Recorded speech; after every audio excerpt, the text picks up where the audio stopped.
Go ahead. Okay. Commissioners, members of the public, I'm going to convene the special meeting to order and conduct roll call. All right, Commissioner Andrade. Commissioner Beadle absent. Commissioner Fuentes. Present. Commissioner Levine. Present. Commissioner Lewis. Present. Commissioner Mack. Present. Commissioner Mesa is present. Commissioner Murray is on her way. Commissioner Sanchez is absent. Commissioner Stein. Present. Commissioner Thomas. Present. Commissioner Yap is absent. Thank you, commissioners. I'm gonna move ex parte communication to the first item of our agenda. For the benefit of the public and the reminder of the commissioners, I did a read the motion that was approved by the commission, just to, so everyone understands what we're doing here. An ex parte communication is a communication between any member of the Los Angeles Charter Reform Commission and any elected city officer or a member of any elected city officer's staff regarding a matter pending before the commission.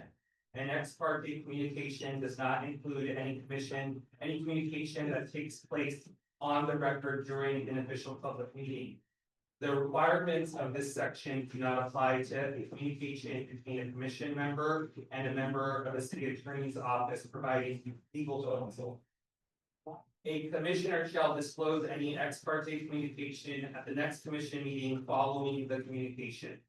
Any off-the-record communications that take place during an official public meeting shall be disclosed before the adjournment of the meeting. Disclosure shall include the time and date of the communication, the form of the communication, the approximate duration of the communication if applicable, the identity of the persons who participated in the communication, and a summary of the content of the communication. The summary shall include a general description of the types of charter reforms communicated. Commission members or commission staff may ask a commission member to resubmit communication disclosures that are not sufficiently detailed. The Charter Reform Commission staff shall maintain a public database on the Charter Reform Commission website where a log of ex parte communications can be found. The charter staff shall update this log within 72 hours of an ex parte communication disclosure. We will have an update on that in the executive director's report. Failure to comply with the requirements of this section shall subject the commission member to potential censure by the commission, and the commission may resolve to recommend the appropriate appointing authority initiate removal of the commission member. A violation of this section shall not render any action of the commission or commission member invalid. This section shall only apply to communications occurring after January 21st, 2026. I'm just going to go around the dais and ask any commissioners if they have any ex parte communications to disclose. Commissioner Thomas. Of course. Commissioner Fuentes. No. Commissioner Mack. No. Commissioner Levine. No. Commissioner Mesa does not. Commissioner Stein. None. Commissioner Andrade. Yes. Commissioner Lewis. Nope. All right, thank you, commissioners, and we will ask other commissioners as they arrive. Okay, next item we are going to move to is to public comment. I will hand it over to the executive director to administer public comment. Sure, yes, all right, Max, step in, we're gonna do, and hey folks, we're gonna do in-person public comment first, and we are gonna do, then followed up by virtual. Mr. Chair, we have approximately 40 people signed up for in-person, FYI. The agenda is two items, so 2 items plus general public comment, is, if the chair wishes, is 3 minutes total. Okay, perfect, Max.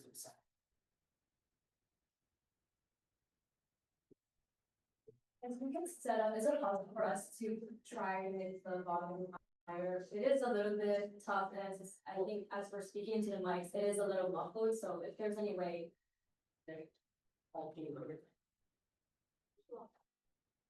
All right, our first 3 speakers, Max, we're gonna, so that we can get as much public comment in as possible, as many people to participate within the allotted amount of time. If 1 minute and 30 seconds for public comment, please. okay. And if we do not have, if we do not exhaust 30 minutes of virtual public comment, we'll go back for a second passing. So 1:30. Yes. So our first three speakers, if you please walk up to the table here, is Gwendolyn Henry, Kay Hartman, and Heath. Queen. Bob.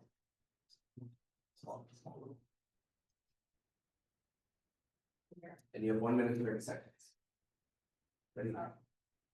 My name is Gwendolyn Henry. I just came from downstairs, third floor. I'm a member of the Community Forestry Advisory Committee. I represent CD 15. That is Watts, San Pedro, Wilmington, and Harbor Gateway North and South. This area has 5% of tree count. We are the poorest district in trees. So the Community Forestry Advisory Committee is important. From what I understand, that CFAP has provided a document with recommendations for all of you to review. And from what I understand, this is not going to be utilized. We need, and we partner up with Public Works, with the Office of Forest Management, and numerous, city streets. We provide recommendations and we provide advocacy for a multitude of groups. And streamlining it is critical. And the things that we have recommended are doable. They actually will benefit and streamline multiple agencies who all do the same thing. And I plead with you to reconsider the idea of not looking at and seriously reviewing it. So we're many now. That's fine. Thank you. Strap it. Yeah, how do I turn it on?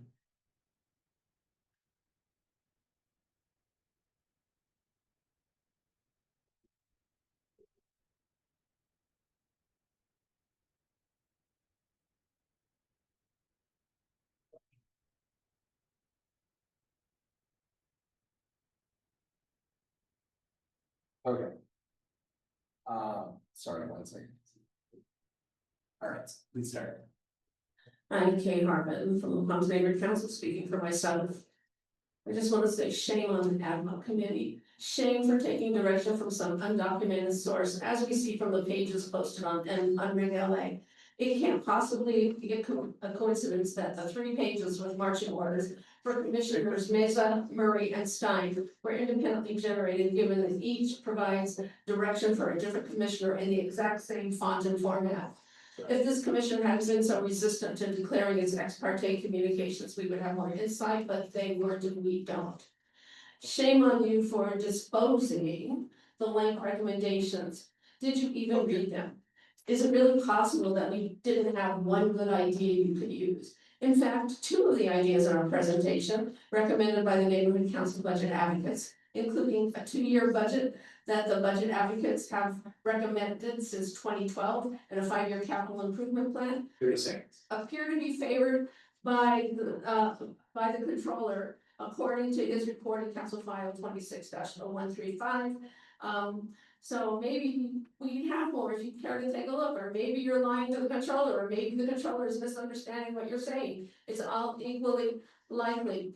We urge you to immediately dissolve the tainted ad hoc committee and review each of the recommendations for inclusion. Link did part of our job. That's time. Thank you.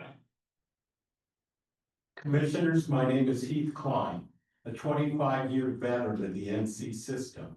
I want to remind you why neighborhood councils exist. We exist because the San Fernando Valley nearly ripped itself out of the city. In 2002, a majority of the valley, 50.7%, voted to leave Los Angeles. The city survived by just 4 points citywide. It survived only because it made a promise. We will give you a voice. The promise was charter reform. The promise was neighborhood councils. Last week, your ad hoc committee insultingly disposed of every single reform from Lank, representing every neighborhood council in the city. Thousands of volunteer hours across the NC system. CIS's, public comments, all of it 30 seconds. disposed.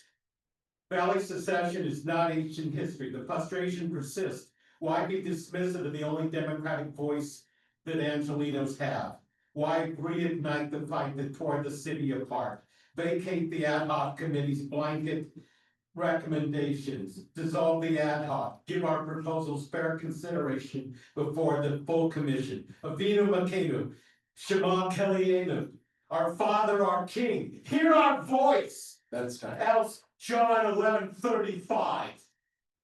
Can we have the next 3 speakers come up? Connor Evans, Paul Yoder, and Jamie York.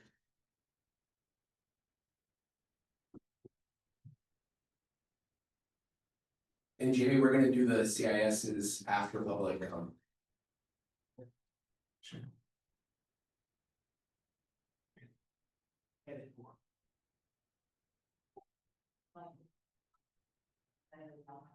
Oh, sorry. Hello, thank you for your service. My name is Connor Evans. I'm a homeowner in District 11. I work as a data scientist and I serve as a deacon at a multi-ethnic church in District 5. I'm here because representation is a matter of governability. When Angelinos don't see themselves reflected in City Hall, they disengage or work against the system. To govern LA, we need an electoral system that translates our vast diversity into proper representation. Single winner districts, whether elected by our current system or by ranked choice voting, have a fundamental structural limitation. Only one group in each district can be represented. Everyone else is excluded. This is why we need multi-member districts. To demonstrate this, I've analyzed data on the racial makeup of eligible voters and used voters' race as a data-grounded stand-in for actual voter preference. This allows us to evaluate how effectively different systems translate voter preference into representation. This also lets us explicitly show the demographic representation produced by each system, which I know that commissioners care about. The results are clear. Under single winner ranked choice voting, only 55% of voters end up with a representative matching their proxy preference. You might think that by simply adding more seats, this would fix. But even if we gave the representatives to all 2,675 precincts, representation would still stall at just 63%.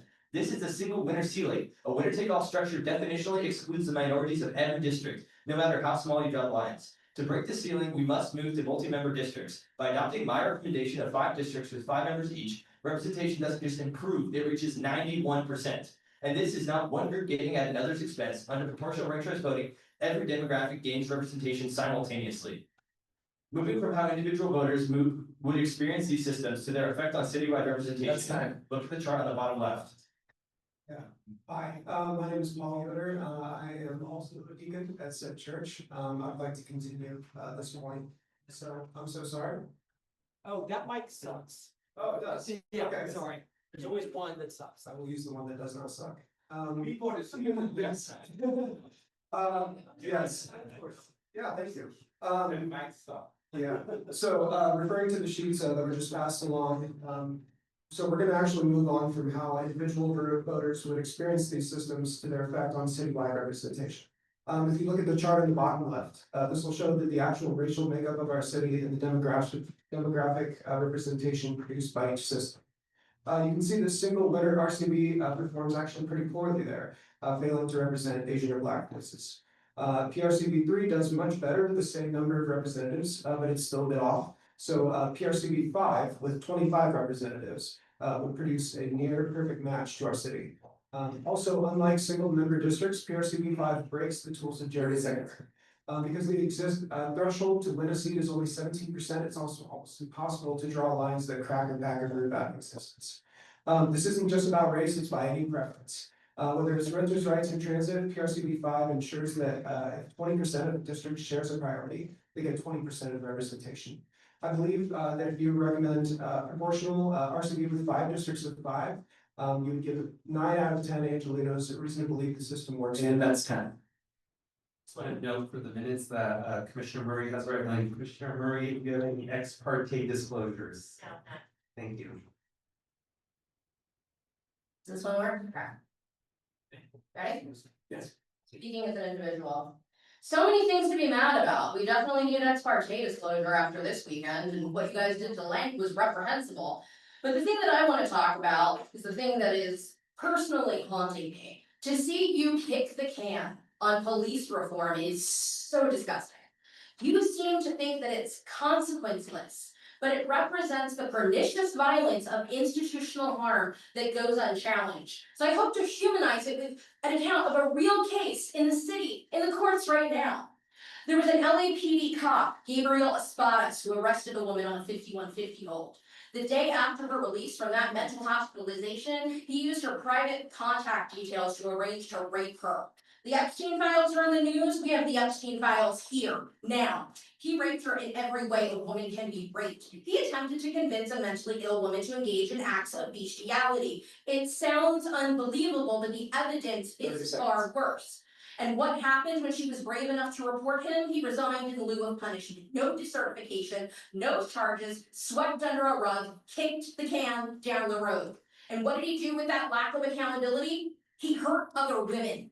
He waged a reign of terror using burner phones to harass women in his life who had no idea it was him. And they only realized it when the case became publicized by activists and they put the piece together.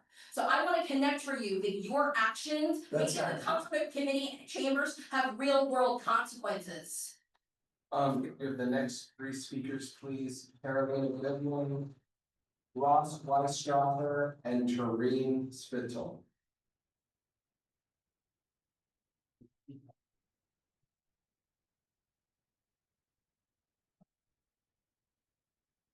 Good afternoon, Commissioners. Carolina Goodman, League of Women Voters of Greater Los Angeles. Jamie, thank you. First, I want to thank all of you for implementing ex parte communications for commissioners.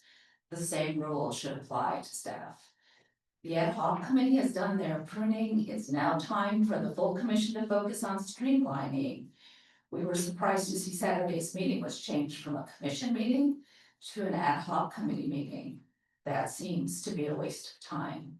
We recognize that a very short time frame and limited resources, you have been given the Herculean task of identifying priorities for charter reform.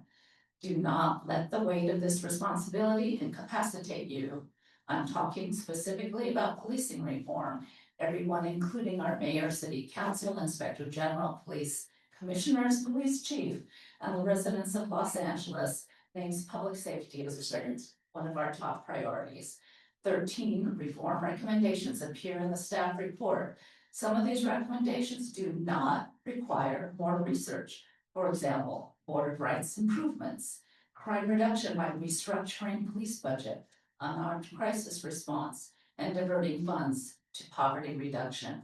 Please take the time to discuss the 13 recommendations.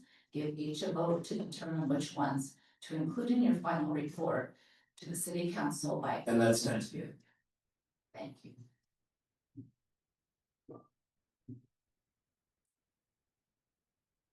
Hi there, Commissioners. Ross Weishaver, volunteer at Barrett LA. And a wise woman once said on Monday that the measure of a city and of a person is who you lift up along the way. Our electeds have explicitly asked you to lift up our neighborhood councils. On July 30th, neighborhood councils were the very first item that Mayor Bass said you should be looking at, and it's what she promised to every neighborhood council at her keynote address at the 2024 Congress of Neighborhoods. Because standing up for our people is not just about words, it's about action. It's about confronting the challenges that shape daily life for millions of Angelinos. So let's confront the real challenge we're facing on LAPD accountability. I'm not here to just get what I want. I'm in coalition with all Angelinos who want and demand successful charter reform. This commission's care to ensure that groups like the Police Protective League do not reform down in flames is understandable. But we should confront that challenge together. Name the challenge, tell the public and electeds what help you need to address it. Tell the council when reforms must be separate measures to earn your recommendation. And I know the vulnerability it takes to share your motives and share your emotions can be challenging. But like our leaders, I've always believed that Los Angeles can move faster than bureaucracy, care deeper than politics, think bigger than the limits we've been told to accept. I believe that more fiercely now than ever. But I question whether this commission does so as well.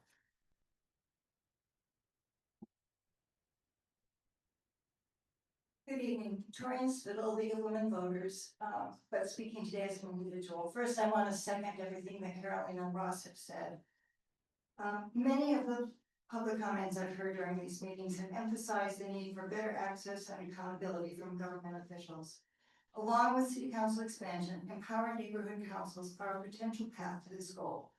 Neighborhood councils have submitted written statements outlining strong reforms, including the need for clear authority, dependable support, and adequate and consistent funding.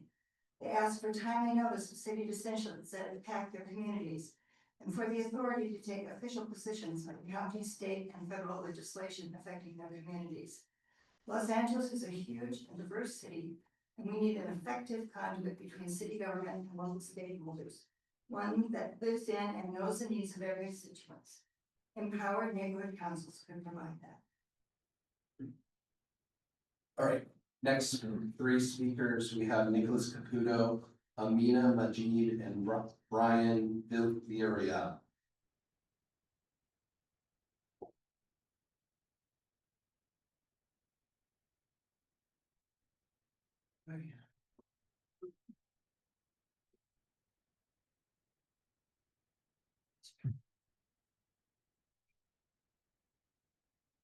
Maximum time allowed.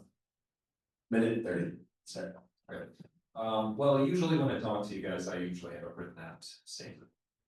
But this time I'll rather speak off the cuff, because in addition to the specific issues which you talked about ad nauseum, like the ability to expand city council, have personnel and hiring reforms, as well as transparency, in terms of maximum ability to audit.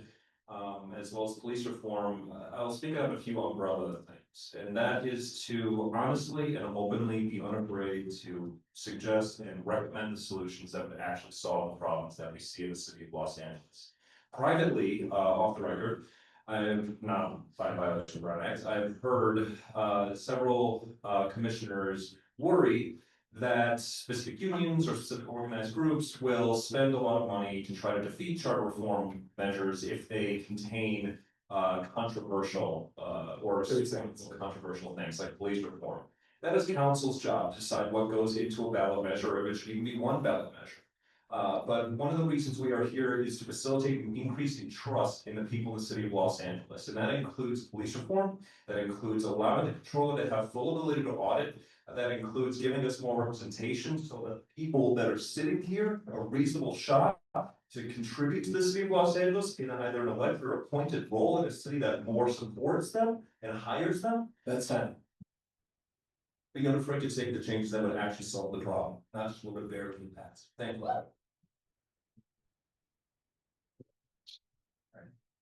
Mina is next. Good evening, committee members. My name is Amina. Speak closer to. Can you hear me now? Good evening, committee members. My name is Amina Majid, and I'm the Vice President of Pierce Democrats. Thank you for the opportunity to speak. Los Angeles is one of the most diverse cities in the country, but our elections will always reflect that diversity of voices. Too often, candidates win with a small share of the vote, and many residents feel forced to choose between the lesser of two evils instead of the candidate they truly support. Ranked choice voting offers a better way. With ranked choice voting, voters can rank candidates in order of preference. This encourages positive campaigning, reduces vote splitting, and ensures winners reflect the will of most voters, not just the loudest or the best funded few. Cities like San Francisco, Oakland, and San Diego already use ranked choice voting successfully. Voters understand that turnout improves and elections are more representative and cost effective. Los Angeles should lead, not lag, when it comes to strengthening the democracy. Ranked choice voting gives voters more voice, more choice, and more confidence in our elections. I urge the committee to support exploring and implementing ranked choice voting for our city. Thank you for your time and your service.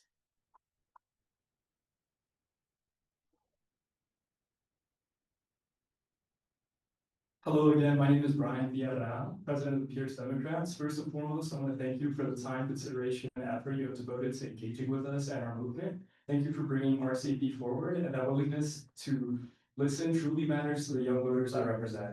I speak on behalf of a large group of young Angelenos who feel ready to move past divisive politics on display today.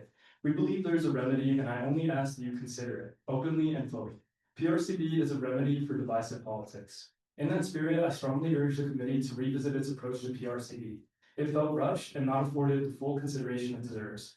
I respectfully request a thorough deliberation on PRCD and its nuances, so that all perspectives are clearly understood. As a young Angelino myself, these are changes I deeply care about, changes I'm willing to commit real time and effort to. I have a final due tonight at midnight, yet I studied yesterday to be present here today, making a 45-minute drive because ensuring our ideas of and understood matters to me. Thank you. All right, next three, we have Alex Freeman, James Moore, and Sharon May King.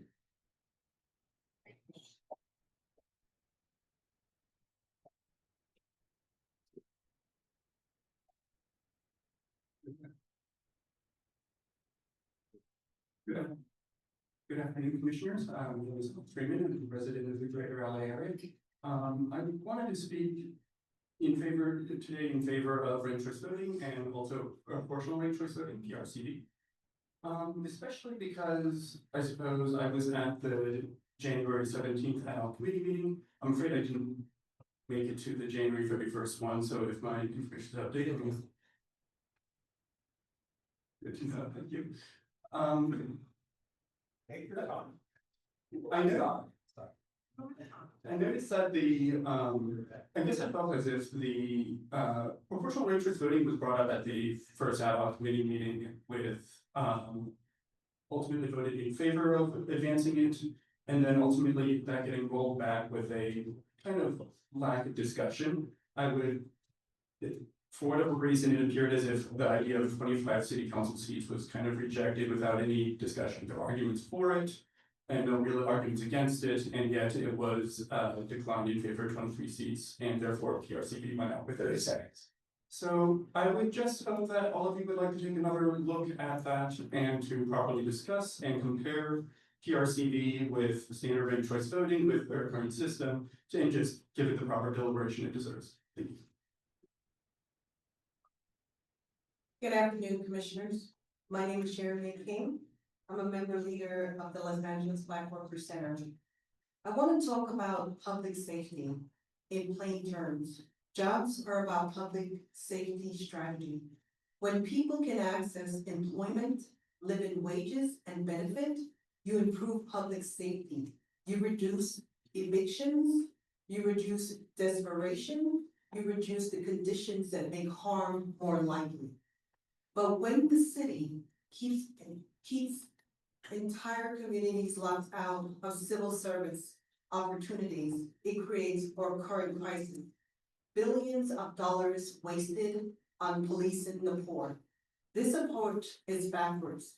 Charter reform is a chance to invest upstream, modernize testing and hiring qualified working people who can actually get in. Codify a workplace equity clause so departments are accountable for hiring and retention. And build a public sector pipeline to permanent jobs so opportunities isn't temporary.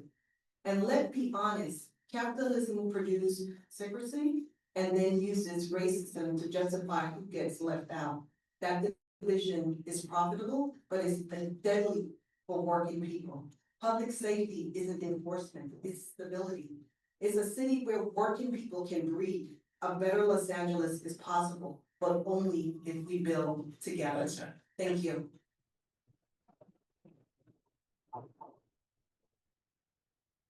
Honored commissioners and staff.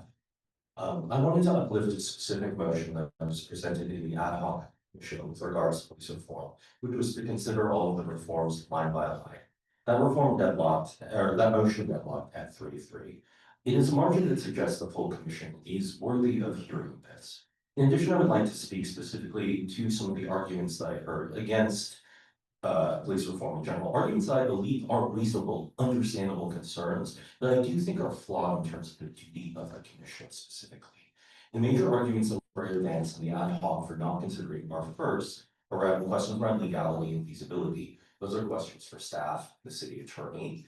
Second, that the commission's expertise in this matter was lacking. Of course, that is always a concern, but that's why we have community organizations that I'm proud to be a part of. We're here to advocate and uplift expertise and lend their voices to the reforms. And finally, that they may be politically unpalatable. Again, very understandable, good concern, but as Nick said, that's the job of city council. The commission is tasked in practical terms with collecting, organizing, and advocating forward the reforms that have been brought forward by the people. It is existentially also tasked with restoring the faith of the people in city government that they can believe serves them. I'm not arguing we shouldn't parallel path Christopher Commission style report. I am saying it is going to take years at a minimum. And if you think about the last 6 months, you imagine that over 2 years, imagine what that does to the fabric and that's kind of we have in the city. Thank you so much. I appreciate your time. All right, next three is Samuel Rice, Marcela Miranda, and J. Juan Espinoza.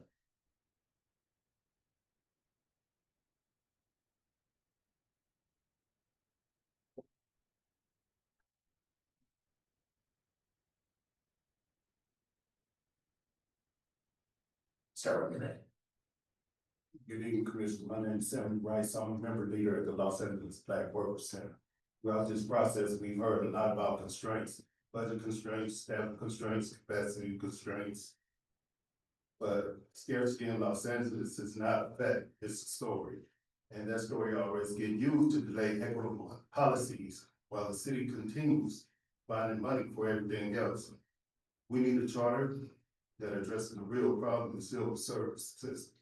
Not a lack of talent, but systems that block working people from stable public jobs. It's time to modernize testing and codify a workforce equity clause, and build a public sector pipeline that leads to permanent jobs, not endless temporary work. Racism is not separate from economics here. It's produced when a system needs low wages, instability, and someone to blame. 30 seconds. That's capitalism doing what it does, dividing workers and protecting wealth. You have a chance to solidarity over scarcity, structure over slogans. A better Los Angeles is possible, but only if we build it together. Thank you.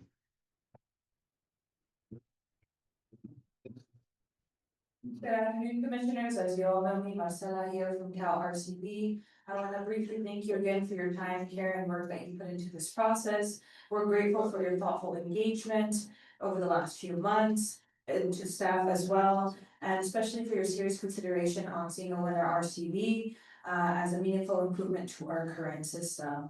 Yesterday, we submitted a memo on City Council enlargement that includes mapping, charts, and analysis prepared in partnership with our national partner for equitable democracy, racial justice organization that specifically highlights how PRCB impacts representation in the city of LA. That memo includes PRCB district maps specifically, which show how proportional racial voting can translate and to council expansion to do fairer, more representative outcomes across race, geography, and communities of interest. I know that there was limited resources on this commission and that everybody was pretty much spread thin, and so when mapping was requested, I know it wasn't available, so we wanted to go ahead and do some mappings for you all. So our request today is straightforward. We encourage the commission to bring PRCB back. I know that you are all already voting to approve single winner RCB as of the ad hoc committee last weekend, but we would really love PRCB to get referred on to the city council as well. And we hope that this mapping helps as you make that decision or you consider that decision and city council does as well. Again, your process has been rigorous and intentional, and we appreciate that. And we want to give policymakers the ability to choose between these two, reform and honor that word. Thank you again. We still have J.O.1 Espinoza, if they're here. Johan. Oh, sorry, Johan. Just finally got it right. I'm sorry. No, you're good. And Justin Belcher and Kevin Sanford can come up to the table and you can start hearing. Hello, everyone. Again, thank you all for being here. Thank you all for referring single winner RCB from the ad hoc committee. It's a step in the right direction. But one of the things of note, PRCB, that conversation happened in the last 10 to 15 minutes. And we almost didn't even have a conversation about it with the ad hoc committee, right? Briefly happened. So my ask is for y'all to bring back PRCB, have a meaningful conversation. I know the ad hoc committee received a compare and contrast chart on Saturday. I've also passed out the comparative transcripts for the folks that weren't present, as well as just other resources of how it affects different communities. And then lastly, you know, you look behind me, there's plenty of folks who were there on Saturday, plenty of folks who weren't happy with the way things were discussed or not, so I just hope that y'all give everyone a meaningful chance to make a conversation of the issue they care about, right? This Thursday, this 4 o'clock, you know, evening, you all have lives, we have lives as well. So please give the community at least the right to have that conversation for both, you know, RCP, RCP, and every other issue that's both here. Thank you so much and have a wonderful day today. My name is Kevin Sanford, graduated from Los Angeles Black Workers Center, Ready to Work program. I'm a Black worker in the city of Los Angeles. I moved through the hiring process. I saw the same pattern again and again. Outdated testing systems, closed door practices that favor who you know instead of what you know. Black workers are trained, certified, and prepared to serve the city, yet we are still blocked and unable access to public jobs. After a long and difficult fight, I was fortunate enough to secure a city position. Many of my peers, people who work just as hard as me, that earn the same certifications I did, are still unemployed. Promises were made, but opportunity did not follow. I hold multiple certifications and qualify for numerous positions. Yet this faulty process continues to hold myself and qualified workers back. Training without placement is not equity.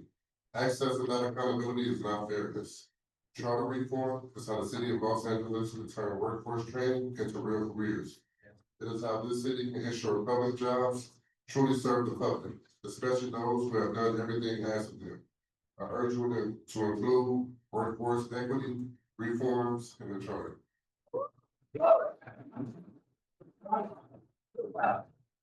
Hello, Commissioners. My name is Justin. I'm proud to stand before you today as a graduate of the LAPWC, ready to work for. I want to take this opportunity to share my experience and concerns regarding the placement process that many of us have encountered. After I graduated, I quickly found myself facing significant challenges that should not exist. The placement process was unnecessarily difficult. I completed multiple placement tests, but to my frustration, I discovered that these assessments bore little relevance to the positions for which I was applying. I discovered that these assessments bore little relevance to the position I was applying, but these experiences highlighted a critical issue.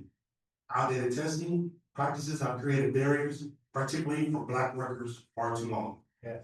We find ourselves at a pivotal moment, a once-in-a-generation opportunity to enact meaningful change.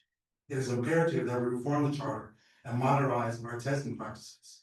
We must ensure that assessments accurately reflect the skills and qualifications needed for today's workforce, making the process more inclusive for everyone. Let us together take a stand for a fair, more accessible path to employment. It is time to prioritize the potential of every worker and break down the barriers that held us back. Thank you for your attention and support in this vital issue.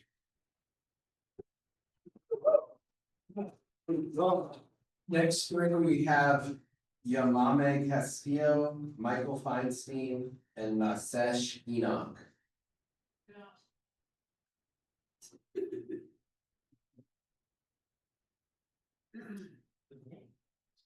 I don't know if I'm pronouncing it, but yeah, Yamame Castillo and Nasesh Enoch. But you can go right on. Hey, so at Saturday's meeting, Chair Mesa rightfully said that there's a lot of momentum for single seat RCB in the community, and it has a lot of advantages, and it should be part of your recommendation. We have also given you a compare and contrast chart that looks at the status quo, single seat RCB, and multi-seat RCB. And just like when you hand in an environmental impact report, it has a preferred alternative and it studies alternatives. We think you should be giving the council your preferred alternative and the alternatives. The mapping that we've started to do for you, that we've given you a summary today, and we're going to give you 120 slides coming up soon afterwards, compares 23 to 33 seat councils for single seat and multi-seat models. And one of the things we find is that while Latino and white representation is more or less the same in both models. Black and API representation is far better in multi-seat districts than in single-seat districts. 30 seconds. And the reason you're here and the fight over the Fed tapes was exactly because of the limited representation with single-seat districts. And the council and the public is owed that discussion when it gets to them. And therefore, we hope ultimately your recommendation will include both for them to look at. Thanks for your time. All right, next three, we have Rob Kwan, Justin Sexton, and Baba Healy.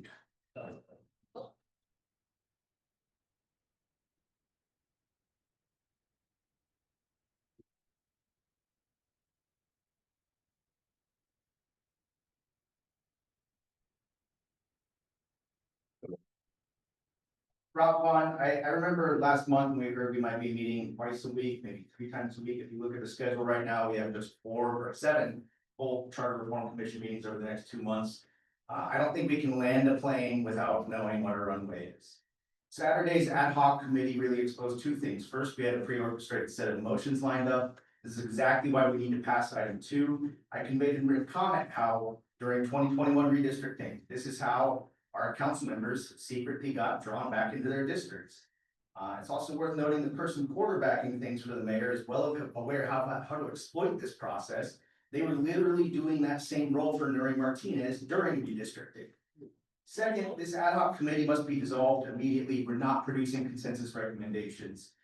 There was also some misinformation about this commission's creation in LAPD. Keep in mind, a month after this commission was created, Mayor Bass vetoed police reform. Keep in mind that we've had 3 council members come up in front of you because this commission was given an open mandate, asking you to study this. What have we also seen? Donald Trump get elected. What have we seen over the last 6 months? You are leaving this city vulnerable. During all Karen's World events, we're not trying to remake over all of LAPD, but the least we can do is give our elected officials, the 15 elected officials we put in office, power over this department. The idea that we can't talk about that is insane. If it's really right, put it on as a second question. Lastly, just know that you meet at the pleasure of the people. You inspire me to get 100 of these little wankers. So I didn't bring them all today to share around, but just keep that in mind. You meet at the pleasure of the people. Mr. Sexton? All right, first of all, I'd like to gratefully commend both getting ex parte formalities passed, as well as including them in the recommendation for regarding charter review. We're all learning a lot from this process, and I'm thankful you're willing to make improvements this late in the game. I'm speaking today to urge you to embody the same level of leadership and ownership in moving critical measures to the next stage of this process, and not let perfect become a barrier to progress. While there are a lot of issues this applies to, police reform has remained at the center of my time here.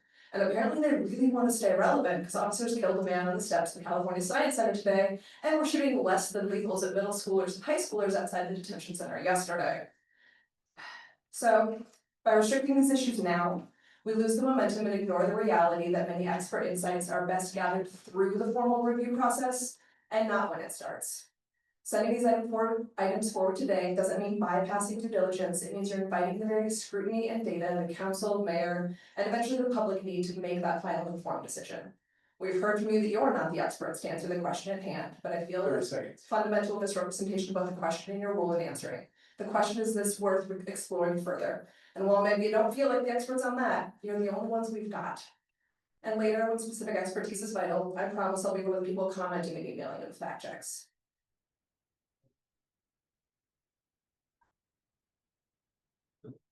My name is Baba Akili. I'm with Black Lives Matter Los Angeles, and I'm here to support the Black Workers Center and LEAP, the Lineage Equity Advancement Project. And I come to support a very common sense proposal and programs to address the Black jobs crisis. A crisis that too many of us have lived with for too long. And we know that employment is the best prevention. A stable job and rent pays and keeps us sufficient in our homes. That's the best form of public safety. That's why the Black Workers Center's proposal around modernizing the testing and hiring so that the city stops using outdated loops that exclude working people. Codify a workforce equity clause so equity isn't dependent on political whims and moves. And build a public sector pipeline to permanent jobs, so people aren't stuck cycling through temporary positions. And on behalf of the Lineage Equity Advancement Project, we are calling for the establishment of a Freedmen's Bureau in line with what has been set forth by the California State Assembly, California State Legislature, in line with the demands around support for and investing in reparations. Thank you.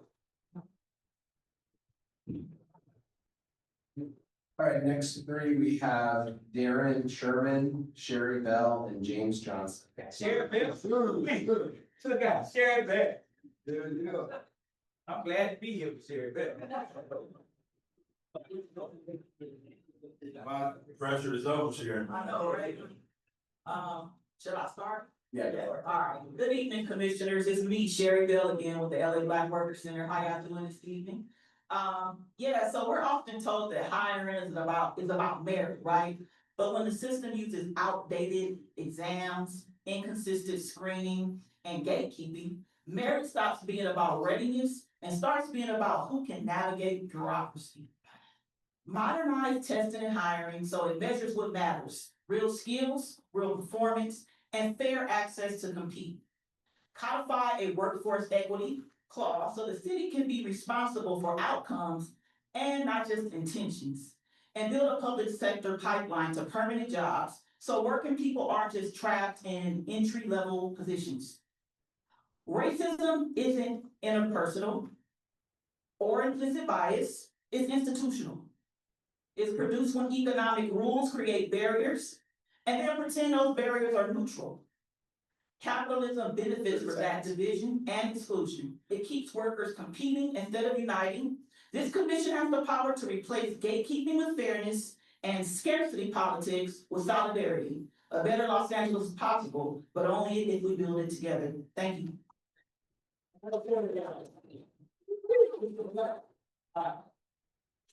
Hello, Commissioners. My name is Darren Sherman. I'm a member of the Black Workers Center. A proud Angelino. My family has been a part of Los Angeles since. Yet my community is underrepresented. I'm a construction worker and I've worked with a lot of homes, retirees. And the retirees that look like my family or the community they come from struggle. And the ones who are in a position to do updates and to maintain their homes have been retired public sector jobs. So it is important for us to maintain that security that is needed in our community with the job workforce crisis that we face, because it affects our elderly. Thank you. Thank you, Commissioners. My name is Samaji Johnson, and I'm a proud member and leader of the Anti-Black Work Center.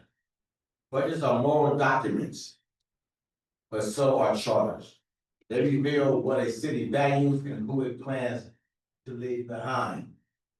If we want a Los Angeles that works for working people, we can't keep relying on hiring systems built on exclusion and white supremacy. Systems that confuse people, delay decisions, and quietly exclude qualified applicants.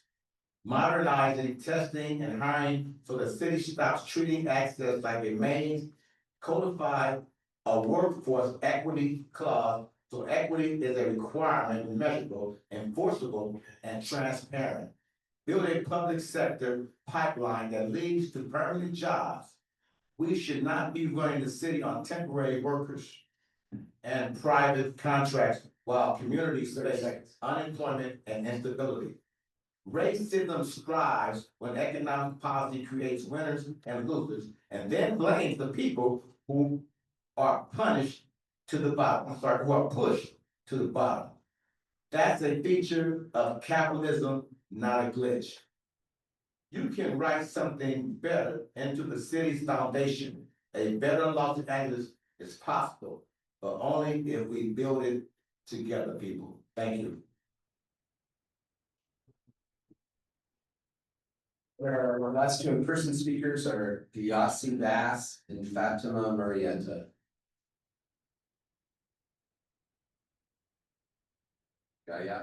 Gayasi Bass and Fatima Murrieta.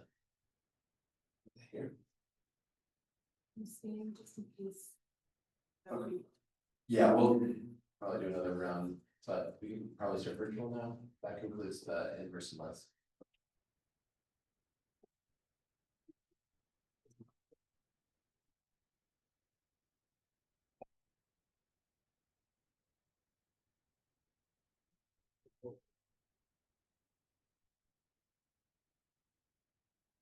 We're just setting up the audio for virtual phone.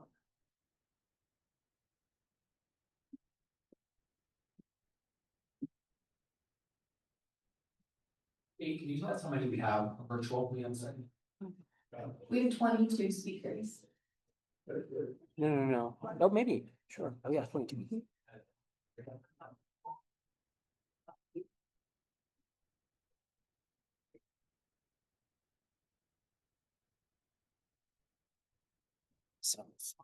Oh, that's me. One second.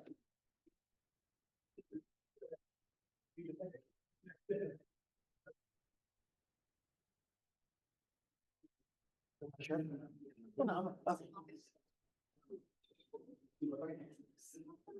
Okay.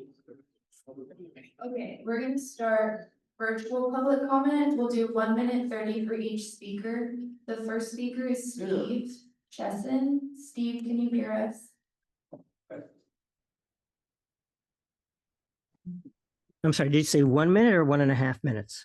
1.5 minutes. Thank you. Starting, can you hear us? Yes, I can hear you. Can you hear me? Starting now. Commissioners, my name is Steve Chesson. I'm president of Californians for Electoral Reform. I emailed each of you yesterday with my comments about PRCV and multi-member districts, or MMDs, but if you haven't had a chance to read it yet, I want to summarize the main point.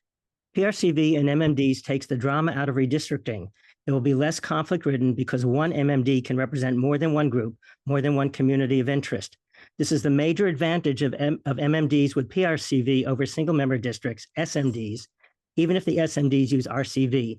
Consider the Fed tape scandal, which was partly brought about by the conflicts created by SMD redistricting. Even if you go to more districts, there will still be redistricting drama and fights every 10 years as different groups argue for drawing districts that favor their group. SMDs are a zero-sum game. One group can gain representation in a district only at the expense of another group not getting it. MMDs allow multiple groups to gain representation in a district at the same time. Redistricting with MMDs is not a zero-sum game. It can and will have multiple winners, and the winners will represent the diversity in the district in a proportional manner. I strongly urge you to seriously consider including MMDs with PRCV as an option for the City Council to consider, in addition to the option of RCV and SMDs. PRCV and MMD solves many problems that SMDs do not, and it is critical that the City Council and the public at large understand that. I appreciate your time and consideration. Thank you. Next speaker is Jason Enright. Hello, my name is Jason Enright. I'm a resident of North Hollywood, California. I want to speak to the ex parte communications. I believe that the staff should have to reveal who they've been communicating with for the public trust to be restored in this commission. I also want to speak to the police reforms. You know, we worked really hard to bring you very reasonable police reforms. We sent in more letters and more comments than anyone than any other topic you received. And then you voted down all of our reforms in a single vote, 3-3. You didn't even get a majority. And that's just disrespectful. That's shameful.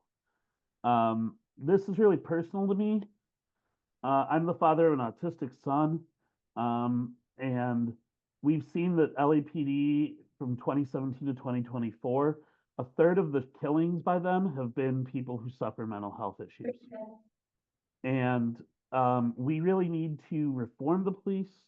We really need you to step up and lead in reforming the police. We can't hear you. We're gonna need you to restart. Great. And speak a little bit louder if possible. Sorry about that. Regarding his son. Jason, can you hear us? Yes. Sorry, one moment, we're Hello? experiencing Yeah. technical difficulties on our. Okay, try again, Jason. Hi, can you hear me?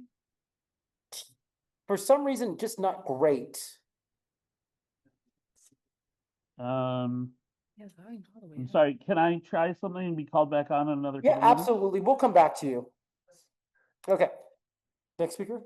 Okay, we're gonna move on to the next speaker, who's Christine Harris. He's gonna call. Can you hear me? Does anybody in the room have a speaker that we can hook up to this? No, it was his end. He's gonna call back. Okay, Christine? Yes, can you hear me? Yes, we can. Hear you. Okay, hello, commissioners. Thank you for your support. Many of you have shown for recommending ranked choice voting to city council. That support matters, and I urge you to take the next essential step by also recommending proportional ranked choice voting with multi-member districts. The sustained public engagement you've seen since May is no accident. People continue to organize, research, and show up because PRCV is not theoretical. It's proven. It is working right now in cities like Portland, Oregon. PRCV with multi-member districts makes gerrymandering ineffective, delivers real representation for historically excluded communities, eliminates costly, low turnout runoff elections, and most importantly, produces outcomes that actually reflect how Angelenos votes. For these reasons, I urge the commission to revisit this issue and take a clear vote, one unified recommendation for PRCV with multi-member districts. Los Angeles is one of the most diverse cities in the world. Our electoral system should finally reflect that reality. This commission has the opportunity to lead boldly, and I urge you to do so. Thank you. The next speaker is Adele Slaughter. Adele, can you hear us? Let me find her.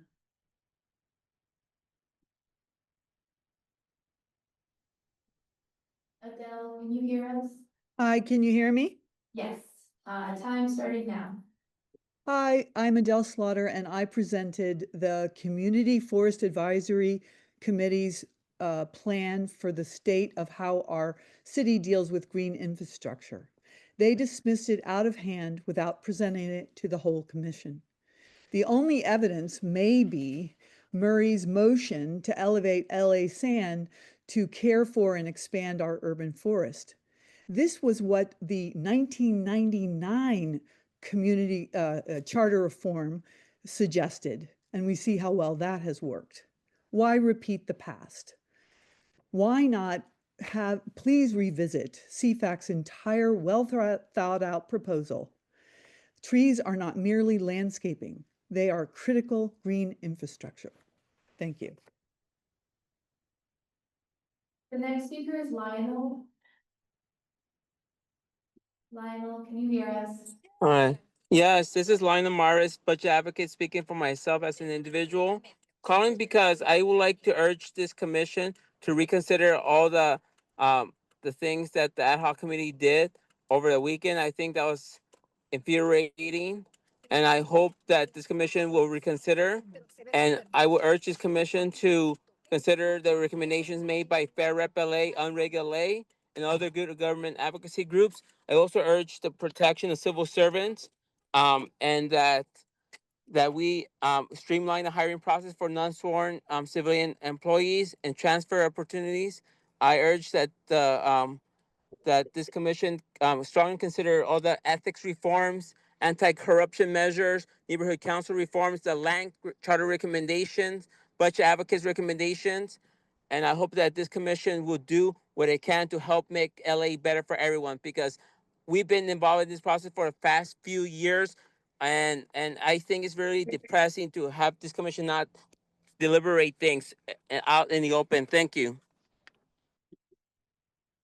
Next speaker is Jillian. Jillian Burgos. Hi, can you hear me? Yes, we can hear you. You said yes? Yes. Okay, sorry. Hello, commissioners. I'm Jillian Burgos, resident of North Hollywood. I'm also president of the NoHo Neighborhood Council, speaking on my own behalf. Please consider ranked choice voting and the recommendations from the neighborhood councils. But I am primarily here today asking for the commission to have a vote on each of the police reforms by the whole committee. All reforms being voted down is deeply disappointing. We need you to take police reform seriously. LAPD needs to be beholden to the people. I urge you to look into stopping pretextual stops. Make sure that LAPD protects people first, especially while they're exercising their First Amendment right and the right to protest. And they've constantly been shooting people and pepper spraying them, and they're violating everyone's rights. There's going to be a ton of lawsuits because of this. And finally, we need LAPD to pay settlements out of their own budget, not the general fund. We shouldn't be responsible for that. And city council should have the power to fire Chief McConnell, since he's cherry picking what laws he wants to follow.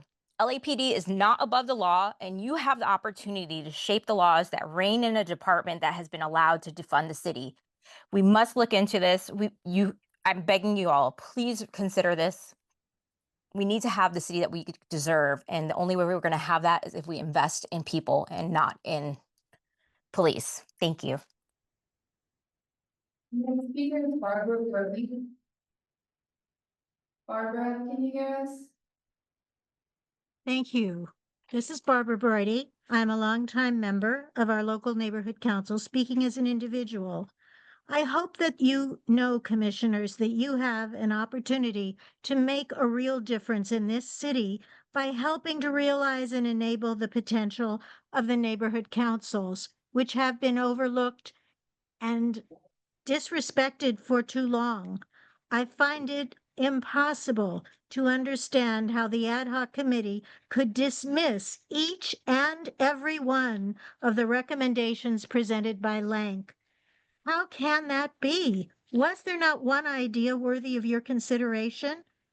That action tells us that somehow the city council and those in power still fear sharing some kind of authority with its constituents who are dedicating their lives to helping the city work better.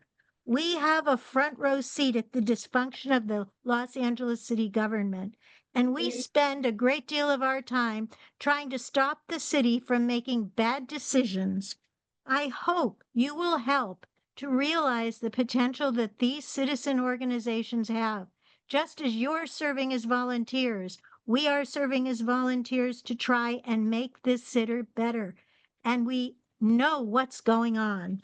I also suggest that 25, 23, whatever number of seats isn't going to help unless the culture in City Hall is made accountable to its. The next speaker is Godfrey Plata. Hi, all. Can you hear me? Yes, we can hear you. Great. Godfrey Plata, Deputy Director at LA Forward. Commissioners, at LA Forward, we and our community partners are incredibly concerned with the 4-2 motion that passed out of this Saturday's ad hoc committee that suggests kicking all reforms related to police accountability to a hypothetical Christopher Steele commission. A new commission will take years to get up, and the reforms will take more years to implement. Angelenos have waited too long for the opportunity to strengthen law enforcement accountability. This is life or death. In December, LAPD data showed that the number of police officers who shot Angelenos increased by 60% compared with 2024. Just this week, Police Chief Jim McDonald publicly rejected state mandates to enforce mask bans in response to federal agents invading our city. His rejection of this measure effectively allows LAPD to ignore one of our few policy protections against the frightening takeovers of our communities. Even council members who don't always agree with each other united in their call for the police chief to change his mind and enforce the ban, but he's not going to do it, and he doesn't have to because the charter doesn't give them that power. You all have the power to add common sense teeth to the council's oversight over PD. The reform for this exact challenge is among the 13 reforms that were sent to you by community experts. I urge one of you to make a motion, if not today, then at next week's meeting, to retake up a yay-nay vote for all 13 reforms. Even if you aren't sure about some of the reforms, I am positive you can be sure about some of them. Otherwise, the wholesale delay of all police reforms presented to you does a disservice to Angelenos. As we said in our letter dated January 30th, The next speaker is Amy Kircher. Amy, can you hear us? I can you hear me? Yes, we can hear you. Okay. I have never been more mad during a commission meeting than I was on Saturday. On Saturday, it became incredibly obvious that certain commissioners are circumventing ex parte rules by going through the staff. We can no longer trust when staff talks to an elected official's office, it's just for an update. And even if that is what they are doing, then that information deserves to be public. However, what happened on Saturday was not commissioners doing their homework. It was a script of motions and who would make them made in advance and not posted publicly. It really adds perspective to why Commissioner Schlageter left, a commissioner who was doing the work that the commissioners of the 90s did. The ad hoc committee must be dissolved. The mayor's office and select commissioners have hijacked the committee to push her agenda. If it is not dissolved, the committee will continue until they have heard from Rewrite LA, Lacers, and the personnel department. You cannot let that continue. You also have to ignore all recommendations made by them, especially regarding police accountability. 2 weeks were wasted. The committee was not supposed to make any new motions, yet they did. Police accountability is too important to have another commission to tell us what we already know. LAPD protects racists, rapists, and murderers in their own ranks. We need actual police accountability if you want to restore the public's trust in LAPD. Council needs authority over LAPD. If we don't get it, shut it down. Thank you. Next speaker is Tamaya Denard. Tamaya, can you hear us? I can. Okay, we can hear you. Time started now. Awesome. I'm here on behalf of Represent Women to support the reconsideration and eventual passage of multi-member districts to effectively create true representation in the city of Los Angeles. The organization that I work for, Represent Women, tracks electoral outcomes for women in jurisdictions with ranked choice voting. RCV is an effective electoral system tool, but it increases the opportunity for diverse representation when used with multi-member districts. It mitigates any opportunity for one demographic to represent a diverse constituency in perpetuity. It also enhances the opportunity for women to win office by reducing the barriers that women face when trying to run for office. It also improves the quality of representation for these constituencies as well. It casts a wider net and creates a more inclusive and robust election process that can lead to better governance. Thank you for the opportunity to speak with you. The next speaker is Stacy SB. Stacy, can you hear us? I can hear you. Can you hear me? Yes, we can hear you. Thank you. So I doubt that anyone in that room still believes in the Tooth Fairy or Santa Claus or the Easter Bunny. And I hope that no one in that room also still believes that this charter commission was set up to actually serve the people. And the evidence we have of that is the disposition of the Lank recommendations, which in my opinion were very modest and reasonable. I certainly would have gone further if I were to write a list of recommendations. And if this committee were truly about representation, you would hold with utmost regard the correspondence you get from such a large coalition of the neighborhood councils. We are grassroots representatives who have direct correspondence with our stakeholders and constituents, far more community-based than any city representative. And the fact that the ad hoc committee disposed of the Lank recommendations, in my opinion, is just proof that this is a rubber stamp body set up by the mayor and city council to push through whatever their agenda is and ignore the will of the people. And it's unconscionable. And I honestly think that the Valley should secede because we're still treated like the bastard stepchild of Los Angeles. If anyone wants to join me in renewing a secession movement, Google me, I'm easy to find. Get in touch, let's build a coalition, because we are obviously not getting what we need from our city leaders, and this commission is proof of that. Thank you, Stacy. The next speaker is Henry M. Good afternoon. Can you hear me? Yes, we can hear you. Thank you. So I want to echo many of the comments made by especially Jamie York. Talked about police accountability, the ad hoc committee, and the ex parte communications. Obviously, all should be disclosed. Obviously, fuck the ad hoc meetings, right? Obviously, fuck the mayor and the intervention with this commission. But most importantly, some of the comments and research I provided were with regard to a strong subpoena power, OIG, And the fact that you quite literally just threw away all those considerations to even implement such actual enforcing mechanisms with the OIG and the like. I mean, fuck you guys too for that.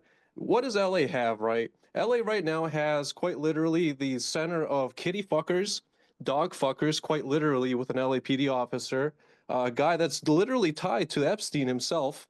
So up there with the kitty eaters, the kitty fuckers, the kitty traffickers, and this commission actually has the power to do something about it. But this is what you're choosing to do. All those recommendations and the voice by we the people, you're just throwing in the trash. So what does that make you at the end of all this, right? What does that make you when you're siding with these same people that are quite literally siding with kitty fuckers and dog fuckers? I mean, what does that actually make you? What do you think the people think about you, your friends, your neighbors, and the like? It's utterly disgusting. It's so fucked up beyond belief. And the Epstein files are just the start of it. So for that, fuck you guys. That's time. The next speaker is Jester Jersey. Jester, can you hear us? Yes, can you hear me? Yes, we can hear you. Okay. Good evening to the Charter Reform Commission. Thank you for allowing me to speak. My name is Jester Jersey, and I serve as a social media administrator for the Vote 16 California /Twitter account, but I speak for myself individually. For agenda item 1, some commissioners have already heard me and other supporters speak on lowering the voting age. I personally want to thank you for listening to your local constituency and experts in the space who voice their concerns through their support and share their opinions on how to improve local government, just as a democracy is intended to function.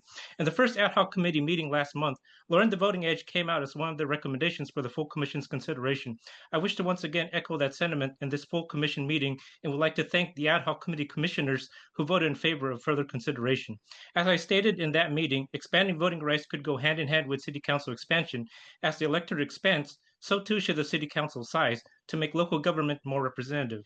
On a more general comment, because of LA's importance on the global stage the next 2 years via the FIFA Games this summer and the 2028 Olympics, all eyes will be on Los Angeles as it charts its new course later this year. Lowering the voting age to 16 is one way to appeal to the democratic values we share with our foreign visitors, some of whom already have or are now considering lowering the voting age to 16 also. Many of us know that reforming a city's charter or considering lowering the voting age are not a very easy process. However, both are important issues that need to be addressed. So as a supporter of Young Voices, I once again urge the full commission to continue supporting this issue as it makes its way to the city council. Thank you for your time and consideration. The next speaker is Glenn Bailey. Glenn, can you hear us? Yes, Glenn Bailey. I am president of the Northridge East Neighborhood Council. I'm on the board of the Encino Neighborhood Council. I will be presenting a community impact statement for at least one, if not both of those, but now I'm speaking as an individual. First of all, I am very disturbed to hear about the memos that surfaced from the ad hoc committee on Saturday that really makes distrust rampant from the folks who are following this process. You need the trust of the people in order for charter reform to fail, but maybe that's what your intention is anyway. Personally, I do support expanding the city council. But now I want to conclude with a deep concern of something no one would have thought to put in there, and that is there needs to be something in the charter guaranteeing that there shall be elections as called for in the charter and in the administrative code, even if a city department such as city clerk who on November 21st recommended to the mayor to use the $915,000 for neighborhood council elections in 2027 to help balance their budget request. This is egregious. It really needs to be in the charter since they apparently have the ability to do this. I hope that the mayor rejects that recommendation. But the fact that the city clerk could even make the recommendation without touching anything else within their department and just similarly not fund 2027 elections. The next speaker is Charles Carno. Hello, good afternoon. This is Charlie Carno with Unite Here Local 11. I want to echo comments made by my colleague at the last hearing, say that we understand that LAWA has proposed raising the threshold of leases that require Board of Commissioners consent to $5 million. We urge that food service, passenger lounge, retail contracts, and leases are exempted from this provision. This provision seems to be intended to help LAWA speed up construction projects. However, we are concerned that it could lead to less oversight of concessions at the Los Angeles airport. That's a public asset. We need that oversight, so we'd ask that you exempt those types of leases. We also urge that any provision granting proprietary department zoning powers clarify that CEQA determinations are still appealable to City Council, which is what they are in all their cases. All entitlements that are appealable to City Council are still appealable to City Council, and to clarify that proprietary departments cannot change the underlying zoning, which must be decided as it currently is by the Planning Department, the Planning Commissions, and City Council. Thank you very much for your consideration. The next speaker is Mr. Fiste. Hi, can you guys hear me? Yes, we can hear you. Just give us 1 second. The lights went out in our room. Okay. Okay, you can start your time now. All right. So as you guys can see here, the system does not respect asking. And there's a quote that goes around that says power, gives nothing without demands or whatever. I'm gonna let y'all know that that's actually some bullshit too. It's not demands, it's force. Power and force respect force. And they're not gonna respect you asking for what you want, no matter how you ask for it. You have to show up in force. So you guys have already been able to show up in decent numbers by the few dozen to these meetings, but then you allow them to either continue or to cut off the comment or shut you up or whatever. And then everyone politely sits there quietly and listens to everything that they recommended be ignored. That's not going to fly. If you guys are serious about these things that you want to happen in the city, you need to do things like show up to City Council, shout, and shut the meeting down. Seriously, you need to do that. We need to escalate our use of force. I'm not saying physically harm anyone. I'm saying we need to show up in droves. And when this charter vote comes before the City Council, we need to interrupt the meeting. Okay, everyone needs to work together to interrupt the meeting, get it shut down so that they cannot vote on that shit. Or if they do vote on it, it's very clear to the whole public that the people of Los Angeles do not support it and want to shut the process down. You guys see where this is going? We need to shut it down. Stop asking. The next speaker is Sheeta Ashley. Yes, good afternoon, commissioners.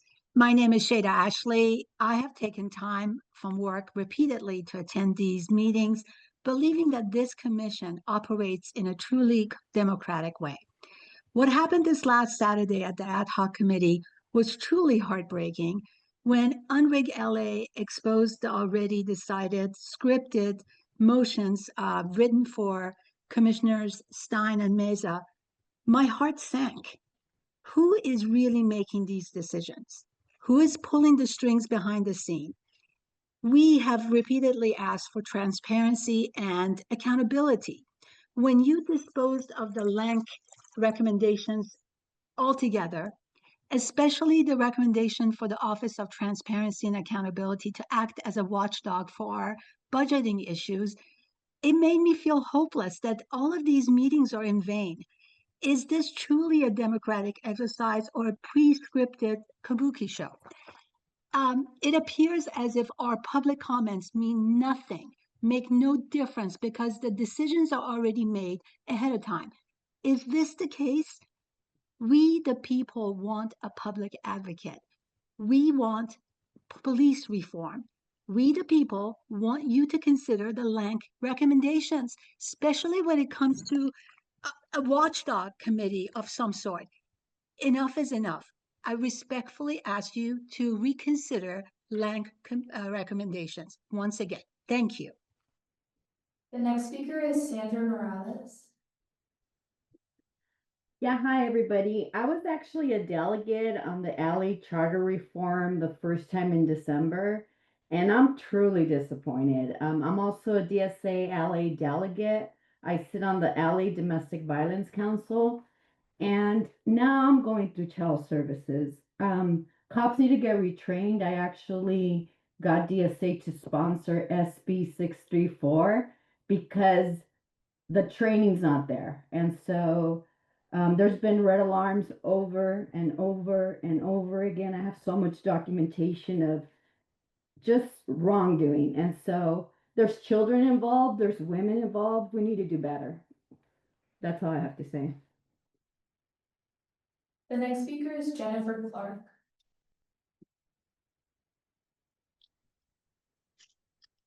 Jennifer, can you Hello, hear me? yes, I can hear you. I will also be representing North Hollywood Northeast Neighborhood Council for the CIS portion. If you can make a note of that, please. Did you hear me? One more time? Can you say that Sure. again? Yeah, I will also be speaking on the CIS from North Hollywood Northeast Neighborhood Council. Yeah, just wanted you to make a note of that. Okay, thank you for making. Wonderful. Now I'm going to give my personal public comment. So my name is Jennifer Clark. I live in North Hollywood in CD2. And I am on a neighborhood council, but speaking as an individual for this public comment. It has been disheartening to see this commission and how it has not been, first of all, treated correctly with even how the placements and the seats and the timeline that is given. But I will say the worst was probably at that ad hoc committee meeting, just to see the disrespect for each other, talking over, lack of respect for speaking, but then also to know that so many things are just going to be dismissed out of hand. So I would like this body to please consider just not taking any of the recommendations that came out of that circus that happened and not move forward with any of it. So don't even take any consideration from it all. All those items just need to move right on into the regular commission for consideration. And I hope that you will take that under advisement because it was not a trust building, transparent process. And I don't have much faith going forward into it, but I ask you guys to do better. Thank you. The next speaker is a phone number 978 area code.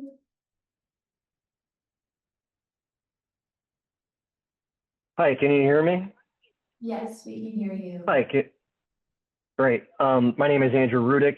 It's resoundingly clear that the ad hoc committee doesn't listen to the people or hold any semblance of independent thought, and it's a waste of time. So it doesn't serve any city useful function, and it must be disbanded. I think that if you want your participation on this commission to be marked in history as a joke, then proceed as usual, because the LAPD is unaccountable. Your inaction will ensure that will continue and will ensure a bottomless pit of wasted taxpayer dollars and avoidable liability costs and societal repercussions, to say the least. A systemically racist operations cannot continue as normal because they are not normal. The ultimate tragedy is not the oppression and the cruelty by the bad people, but the silence over that by the good people. Excuse me, can we just let their time just expire? Because a lot of times toward the end, they're saying something really important and we're kind of missing it, if that's okay. Also, on the phone, it's really disorienting. There's like an echo. I hate you guys interrupt. The next speaker is Jeremy Payne. Jeremy, can you hear us? Yes, thank you. This is Jeremy Payne, member of the RLA Coalition, coalition committed to uplifting the voices of Angelenos historically excluded from policymaking in Los Angeles. A goal that I hoped was aligned with every commissioner. However, actions taken by some members of the ad hoc committee disregarding the public's recommendations on police accountability give me worry. Commissioners not being subject matter experts in every policy issue, including policing, was anticipated and intentional. The Charter Reform Commission was created to give any and every Angeleno an opportunity to serve on a government body and hear from their neighbors on what was needed to create a more equitable future for Los Angeles. It created new access points for Angelenos who exhausted every other option to make their voices heard. It's also why you prioritize public comment from residents, community-based organizations, allowed us to present, and came to our events. You wanted to hear from Angelenos and let them design a new vision for Los Angeles, a vision they shared with you through the 13 police accountability reforms in the personnel and budget staff report. When the ad hoc committee cut these reforms, it was salt in a wound for Angelenos who have gone through this time and time again.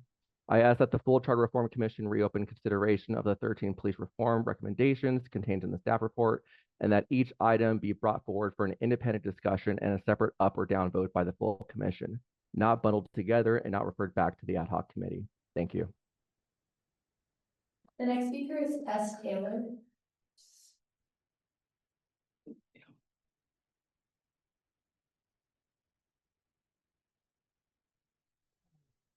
Hello, can you hear me? Yes, we can hear you. Excellent. How much time do I have, please? 1 minute, 30 seconds. Thank you. My name is Tess Taylor. I'm the president of the Greater Toluca Lake Neighborhood Council. I appeared last 2 weeks ago, January 21st, at the Van Nuys City Hall to present comments in person. I thank you for your attention then and now. The comments I gave last 2 weeks ago were on behalf of our neighborhood council. I am speaking today on behalf of myself, although our board plans to vote on recommendations for charter reform at our next board meeting in a week and a half. I believe the Lank recommendations were modest and reasonable, and far more reasonable than I would personally have requested. I think we need to give thanks to James Thomas and Diego Andrades, who have supported the Lank recommendations, and Christina Sanchez, Raymond Meza, Ted Stein, and Melinda Murray. Shame on you for bypassing all of the recommendations so frivolously. I agree with Stacy Segarra-Bollinger. That's about time that the Valley should secede from this nonsense. If we're not taken seriously, I'm tired of being treated like Oliver Twist, asking for a bit of gruel only to be denied.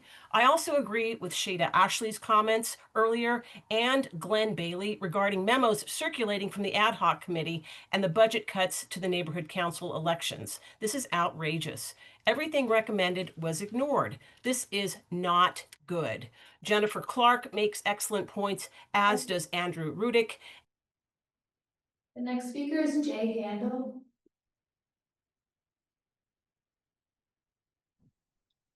Yes, good evening, everybody. My name is Jay Handel. I'm the co-chair of the Neighborhood Council Budget Advocates, and I just want to talk on a few points. The first is accountability. How about the fact we have over 4 city council members who have either been jailed, resigned, or disgraced because of the actions they have taken that were dishonest? How about the fact that our homeless money can't be accounted for because our mayor won't allow the controller to do an audit? How about the fact that you guys had 3 separate pieces of paper that all look the same telling you how to vote? This is ex parte, but not reported. This is corruption. I don't endorse bringing the council up to 25. We don't need more malfeasance. We don't need more corrupt people. We need accountability first. We need to tighten the roles. You guys need to do a job. Look at Lank and look at the budget advocates. The most critical part of the problem of this city today is our budget and the way we spend our money and don't spend our money. This should be your full charge, because police accountability, homeless accountability, council member accountability, all comes back to the money. Look at those recommendations and don't be bought out by some politician handing you a document saying, vote this way. Thank you. And Mr. Chair, we have 4 more speakers who've since raised their hand for virtual public comment. We have James McHugh call back. He did call back. And then, yeah, we can exhaust that list and please don't add any more. Okay. James, we're gonna go back to you. The name was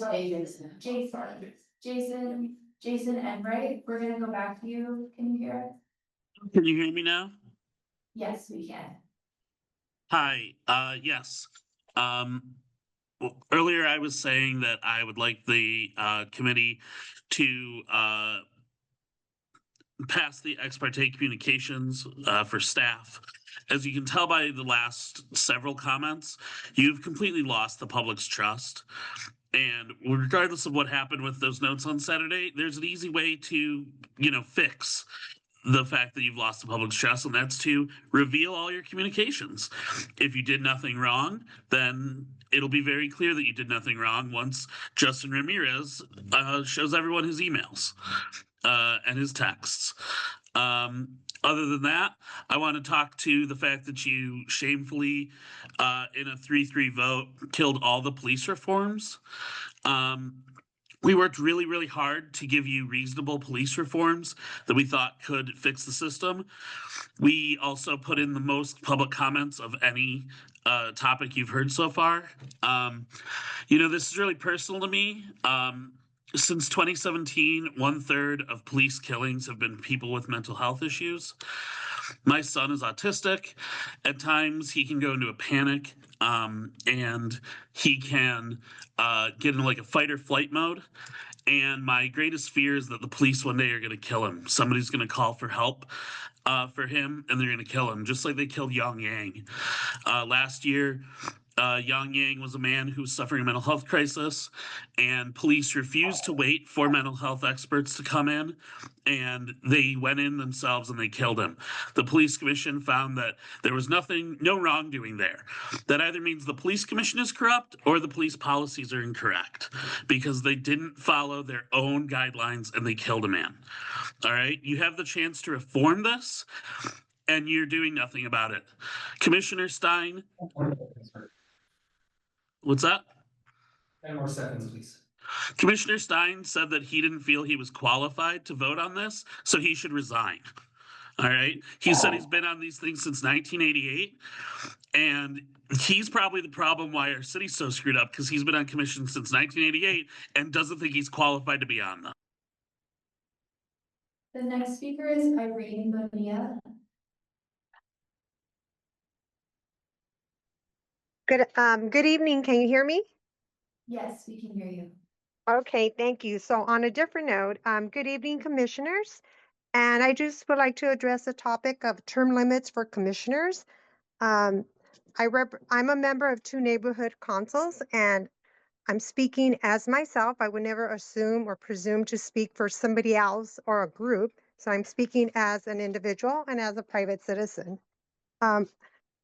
So if I would just like to bring your attention to, there should be term limits for department commissioners that are appointed by the mayor. There's been several commissioners that are commission hopping, for lack of a better word, to different departments.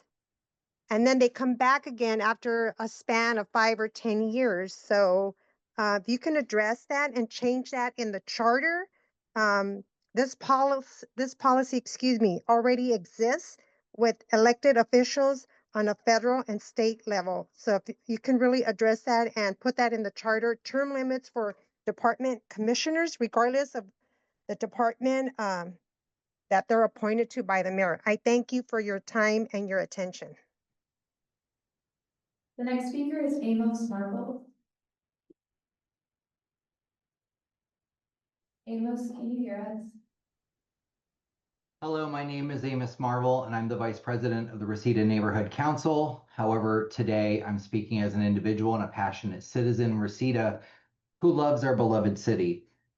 We are working on charter reform, not charter sustenance in its current state. The ad hoc committee is not listening to the people, and it's immoral. As committee members, you must reflect on what your role truly is during this process of reform if you truly aren't listening to the people. The neighborhood council is comprised of over 1,000 community volunteers who have their ears to the ground, and they work in the communities they serve. They hear the feedback from our fellow Angelenos and have united together to provide a digestible and reasonable request of reforms via LANC. It's incredibly disheartening, disturbing, and candidly downright disgusting that the ad hoc committee didn't even consider any of the LANC recommendations provided by the neighborhood councils. Meeting after meeting, the citizens are demanding police reform, transparency, accountability. And I'm confused about the function of the ad hoc committee if there isn't even consideration for the issues that are actually being brought up by the public. The ad hoc committee is summarily not listening to the citizens of our beloved city. The ad hoc committee is comprised of puppets for elected officials, and I highly recommend that the ad hoc committee be dissolved to allow for greater transparency and to truly allow the voices of Angelenos. The next speaker is Fatima Marietta.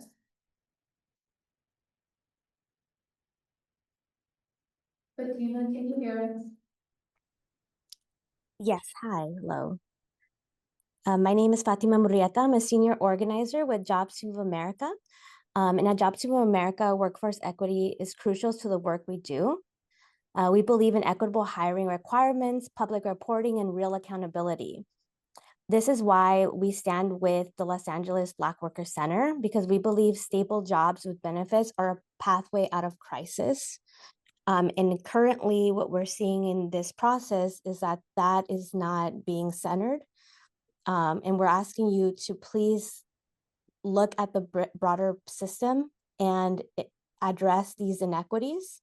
We want to build we want the charter to reflect what is possible, equity that is enforceable, hiring that makes sense, and pathways that end in permanent jobs. Thank you so much. The last speaker is Jeremiah Fingone. Hello, my name is Jeremiah, and I'm speaking on my own behalf. I'll keep it brief. What occurred last Saturday at the Ad Hoc Committee is sick and immoral. The exposure of the scripted motions proves that. Who is in charge? What is the point of the meetings if all recommendations aren't even being considered and the choice has already been made? There needs to be police reform. That is all from me. Thank you. Concludes virtual public comment. If there are any members of the public wishing to do in-person public comment, we will allot 1 minute. And if you could just form a line down here, if you have not spoken already. Good, yeah. Would you like to speak? Yeah, you get the same amount of time. Yeah, you have to put down on time. Apologies, 1 minute, 30 seconds. Thank you. Hi, Jennifer Goody. I'm Secretary of Mid-State Neighborhood Council, but I'm speaking for myself as an individual. First, I want to say thank you to Commissioner Thomas. It's obvious that you have a lot of empathy and you're taking your job seriously, and I really appreciate that. I'm extremely disheartened by the wholesale rejection of reports from so many community organizations, including the report from Lang, and the optics that this wholesale disrespect comes from collusion, given the documents that I've seen that list out how to vote. The fact that this commission was born out of a scandal based on the rigging of the result of another commission can't be lost on us. And at this point, and we're at an inflection point in history where there's no trust in government in the city of Los Angeles. 30 seconds. We've got the fires, we've got, I can't even think of all the stuff that's in the news right now. And it's just so important that this is taken seriously and that there's transparency and that there is no collusion, and it's just disgraceful and disrespectful for everything to be dismissed out of hand like that. Thank you.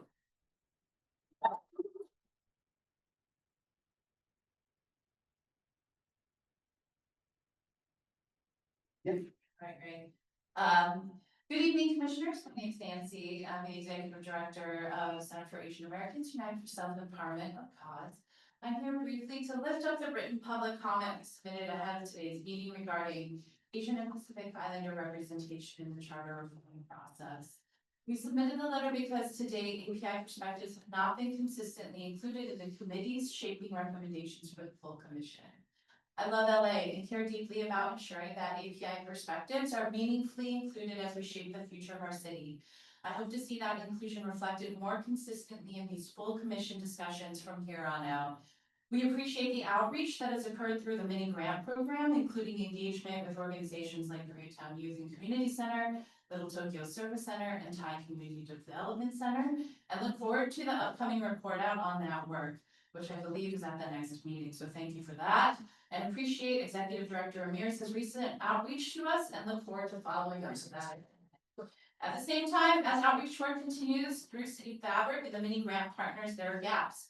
Chinese and Filipino Angelinos represent some of the largest Asian communities in the city, and it is not yet clear how those communities are being reached out through this process. We believe there are opportunities to strengthen this engagement, and in addition to CAUSE, there are other organizations like RLA and Rewrite LA that are engaging with our communities, please start including this more in these conversations. Thank you.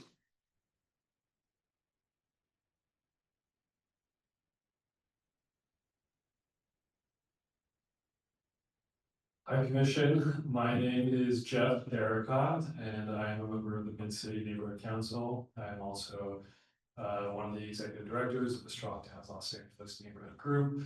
But today I'm speaking on behalf of myself as an individual. LA should be the greatest city in the world. And we have all the components to make it a reality. And you as a board have almost a sacred responsibility to help our children and grandchildren be proud of this city that we are living in, the city that they will someday live in. We need police reform, we need better support for more equitable and reasonable access to public transit. We need to rethink how we are investing in development. Our housing zoning issues are archaic and they have caused so much division in this city. With 30 seconds, unified capital infrastructure plan that considers who is investing in housing, who is building this housing, and where it is being built. I believe that we can make LA into the city that it should be. So please respect the sacred opportunity that you have on this board. Thank you. Thank you, please welcome.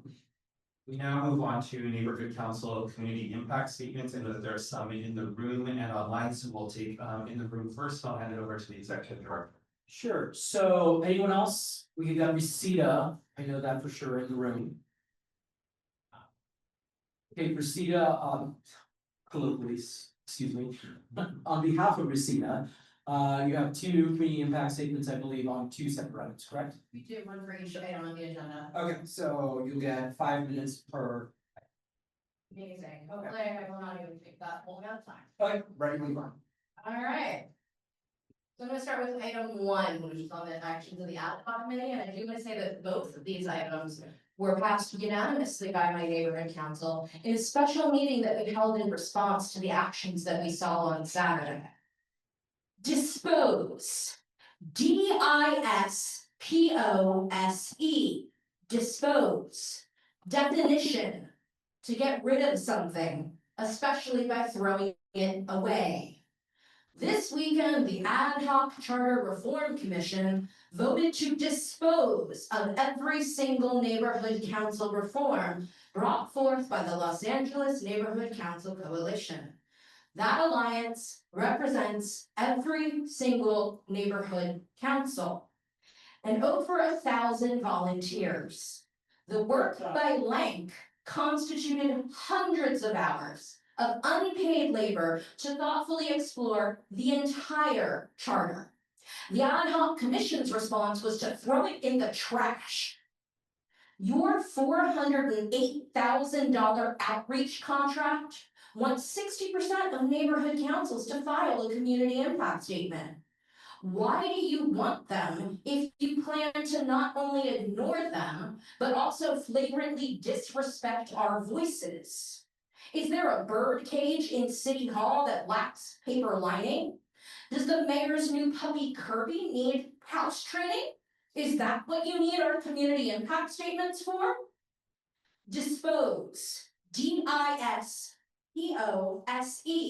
Dispose. Definition. To make someone feel a particular way towards something or someone. The first whisper of charter reform was in response to scandal within the neighborhood council system. Headlines blared, LA Mayor Bass promises review of neighborhood councils.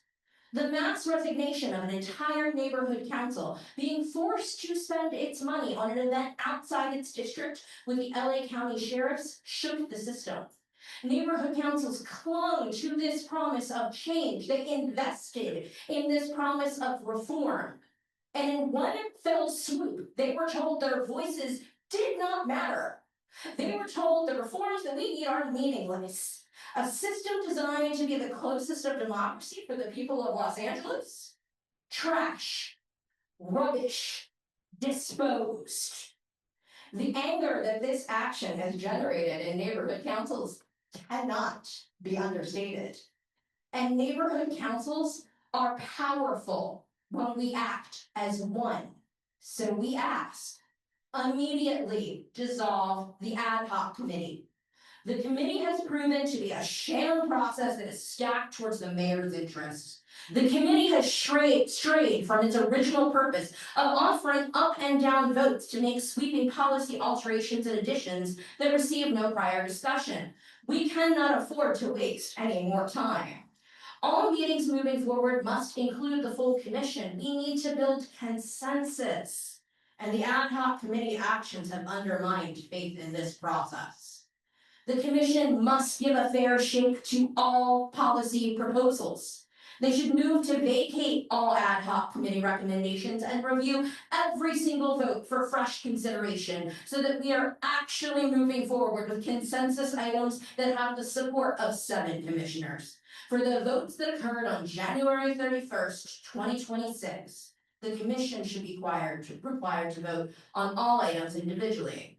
And lastly, the commission shall immediately comply with the Ralph N. Brown Act. The Charter Reform Commission's attempt to use an ad hoc committee structure appears designed to avoid Brown Act transparency requirements during the critical final phase of deliberations. This contradicts both the letter and the spirit of the Brown Act, which exempts only genuinely temporary task-specific committees from public notice and meeting requirements. Substance, not label, determines committee classification. A body does not straight Brown Act requirements simply by calling itself an ad hoc.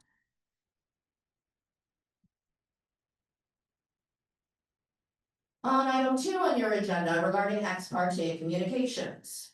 The Reseda Neighborhood Council finds itself in the position of, once again, having to reiterate our support of the Charter Reform Commission adopting an ex parte communication disclosure that covers communication with commission staff and both elected officials and their staff. We also feel the need to remind the commission that the bylaws regarding ex parte communication should not be applied selectively. If your ad hoc committee is holding a meeting in accordance with the Brown Act, then that is an official meeting of your commission. It is absurd to think otherwise. The bylaws clearly state that the rules apply to commission and committee meetings, and the ad hoc is in fact a committee of the commission. We supported the council motion as well that was unfortunately delayed for months. Ex parte communication disclosure frankly should have been the standard from the beginning. This weekend, the commission disposed of a number of important reforms in broad sweeping motions that appear to have been at some level pre-orchestrated. Unlike the 2021 redistricting commission, the Charter Reform Commission did not choose its staff. They are directly responsive to the mayor and council, which leaves them vulnerable to undue pressure to serve as conduits for evading ex parte disclosure.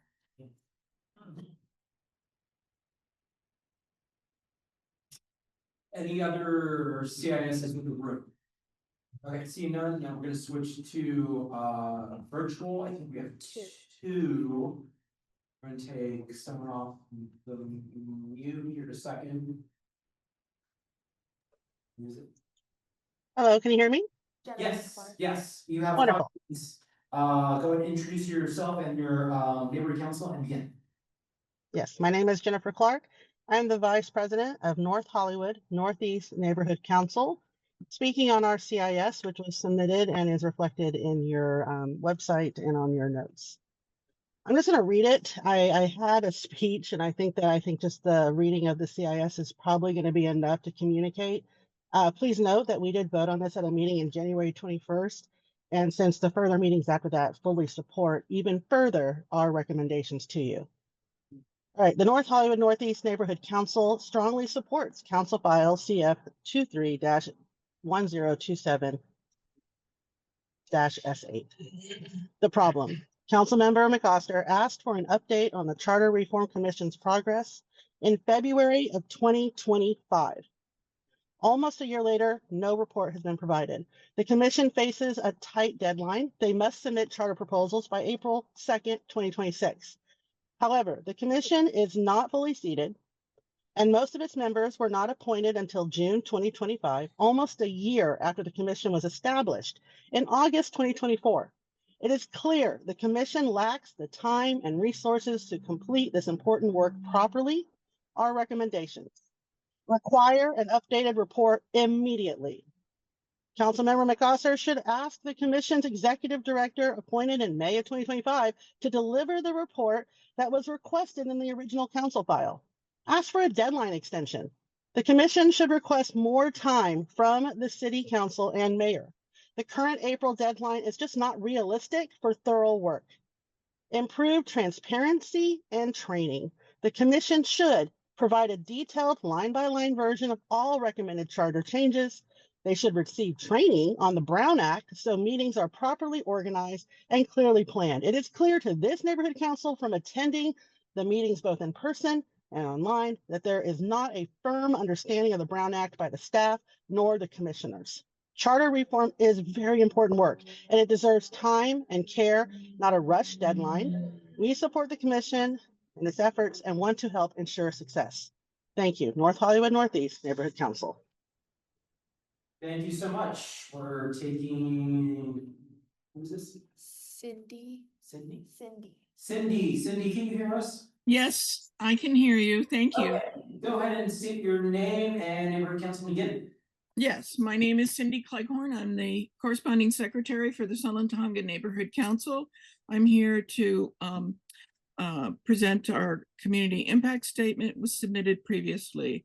On January 14th, 2026, at a Brown Act regular meeting, the board voted unanimously to extend its general support for Lank's charter reform recommendations and to applaud the Lank and Neighborhood Council budget advocates for their efforts. The Salontonga Neighborhood Council represents more than 60,000 stakeholders in the geographic area roughly bordered by the Angeles National Forest on the north, Lakeview Terrace on the west, La Crescenta Glendale on the east, and the Verdugo Mountains on the south. Our 21-person board represents low-density, single-family zone neighborhoods, multifamily neighborhoods, small businesses along our foothill corridor and scenic corridors, and our historic Old Town Tujunga, Commerce Avenue. We thank the Charter Reform Commission, the Board of Neighborhood Commissioners, and the City Council for their service and for considering our community impact statement. It's signed by our president, Lydia Grant, and that concludes my comments. Thank you, commissioners. Oh, sorry, we have one more. Who is it? Glenn. Glenn, can you hear us? Yes, can you hear me? Yes, go ahead, Glenn, state your name and neighborhood council begin. Thank you. Glenn Bailey. I didn't know if I was going to be given permission by the Encino Neighborhood Council president to speak because I'm on that board as well. I haven't heard back. They're having a town hall tonight on homelessness. But just for the record, Encino Neighborhood Council did file a community impact statement. So I am officially here then as president of the Northridge East Neighborhood Council. We did file a community impact statement on January 30th based on a vote that we passed on January 26th, and I'll just read that. It's pretty quick. The Northridge East Neighborhood Council supports in concept the charter reform recommendations approved by the Los Angeles Neighborhood Council Coalition, LANC, as well as those approved by the Neighborhood Council budget advocates. And when we filed the community impact statement, we included the text, the presentation. You have that from LANC from your January 21st meeting, and then the budget advocates recommendations were presented at your September 13th meeting. So those were those. And I just want. Oh, hello? He's still unmuted. I think we lost you. Did he mute himself? No, you might have lost connection. Can you hear us? We're still with you. That incorporate. Yes. We lost you for about 30 seconds. Okay. I don't know how much you didn't hear, but Can you go back to your last thought or a couple sentences back? did you hear that we forwarded the contents of the budget advocates and the link in our Yes. senior? Okay. So I'll just pick up from Lank. So that was a process, as you probably heard, involving citywide representation. I was one of the folks there. Everything that got a majority of the attendees vote yes vote was put in the recommendation. There were some items like expanding city council where did not get majority. We were like tied, difference of opinion, because some people wanted 25, some wanted 29, and some didn't want any. Anyway, we didn't get a majority vote, so that was not included.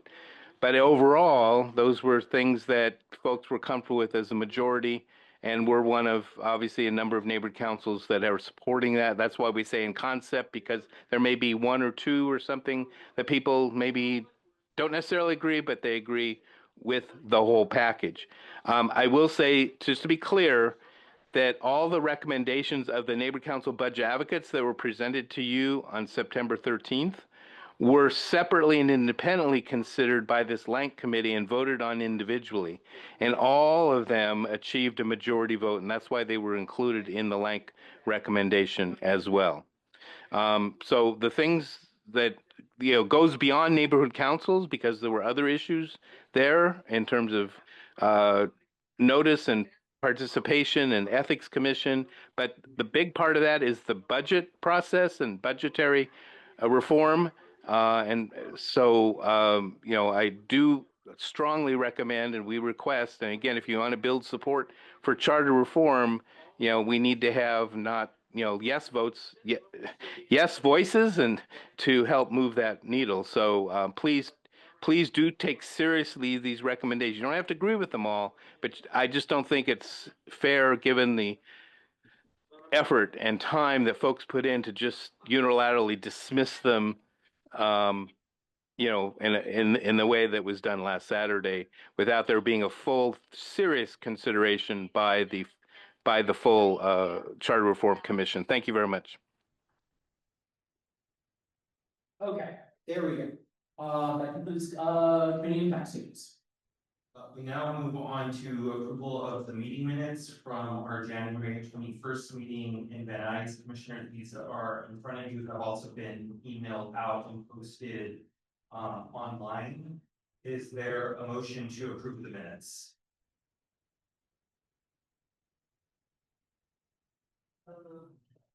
Motion by Commissioner Murray, I'll second. Is there any discussion?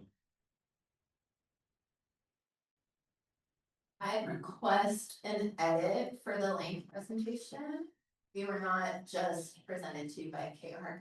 Can we also add the additional presenter? Yes.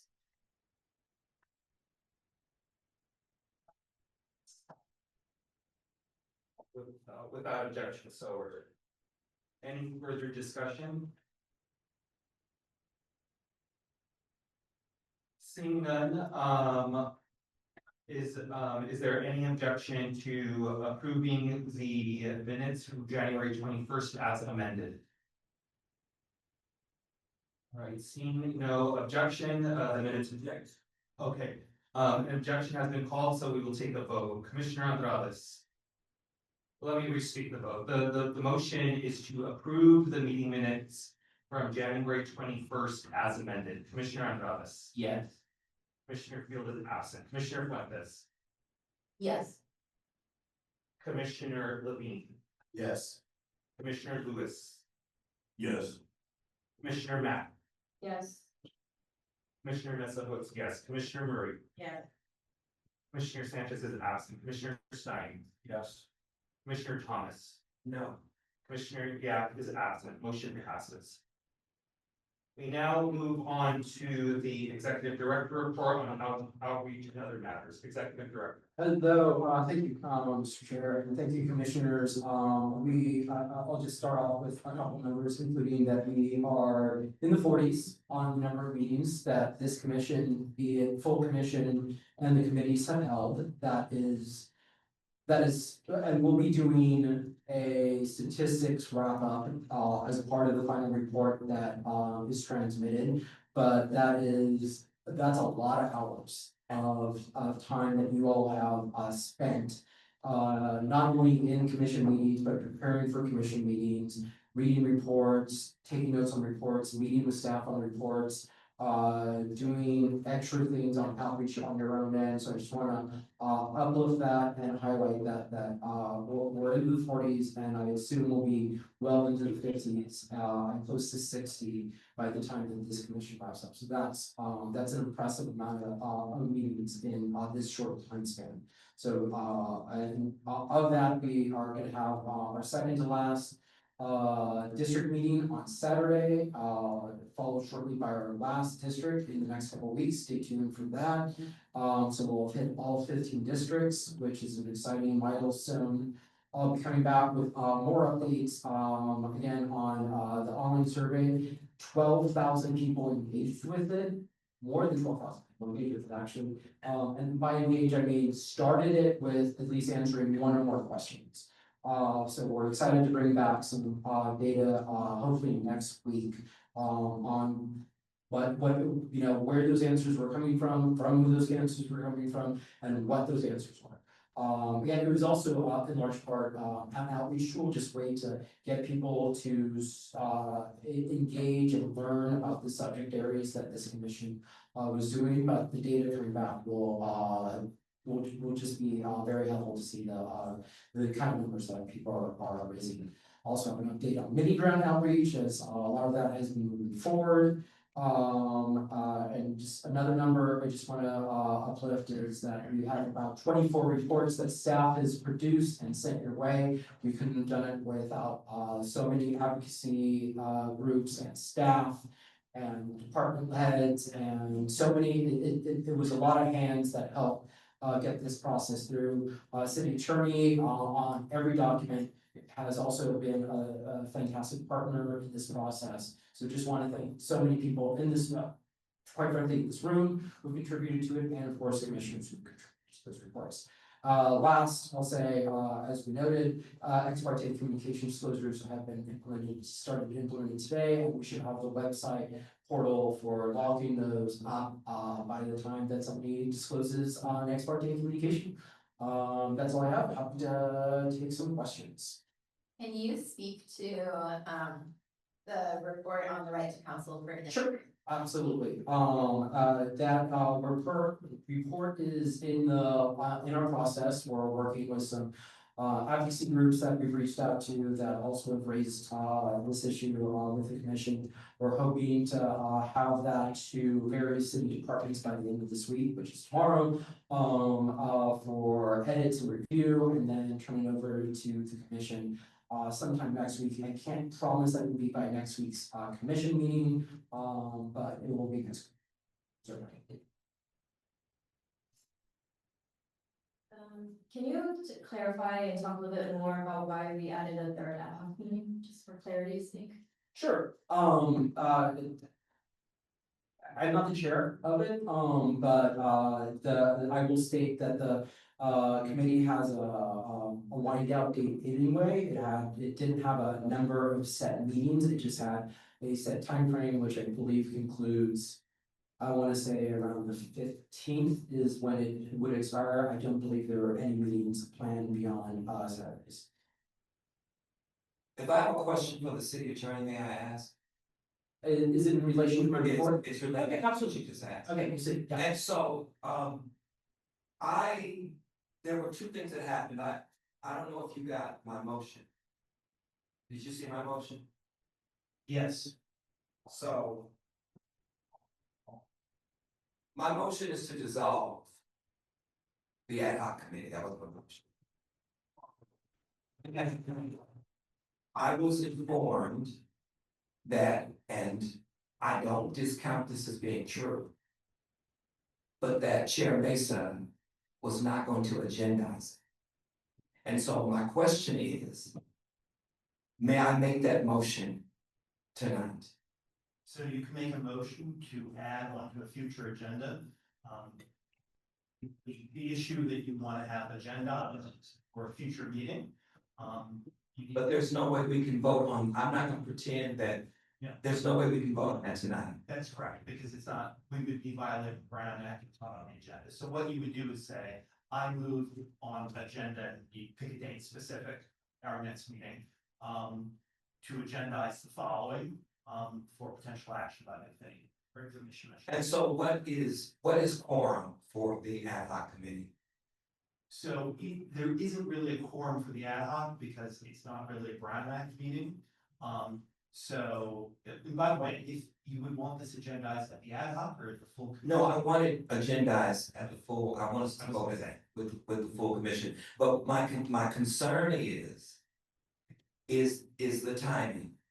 I want it dissolved today. And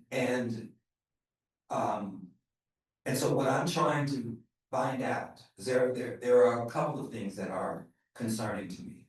I don't know if you saw that meeting. Yeah, it was,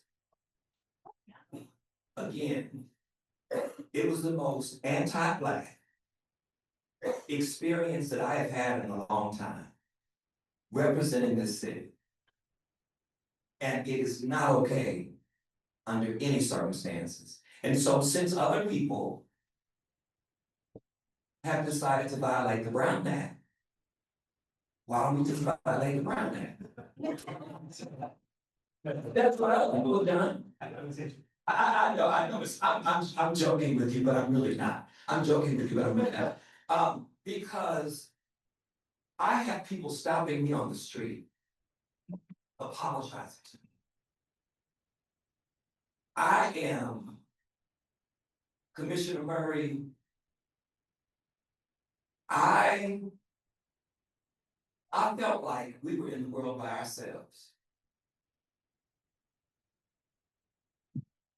Now, y'all know that me and Commissioner Murray have had our back and forth.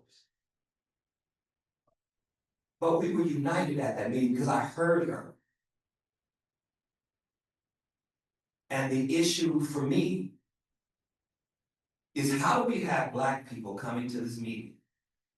How do we have a voice? How do Black people have a voice at this table and all tables in the city of Los Angeles? How do API people have a voice at this table and all tables? How do the people have a voice? That's what I want to know. What can be done to make sure that this never happens again? Because I'm going to file a formal complaint. Yes. I'm going to. Because it was not okay. It was not okay what happened to the chair of my committee. It was not okay that she was bullied. It was not okay that I was lied to and told that the reason that the Black folks were coming late was because of her. I know her better than that. Because the thing that people don't know is that there might have been a time when we weren't together, Black and API. But that's not true today. And so what I want to know, how do we legally protect the voice of those that this commission, or at least the ad hoc committee, has decided that they are going to shut out of this process? What can I do as a commissioner? I know what I'm going to do, but I'm asking you as the city attorney. Because again, why am I asking you? Because you have been weaponized. You were weaponized against my chair. You didn't. You answered correctly. And you told her that she had nothing to worry about, but you were weaponized. And I'm appalled that we're always asking for involvement, and I'm going to take 20 minutes. We are always asking for the involvement of young people. We have a bright young lady who made a much stronger commitment than any of us did, because she sat on 2 committees and she chaired one. And then to allow her Again, you were weaponized to suggest that she doesn't have her own mind, that she is being fed what to say by her boss. No one has the right to involve where somebody works. Nobody has the right to do that. And so what I'm asking is, what is it that we can do in order to make sure that this doesn't happen again? That was an orchestrated plot, is what it was. And I don't necessarily think Ms. Murray knew what was going on, because I know I did.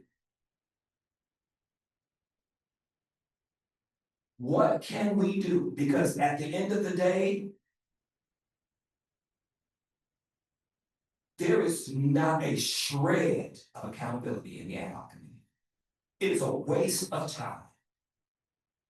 It is a waste of time, not a shred. There were people who were disrespected. We only had a few Black folk to come out.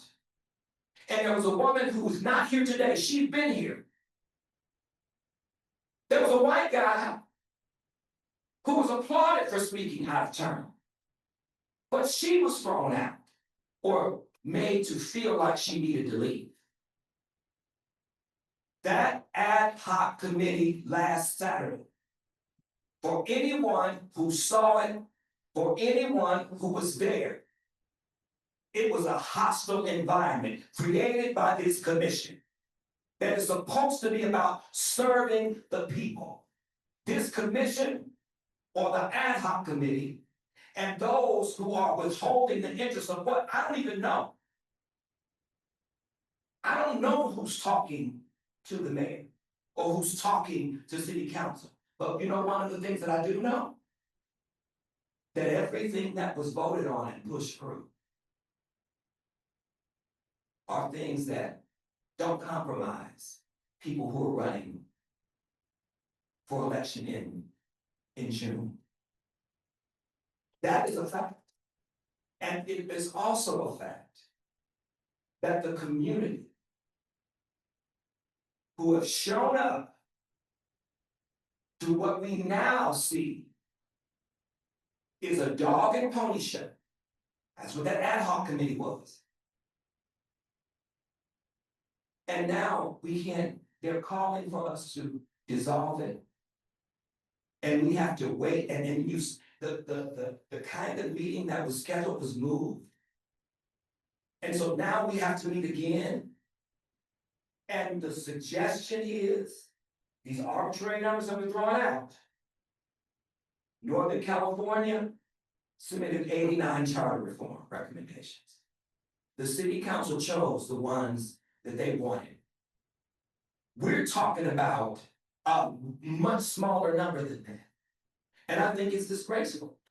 I can give you some options. Thank you. Okay, so I'm gonna tell you what I think you can't do, what you can do, and I'll let me start with one reminder. I'm probably gonna do what I can't do first, and that's probably the thing I'm doing. So the reminder, remember, what all the ad hoc is doing is making recommendations, so they haven't closed off anything that this commission can do. You can ignore them, overrule them, say thanks for the recommendation, we're gonna do something else. But that's not all that they did that on Saturday. So I just want to make that clear. That's not what they did. They created a hostile environment for me and other Black people in the room and people who were not even Black. So what you can't do consistent with Brown Act, at this meeting, is have the commission vote to solve the ad hoc, right? Because it's not on the agenda.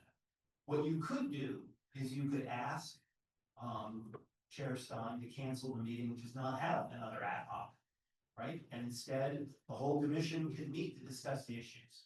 That is something that you could request, and that's up to Commissioner Stein. And all of you, if you want to have another meeting when you want to schedule it for, right? I would recommend or remind you that the ordinances that created the body recommended at least 5 days before, try to do 5 days notice to the public. So you should try to do that before you have another commission meeting, but you could have it shorter. If you want a shorter time frame, but it is, those are your options, right? I think. Well, thank you, Mr. City Attorney. I appreciate it. You're such a pleasant person. I hope you're always like this. I hope you're not. He is. I appreciate it. Commissioner Stein. You have heard, not from me, but you've heard from people in this room. Now, you know how I feel about you. And I'm saying that publicly. I don't like that man. He's crabby sometimes, you know. I'm glad to say only sometimes. But unlike anybody who is a straight shooter, he's completely and totally wrong. I've told him that. But I can deal with people who are a straight shooter. And if you can't see, now what I have done is I have sent the commissioners, because see, we don't want police accountability, because we don't have enough information. But you know what we have more than enough information on? Reparations. I think that's like 1,000+ page study that was done. So, as I see it, when we talk about equity, when you put the Freedoms Bureau, police accountability, and Black labor, when you put those together, those are equity reforms. And they don't just help Black people. I'm speaking specifically about Black people because when I don't, y'all run off in other directions. I've been saying it since I first sat here. Black people specifically, why? Because I'm Black. I am not going to require that anybody be barred from advocating for the people that they represent. This is Los Angeles, California. And every time I advocate for Black people specifically, everybody generally, there is a, what about me?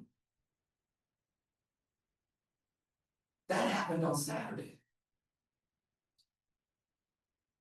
Unilaterally disrespected and disregarded the entire Black community in trying to one-up me. I can speak for myself, and I can fight for myself as well. So no need to try to one-up me.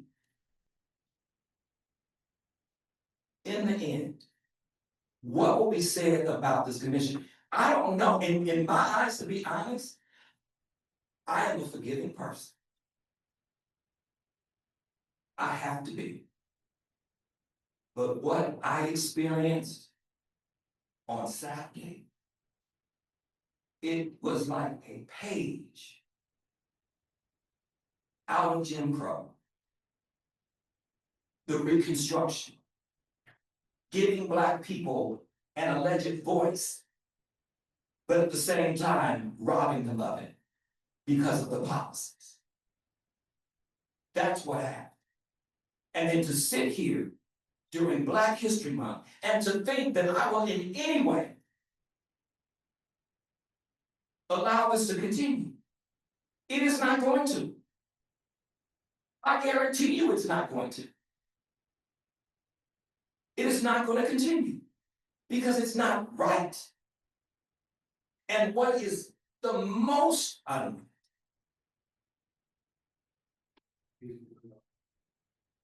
What is most unright is the fact that families and entire communities are being destroyed because LAPD is acting like tour guides while they kidnap our children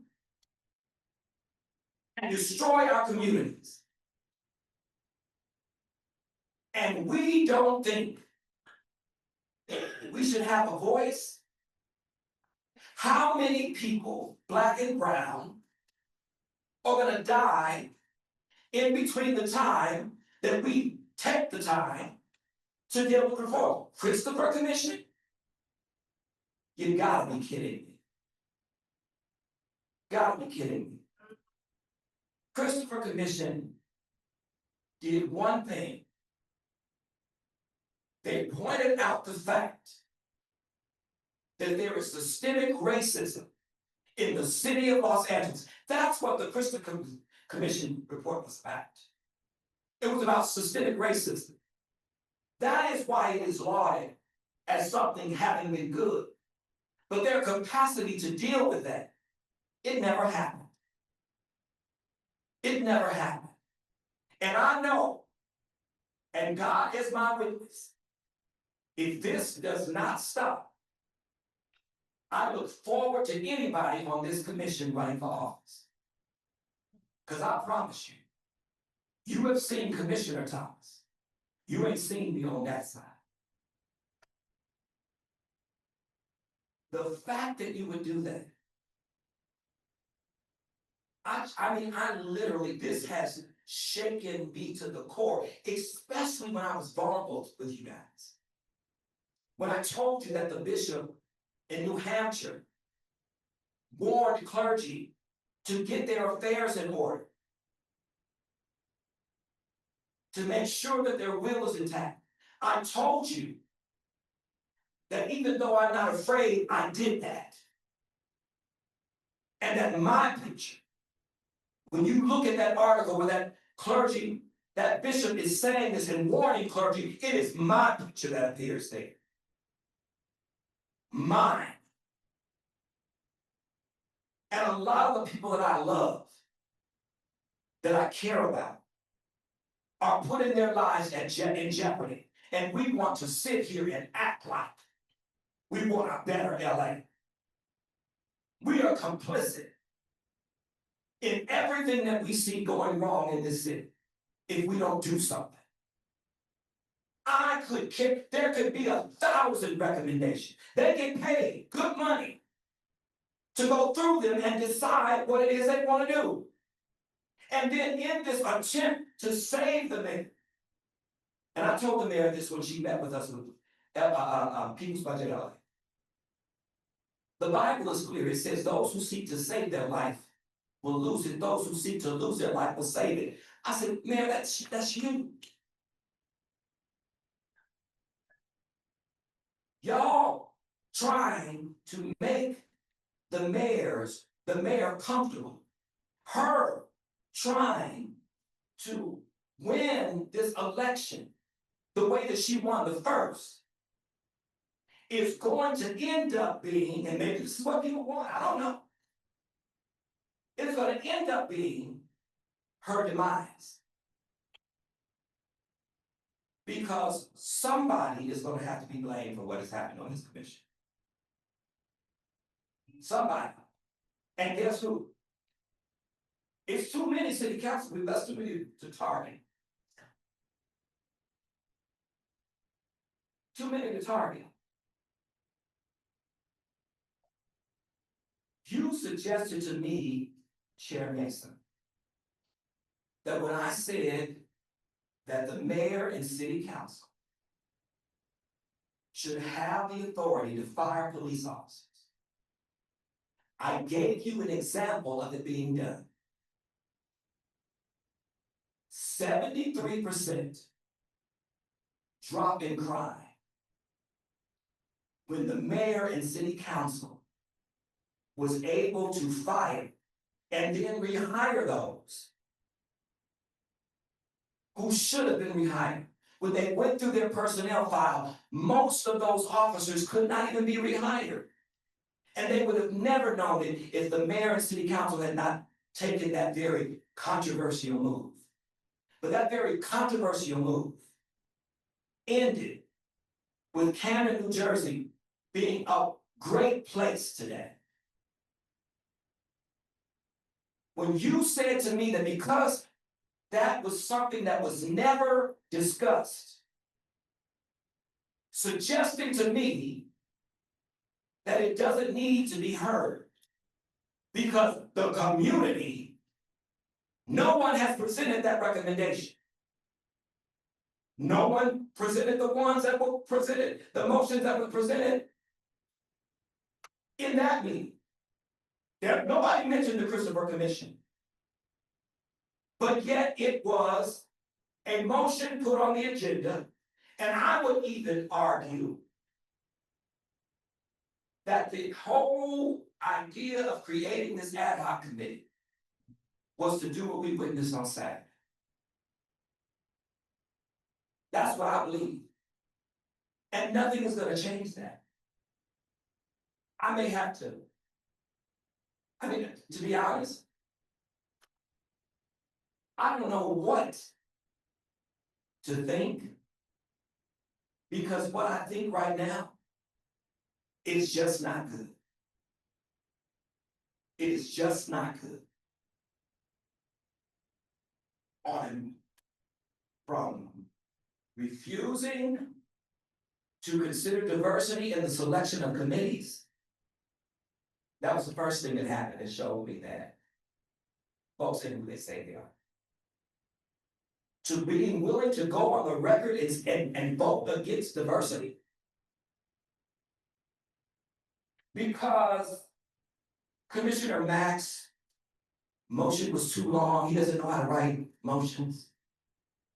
He doesn't know how to write motions. That's what you said, Justin. Sorry, who? You said Commissioner Mack. Oh, I'm sorry. Yeah, okay. All right. Okay, I will get the names. I'll get the names wrong. But we have heard from the community. Are we willing to continue to be the dog and pony show? Or are we going to do what is courageous and what is right? And for once, give the people of Los Angeles a voice. For once. And if city council and the mayor or whomever else decides that they don't want to affirm their voice, then they have to deal with that at the ballot box. That's the way democracy is supposed to work. How is what happened on Saturday any different than what Donald Trump is doing? It's the exact same thing. You have all the votes. You knew you had all the votes from the beginning. But you did not recognize that you had a wild card. That was Commissioner Murray. She was a wild card. I heard her. She speaks softly. She don't speak long. She will tell me off, but I heard her. I heard it. And what is insulting to me is for this Black woman to share what she did, who works for the district attorney. If she don't know what police do and how they are, certainly nobody else here does. To have her voice ignored, a Black woman, to ignore her voice, she doesn't say a lot. It was disgraceful. And while I'm on that note, I don't ever want to see that Black woman sitting on that floor with that microphone again. Get a speaker. No woman should be sitting on the floor with a microphone.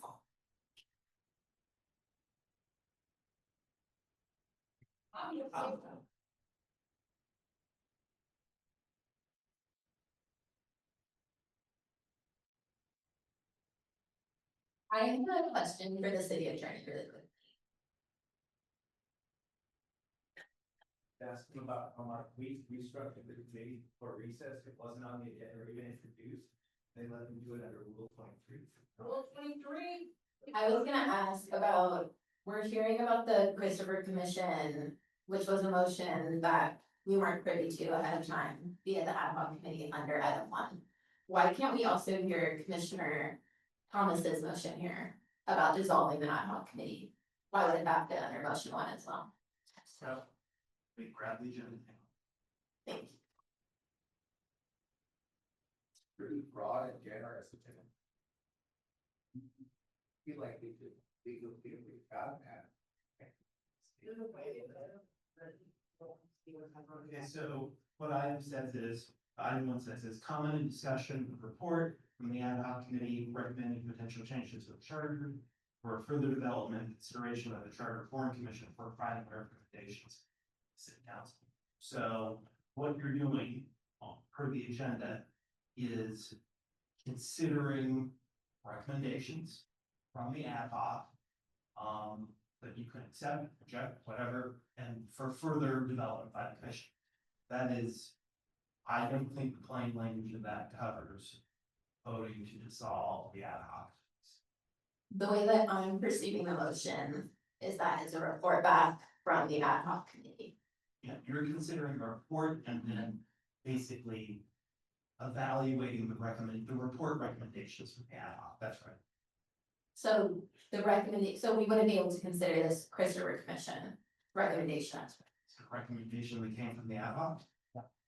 It was, go ahead. There's a recommendation that came from the ad hoc. But that recommendation will go to the full committee. Commission, thank you so much, Chester. And the commission can vote yay or nay on whether or not they want to accept that. It would take, in a world where we had a full commission, it would take 7 votes to move forward with the Christopher Commission recommendation. It would take 7 votes to deny placing that on the ballot for the Christopher Commission recommendation. I hear that. Sorry, What I'm getting at is that a motion materialized out of thin air. My fellow commissioner here brought forward a motion at the same ad hoc committee meeting. Why wasn't that included? So I don't have an answer to that. I don't know. Well, how about the people who were sorry? Sorry, what was the motion that was not included? Excuse me? What was the motion that was not included? What was not included was when I said that that city council, and I'll look at the minutes just in case. See what the motion was. So I think, I just wanna also, I think before we start talking about the ad hoc committee report, we should wait till we get to that. Honestly, and I know, I've got some commissioners eyeing me for a recess as well, because we've been at this for almost 3 hours. Well, the only reason that I was bringing that up is because, again, if it's putting out into, if we don't agree, because I think that there are commissioners here who don't agree. We know that there's a community here that doesn't agree with the ad hoc committee. And so it's kind of useless because again, my question to you, city attorney, that I did not ask was, I thought, just as you said, when somebody was given a minute and everybody else got a minute and a half, you said you can't do that. Yeah, I think everybody got it. Right, no, I know they did, but I'm saying, what I don't understand is why my committee, with a young API chair, was treated differently than the other committees. Why was the process? And who presented at our committee? Black folks. I didn't hear that, James. Black folks. Thank you. How is it that the time that we have the most Black people and we're deciding what we're going to move forward, we all of a sudden change the rules? I kind of think that's discrimination. I don't think you can do that. Which is why I said from the very beginning, when we talked about the conception of this ad hoc, And when we sat down here, I said, what is the rubric? I ought to be able to say, for this particular reason, we're not moving this forward. And it shouldn't just be my opinion or my feeling. The other thing and I talked to Ted about this. Can I put something on the record, James? Yes. I consider James a friend. We don't. We are. We, no, I can't be as eloquent as you are. You're much better. Come on, stop. Oh, I can be a good trial lawyer, but putting that aside. We talk all the time, and that's when James says, I told that to Ted, Ted told that to me. I respect James having the right to come forward with his thoughts as clearly and cogently as he does. And we've also agreed that the two of us, not talking about any other members, can respectfully disagree on how we're gonna vote. James always has to add in that you're wrong and I'm right, but that's okay. So some of the things that you said really bother me. Of all the people that are sitting on this commission, and maybe Jason doesn't fall into this trap. No one could ever call me as someone who's put up by the mayor. I never called you that. I didn't say, but others have. I will call names. I can call names. I have no problem calling. Can I finish? Nice. Can I finish? Yeah. I like calling names, by the way. I only know that too well. Basically, I've talked to Mayor Bass once since she was elected to office, probably 2.5 years ago, and it had nothing to do about police reform, commissions, or anything else. I don't have that relationship. So I sort of resent when some people say, well, you're just a toady for the mayor. Hell, I was independent as they come on this, and in terms of what you would do to someone that run for office, I'm 77 years old. I tried it once. I learned from my mistake, and I never ran a second time. So that threat doesn't apply to me. Hey, that wasn't a threat, that was a promise. I wasn't talking to you, that wasn't a threat, that was a promise. But you won't get that chance with me. Well, I mean, I talk to you all the time, so I would say.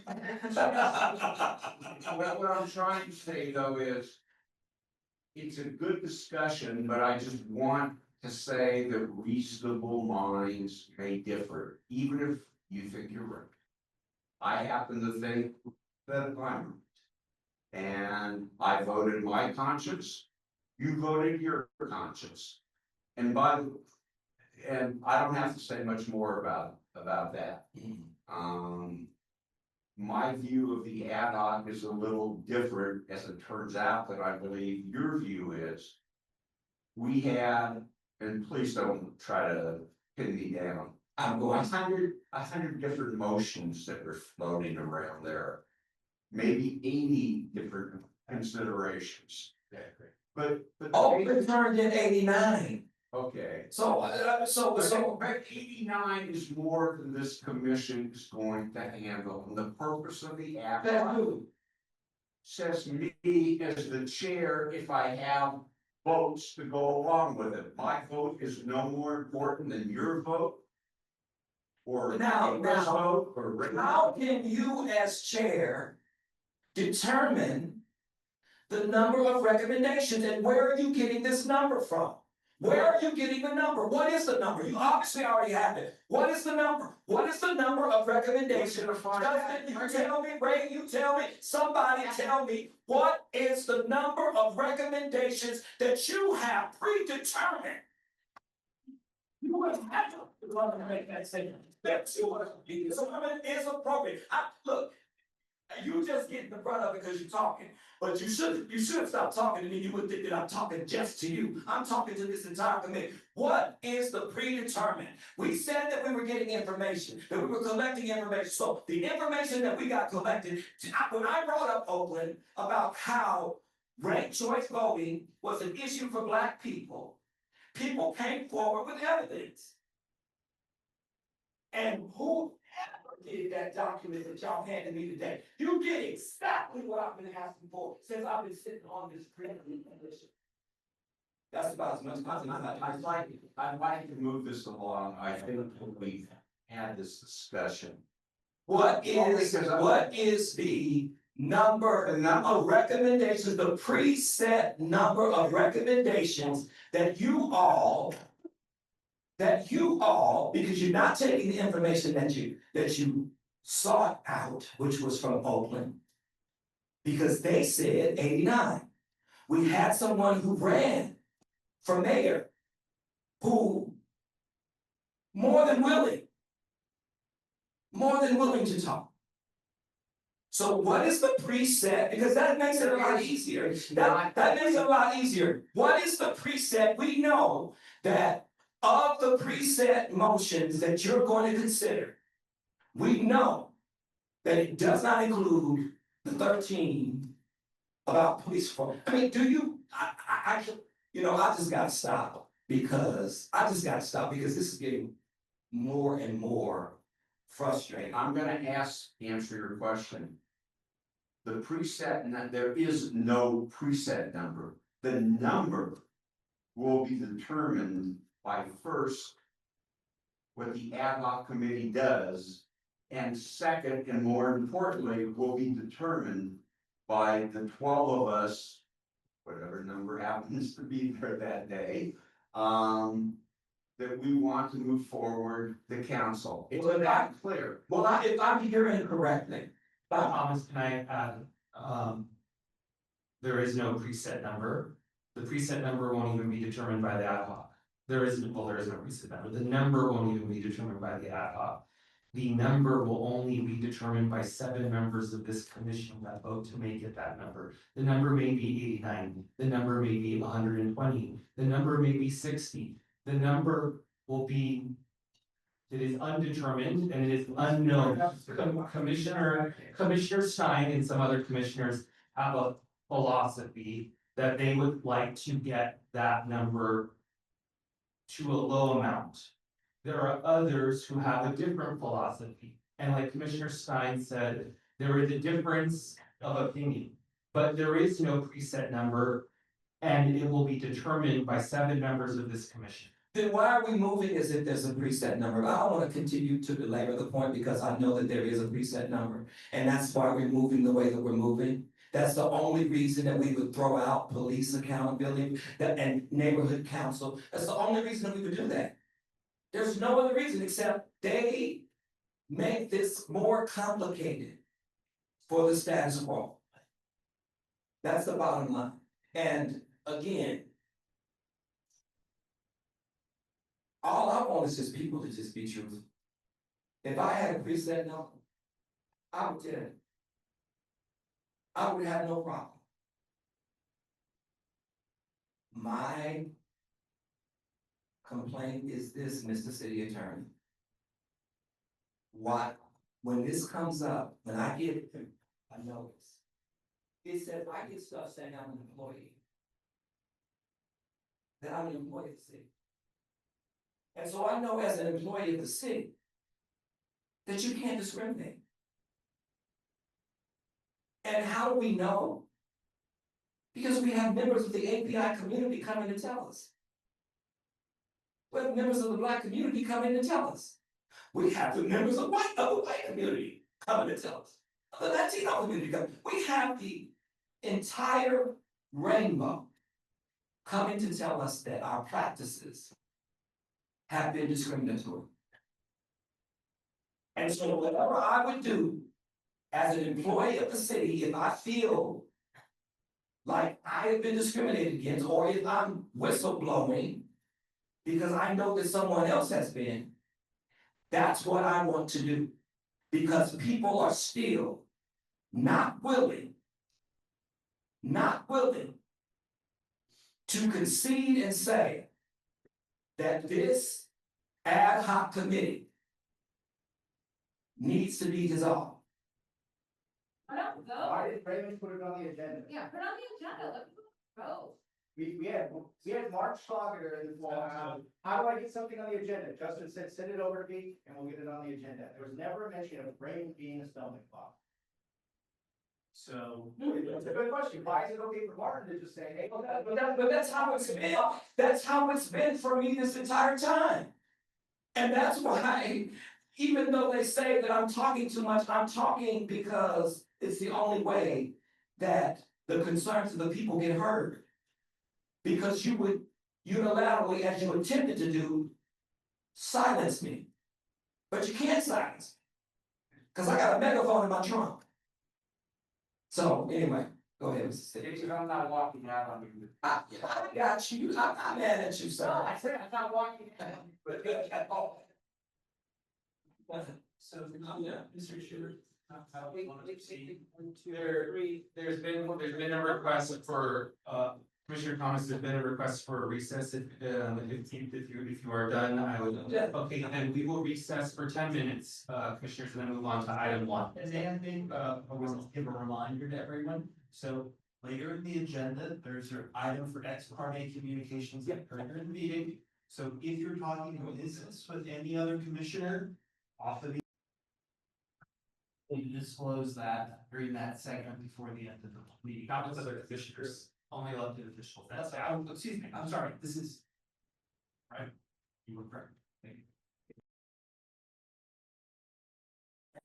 you. You're waiting for. Okay. All right, we are going to reconvene the meeting. Commissioner Andrades. Commissioner Hill is absent. Commissioner Fuentes. Present. Commissioner Levine. Present. Commissioner Lewis. Present. Commissioner Matt. Present. Commissioner Metz is present. Commissioner Murray. Present. Commissioner Sanchez is absent. Commissioner Stein. Present. Commissioner Thomas. Present. Commissioner Yap is absent. All right, commissioners, we move on to item. Yes.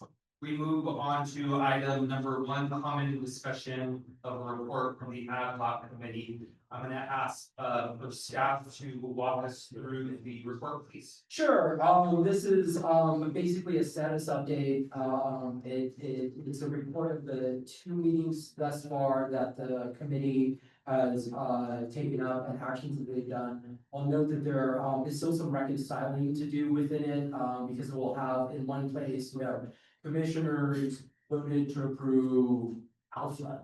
And then maybe at the next week, commissioners took a vote that got rid of alpha, for example. So we have reconciling to do that, that will be reflected in the final report. So just as you're going through it, just know that, there's a reconciling that done by the final report that will be transmitted and discussed, I believe, at next week.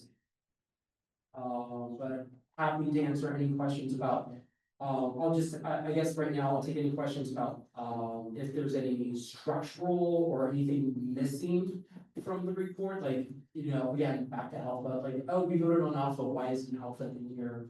Or, why isn't there, why hasn't personnel been doing that?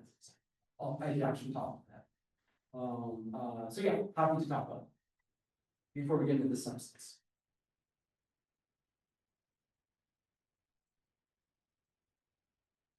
Just a clarifying question. So I just want to know, and Chairman, so you can tell me, exactly why was because I think somebody has mentioned that when I asked before and previously, and when another commissioner asked, how do you get something on the agenda? It was just send it in. Well, when I sent my motion in, it was left to you to determine whether or not it would be agendized. And so obviously it was not agendized. And so my question is, why was it not agendized? And do you even know what my motion is? I do know what your motion is. Have you seen it? Yes. Okay. To answer your question, two reasons. One is because the ad hoc will complete its business this Saturday. Most of the items that you requested in your motion can actually be addressed in next Wednesday's commission meeting. So for example, if a commissioner wanted to do an up or down vote on all the police recommendations, a commissioner could, if they chose to, make a motion to revisit X recommendation. If there's a second, that would prompt a discussion and force a vote. And you could theoretically go through, if a commissioner so chooses, every single recommendation. That's up to commissioners, of course. So what I read in the motion felt could easily be accomplished at our next meeting. The second reason is that I generally only add motions that are received within 72 hours. When was that received? Is that your, is that a rubric that you set, or is that something that is standard? That's been standard for this committee. No, I'm asking. No, I'm asking, is that a determination that you have made on your own, or is that in the bylaws? That's, well, the authority is granted in the bylaws and a determination that I have used consistent in this commission. Last time we had a full commission to decide on. How we will do it. Okay, are there questions or do we want to? Sorry, I think Commissioner Mack substitute for me on Saturday.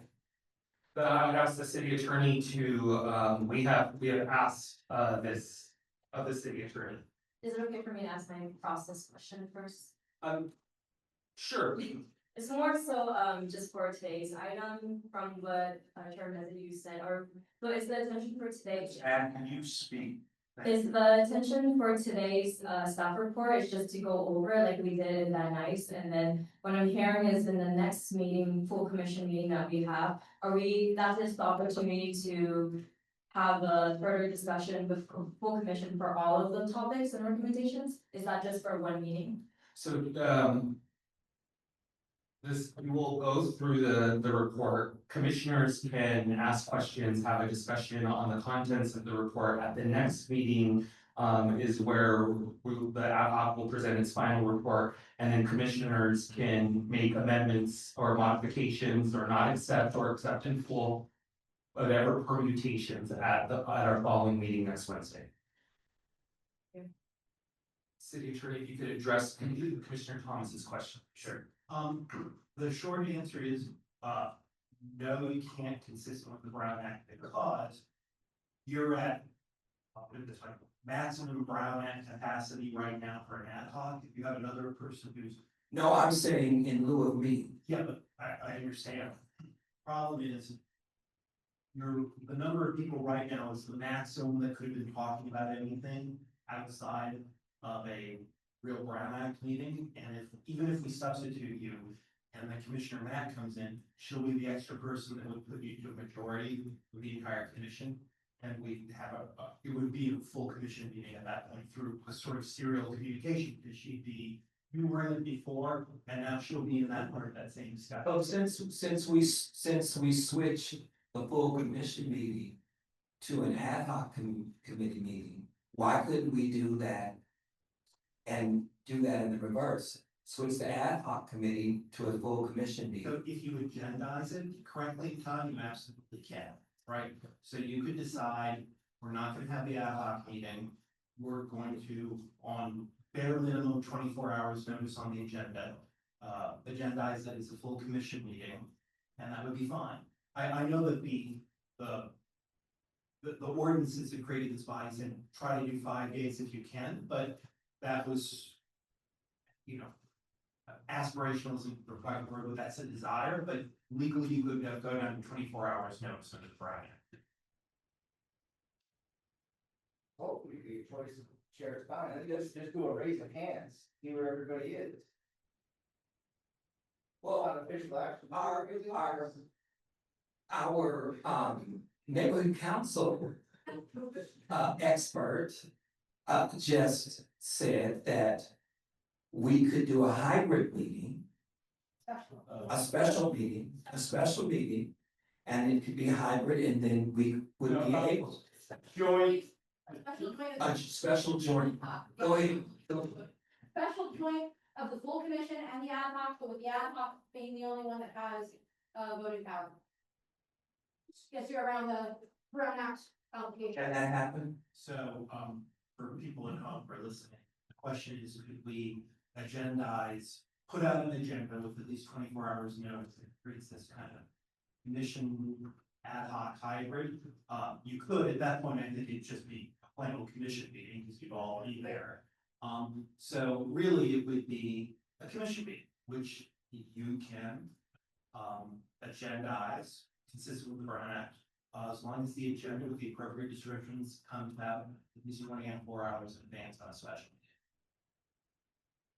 And so who would be responsible for making that decision? Would that be Ray? Would that be Ted? And that would be, for the commission, that would be the chairman of the commission as a whole. Okay. So that is my recommendation. I think it solves the problem, because other than that, I won't be there. So I hope you're not clapping that it won't be there. I like him being there. Because I want more people to drop out. Right, I think we're done with the process questions. If we can move through the report, please. We could just have, how many commissioners can you leave? Well, let's do. I think, Chair, if I may recommend, I would say, first let the commissioners who are not on that pod ask questions. Perhaps, and then ad hoc committee members can of course answer, like, again, why did this, what was your thinking on moving forward with all the discussion? Again, it's a discussion today, deliberation with possible action next week. So even something, again, back to alpha that might be on today's report might be moot on Saturday if the ad hoc committee says, we just don't want to do alpha. So, but again, it's up to the commissioners how much you want to discuss right now. Happy to address things. I know Commissioner Stein asked me to address this. I've said probably at half the meetings of the commission, as staff, we're going to continue to iterate and improve and try to find new ways to engage and have meetings and improve processes. And we worked with Chair Stein, and Chair Stein said, with us all brainstorming from Paris, thank you for that, sir. To ask commissioners on that committee if they wanted to frame the discussion around motions. And we sent out an email earlier last week asking commissioners if they have motions. We talked to some of the commissioners and said motions would be great discussion starting point. And then of course, we've got a motion that says A, B, and C. And it just frames the conversation, and that's what it did on Saturday. It framed the conversation. Permutations again happen around that. I don't like A, I wanted to add D and E. Friendly amendments were made, accepted and not accepted. Amendments were made, accepted, passed and not passed. There were tie votes. That is absolutely how commissions and Brown Act bodies work all the time. Is based on motions. So it was an attempt to structure it differently, work with commissioners. Commissioners took drafts and made it their own and made modifications. Took drafts and made it their own. Yeah, they're drafts. Yeah. So you're admitting that you. Yeah, so that's why the font is the same, so you can yell at commissioners, the community and the community is right. Commissioner, if I can finish. Work with these commissioners, saying, hey, would you like to work on the case? And I talked it on the phone, sent them their language that we talked about, and commissioners worked with that language. And by the time we got to the meeting on Saturday, they had variations of it and different ideas and thoughts and frame. They did, commissioners, thank you for working with us. Thank you for trying this new iteration. I won't be I won't be shamed into working and saying that it was bad to work with commissioners to help them try something else.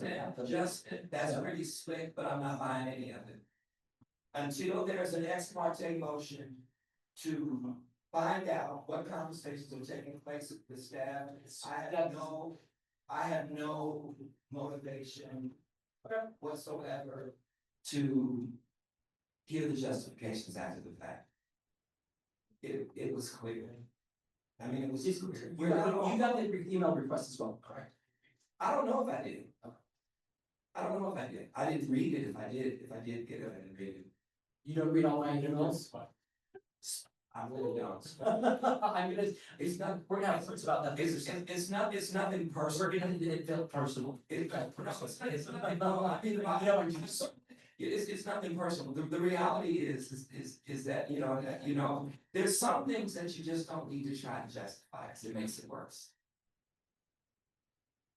There's some things that you just don't need to, it makes it worse. And I don't think that that's understood around this little curvature, but I've talked more than enough. I'm not gonna say anything else. Are there any commissioners who are not on the ad hoc who would like to ask any questions? No questions, just comments. At the next commission meeting, if that's more appropriate, or today, I intend to make 3 or 4 different motions for all of the link recommendations to be taken up one by one, for all the issues related to police reform to be taken back up one by one. All the issues for community forestry advocacy committee, all of their recommendations to be taken back up, as well as all recommendations from the Blackwater Center as well. And I'll be making a motion about the Freedmen's Bureau.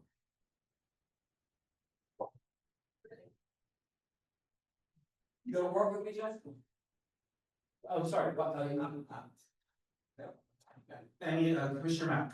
I was just gonna say, I totally agree with Commissioner Spence's remarks. I would like to see both the link and police accountability recommendations go through and talk about one by one. But I think next is a comment and a question for ad hoc committee.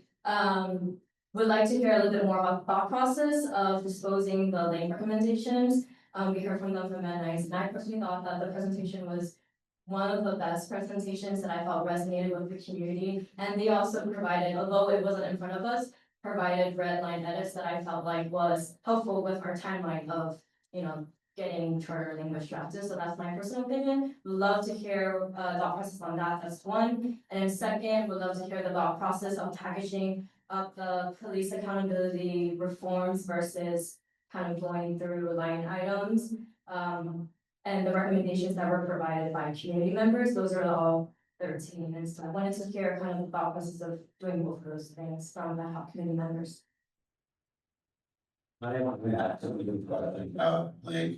noting that there are a number of neighborhood council related recommendations in the Sanchez Meza motion to move forward with reforms of neighborhood councils, and how are those distinct from lane recommendations that are you making the same issues? I'll just say that, I mean, there are link recommendations that are, for example, I believe Link recommended a 2-year budget. That is moving forward. That was voted to move forward. We didn't include it in the report. For example. So, to say that all, the motion, yes, was to move, was disposed, but there were other recommendations in 2-year budget, for example, that Link is supporting, that the commission is so far, and neighboring councils as well.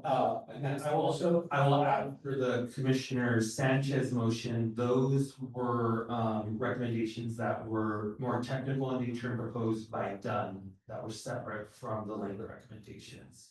And just a clarification, so we pick out the discrete motions that are different from other ones that have been proposed. But then if there's overlap with other proposals, we'll list them as a supporter. So for example, 2-year budget, that reform, they're listed as a supporter on that one. But the bucket of Lake recommendations were all the Lake recommendations that were unique to Lake and have not been presented before.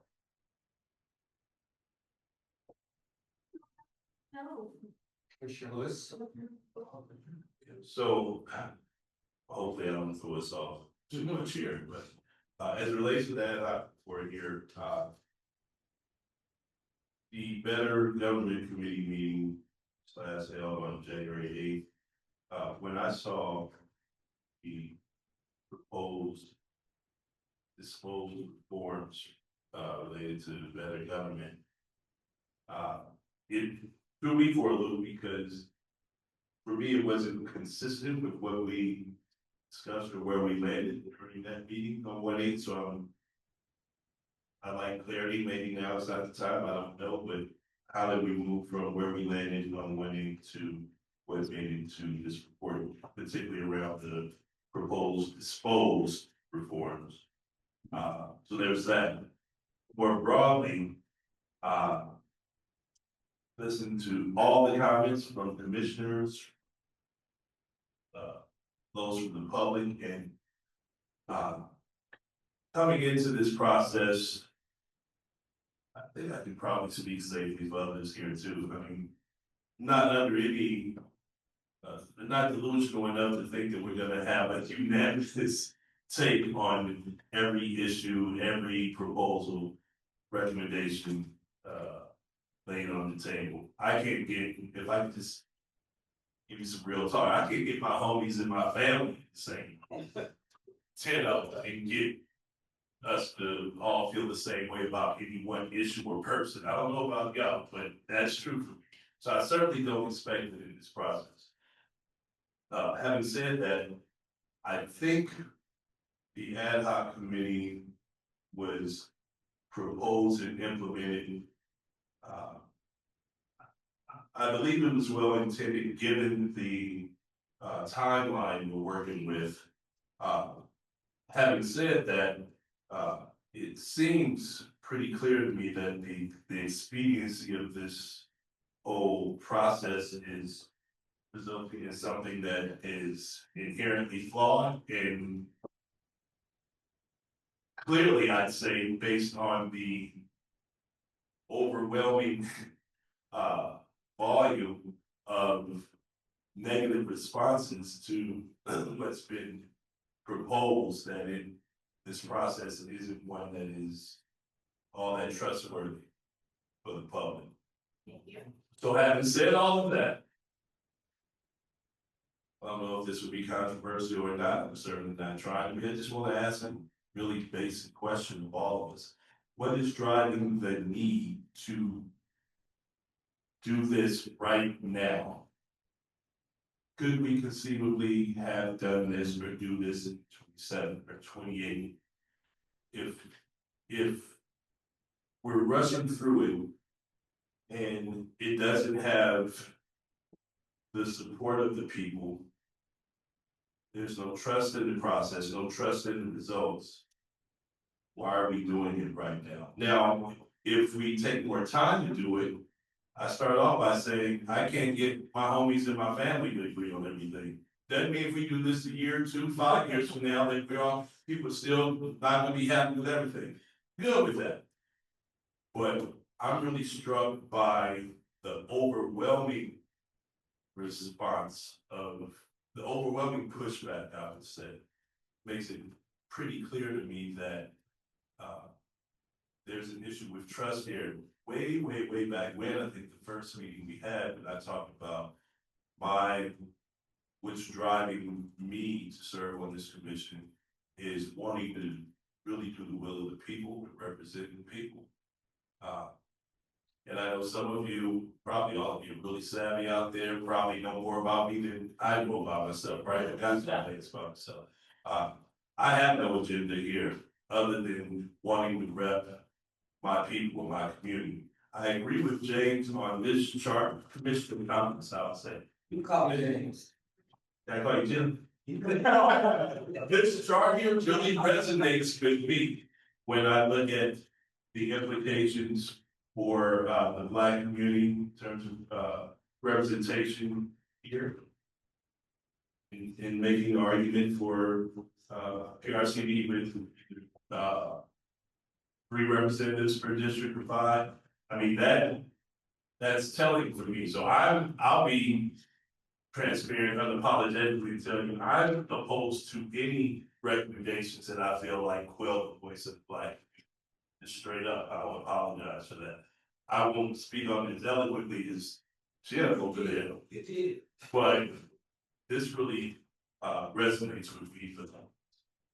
Beyond all of that, I just really, I'm sitting here questioning, concerned about whether this process, as well intended as we're trying to be, if it's just inherently flawed because we're just doing it too fast.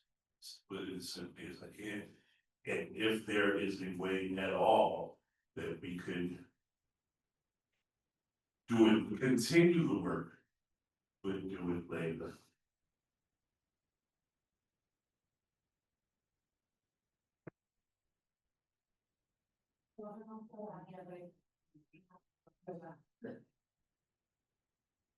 And I would. Question slash comment. Yeah, and I would like to say that regarding proportional ranked choice voting, when we voted on that, we didn't really. Say we, who's? The ad hoc committee. It was brought up after the fact that they needed to go together. I brought that up, just Yeah. to clarify. Yeah, you yeah, specified that. Yeah, and this is the thing. It doesn't work without it. It just doesn't work without it. It doesn't get at, unless what we're trying to do is not have representation from Black people in API, and I'm leaning towards that's what we had. That's the road we on. I like calling you Jim now. Can I clarify? That is an issue for me, clearly, but my broader concern, my major concern is just the process itself, and if it's inherently flawed, just given the timeline. Right. And why are we bound to that timeline? I have some sense of that, but would it be, would our chances for having more community support for this and having the resulting charter be more grounded, more rooted in community sentiment? Will we have a better chance of that if we did it later? Continue to work. So I don't want to say to stop and pause, but if we, I know we're under the gun to get it done with April, which or so we can go to the ballot in November. I get all that. Say again. April 2nd. Yeah. But that's just playing devil's advocate here. Yeah. No. Why do we have to vote on it in November? Well, because that's one of the reasons that we can bypass the ad hoc committee and have these deliberations with the full commission, and then we could vote. As opposed to having the middleman. Because it doesn't make sense, because if what we're saying, and again, I'm listening to what is being said.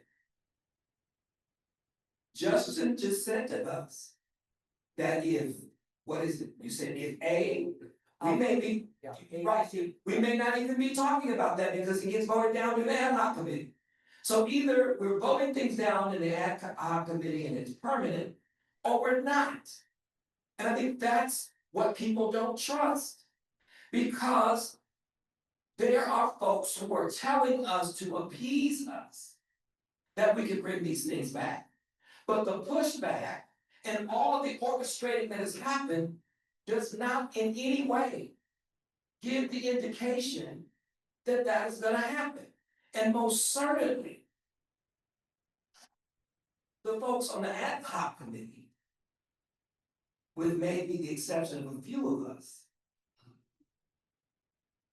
know that that ain't the plan to bring this back. And if we're gonna bring this back to the full commission, why is it not with the full commission before? Why is it not there now? Well, my understanding, and please, someone feel free to push back. My understanding is that just in terms of it being feasible or practical, given the time frame we have, the ad hoc, I believe, was originally proposed just because we can't fit with so many meetings into so much time. You know, given that we all have lives outside of this, so we were trying to do what was practical. I think now looking at Commissioner Stein, I think he's the one who initially proposed it. So I think I'm accurate in terms of rationale for it. So I do believe it was well intended, but again, I think just the But I time. think it was hijacked. I think it was well intended, but I think it was hijacked. That's fair. That's what I think it was hijacked. But in the end, the conclusion is still the same. Things are gonna come before the full commission. And it doesn't make sense that there has to be the middle guy. Because the middle guy, this entire meeting has been taking up space with what we did on Saturday, with what happened on Saturday. It's gonna be the same thing the next time. And so to argue that this is more efficient and effective, Justin, right? You wanna be efficient and effective. It's not efficient and effective. And if it is eroding public trust, It is. then It has eroded public. That's where I fall on this, for the record. If it erodes public trust, then you shouldn't be doing it. The only thing. Well, what do we do as an alternative, given the time frame we're working? We switch the meeting to a full commission meeting and we vote on the things then. And we have the community there. And we should, and we should give, and maybe we need to do our public comment a little bit different, because I wanted to ask questions. I mean, they have proven that they have expertise. And we have people in the room who have expertise. And so if I have a question as a commissioner, I wish I would have been able to say, with regards to proportional ranked choice voting, okay, so what's that? Because my concern, it was your concern. This is gonna hurt our community. It's gonna disenfranchise our community. Which is why I specifically said the arbitrary number of 23, even one of the chairs said that the threshold needs to be 25 if it's going to be something positive for Black people. You answered that specifically, but we still voted 23. So that means, and that's an arbitrary number because none of us know what the magic number is. What that virtually says is, you don't care about hearing about Black people. You don't value the voices of Black people. But that's just Black people, but that's API folks too. If I may. What also strikes me as quite troubling is for us to have wiped out all of the neighborhood recommendations. I mean, if I was involved in that work in one of the neighborhood councils, I'd be ticked off too. I mean, I get that. Yeah, and so I don't understand how any of those recommendations didn't make the preliminary cut. I mean, I'm more in favor of, we can pass it on to the council and let them be the ones who have to deal with the consequences of not listening to the community. But I think for none of those to make the cut, preliminary cut. Just to respond to that. That doesn't feel good. When the ad hoc committee idea was presented, I believe my interpretation of what Commissioner Stein was putting forward was something almost like policy heavy, really diving into the issues and making the cuts in that way. So for the late recommendations to be just swept away is pretty bizarre and wild. No discussion. Yeah, no discussion. But this is the crazy thing. I think it was a friendly motion to ask for diversity training of some sort of neighborhood councils. Which I think it passed. We don't get that too. Yeah, I know you can. I know you do, I know you do, I know you do, I know you do. But what I find interesting is, I don't think it's the neighborhood council that needs diversity training. I think it's the commission that needs the diversity training. And so it's kind of ironic that we're pushing something on them and wanting something from them that we're not willing to do ourselves. And that's what's troubling. And even more, Commissioner, if you just had been there to see how Black people were being disrespected in that meeting. It's probably best I wasn't. It's probably best you, right? Cause you're a big guy, you know. I don't have to worry about the police. According to Norm Stanley, he says if you're short, you know, then they kind of leave you alone. So I think that's why I'm safe or safe-ish, right? But you, brother, you would have a problem. So, but I'm, you know, and I say this, and I don't, you know, I'm really grappling from a very deep place in my heart. Martin Luther King's birthday, holiday, Black History Month, and we wipe away Black faces. We wipe away API voices. We wipe away the voices of API. And one of the things that I continue to say in that ad hoc meeting is that every action that we seem to be excited to make in the ad hoc committee deals with government, not with the people. And so we've had the people come here and endure this to then only say, and we, according to Ted Stein, we're not qualified to make decisions on policing. I beg to differ because I used to investigate. I know a little bit more about policing than folks want to give me credit. And I used to get harassed by them quite often. Well, of course. So we know a little bit, and this is the thing. For us to think this is okay, this is what I'm wrestling. That we think this is okay in 2026. That we think it's okay that to say that immigrants have a right to legal representation after they've been beat up, after they've been kidnapped, after they've been traumatized, but to do nothing to stop it, to not say in the charter that the police have a responsibility to the citizens of Los Angeles who are represented through city council and the mayor's office. How can we allow the chief to just unilaterally say, I am not going to follow the law. I am not going to enforce the law that says that ICE has to take their mask off. There are businesses that won't let you come in with a mask on.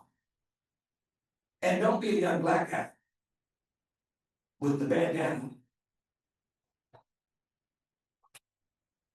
I just need to understand why this is not seen as, why you don't see that not dealing with these issues, you have blood on your hands. Can I chime in really? Yes. Just to summarize, I don't have anything against anyone on this commission. I want that to be very clear. I have respect, utmost respect for everyone on the commission. I think we're all doing the best that we can do. And I don't mean to ruffle feathers at all. So the apologies to Jerry Mesa, he's my guy, Justin, and I don't pretend to know the hearts and minds of people. Any kind of none of that, any malice, intent. What I feel pretty strongly about is, and I think just given the time frame, the expediency of all of this, and I feel like it's inherently, that's what makes it inherently flawed. And And that is what may result in some of the feelings that Commissioner Thomas has expressed, others here with us today, other commissioners even. So that's why I pose that question of what is driving the need to do this now. I haven't heard anybody else say they want to say about that. Two commissioners. Sorry, Commissioner Levine, and then. I guess I'd like to understand the net effect. A previously proposed charter reform commission voted this committee into existence. The committee has made recommendations. Some may be good recommendations, some may be bad recommendations. That committee is time limited and will complete its work this Sunday. Saturday. Maybe. At that point, and at any point, in fact, this full commission can act concurrently to evaluate those recommendations. So the intent of the ad hoc committee to prune may not even be met because this committee, this commission, the full commission, will still have the opportunity to evaluate every single length recommendation, every single recommendation related to police conduct, et cetera, et cetera. And so I think where I'm heading on this is let's begin those deliberations. The committee will make its final reports. That will provide us information about the sense of the individuals who voted on these items and some sense of some deliberation that's happened, which is a data point. And then this committee will be free to further evaluate on the policy merits, which I'm looking forward to. So I hope that is where this is going.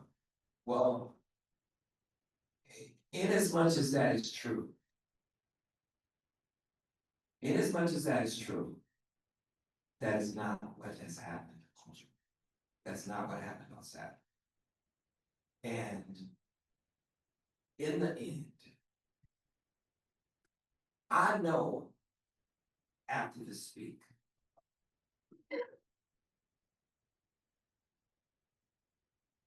Somebody said shut it down.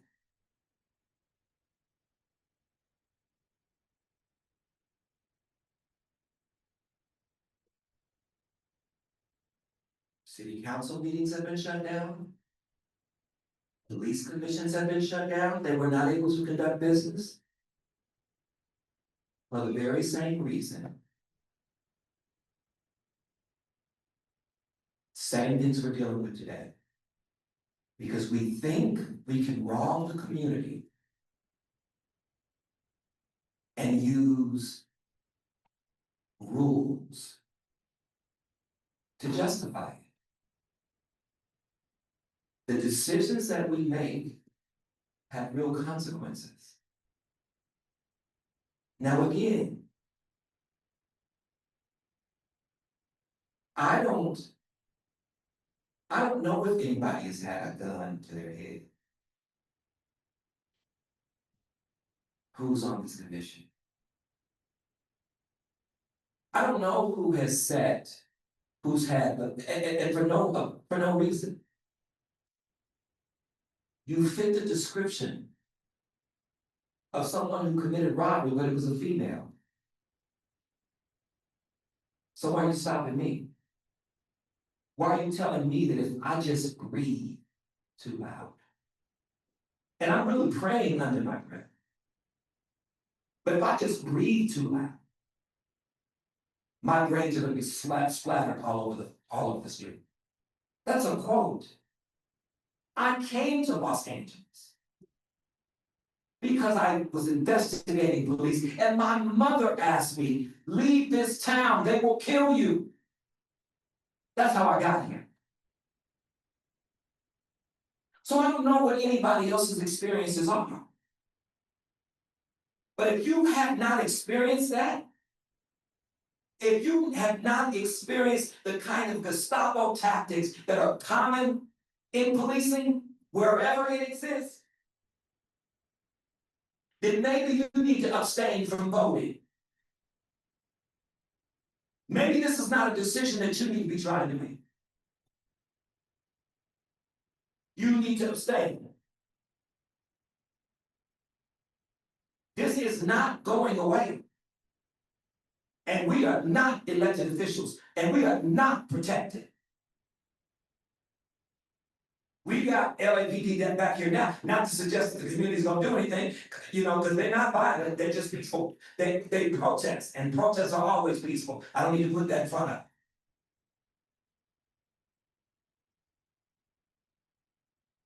But I don't know about y'all, I've been to people's houses.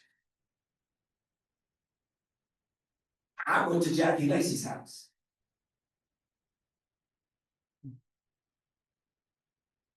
Twice.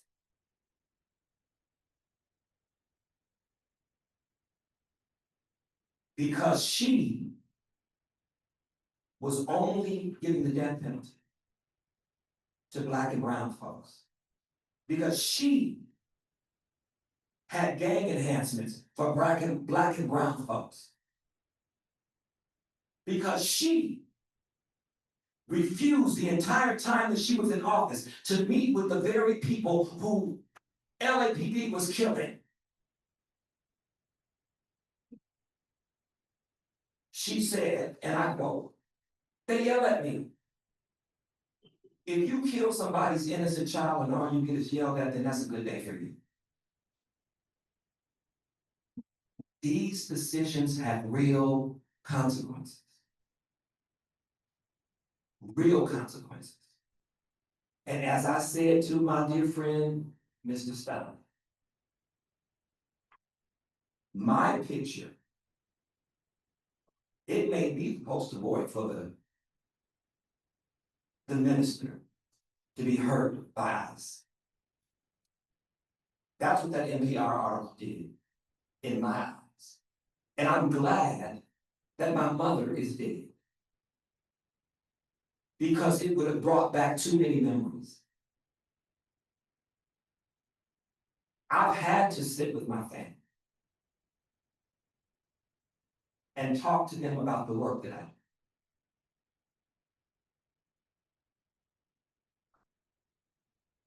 do. If, God forbid, I were to have that phase, what would y'all say? What would you say? Don't come to my funeral because I'm getting about the casting. I'm just saying.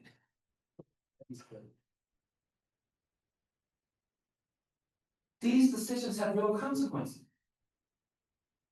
Do you all think I'm saying what I'm saying because I'm trying to grandstand? Because I'm trying to get attention? I don't know what y'all think. But if you haven't held a mother's hand while you try to come up with the words to try to comfort her because her son has been killed, and they were so careless, so hypervigilant, that they jumped out of the car and forgot to put the car in park, and the car ran over this young man. And for 6 hours or more,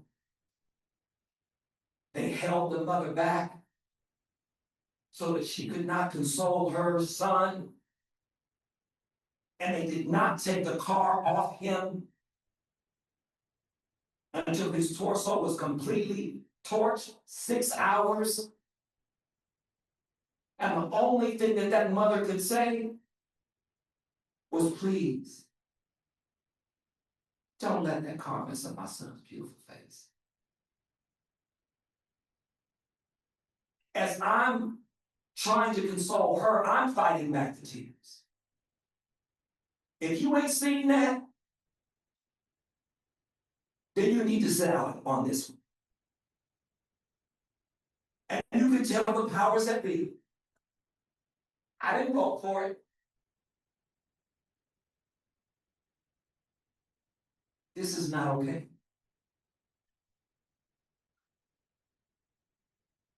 Black people do not deserve to be treated this way. We don't deserve it. And I'm tired of acting as if it doesn't exist. I'm tired of pretending. I know what that was Saturday. I've been doing this anti-discrimination, anti-Black hate work for a long time. I know it when I see it. Now, was it deliberate? I don't know your heart. But I'm telling you, the perception that I got from what happened. And if you don't care, you don't have to. But there are a lot of people who do care, because I've been getting the phone calls. I've been getting stopped on the street. I've had people say, we're sorry. Because myself and Mrs. Murray looked like we was trying to swim upstream. It wasn't right.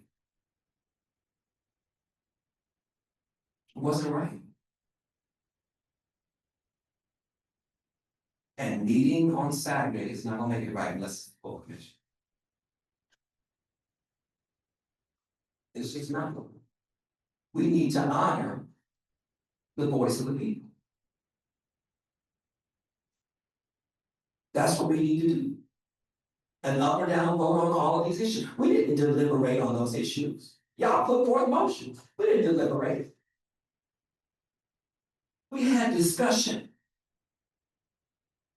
My understanding is that that's not a deliberation. That's a discussion after a motion has already been made. Nobody presented anything about, I think I was one of the few people that put forth some real data on policing. Totally ignored. And if I'm competent enough to critique the chief of police's, I'm talking about Willie Williams, his fake community policing. If I'm competent enough to investigate police for discrimination and harassment and brutality to the point where they're fired, and I am chided by my mother and my family to leave Champaign, Illinois,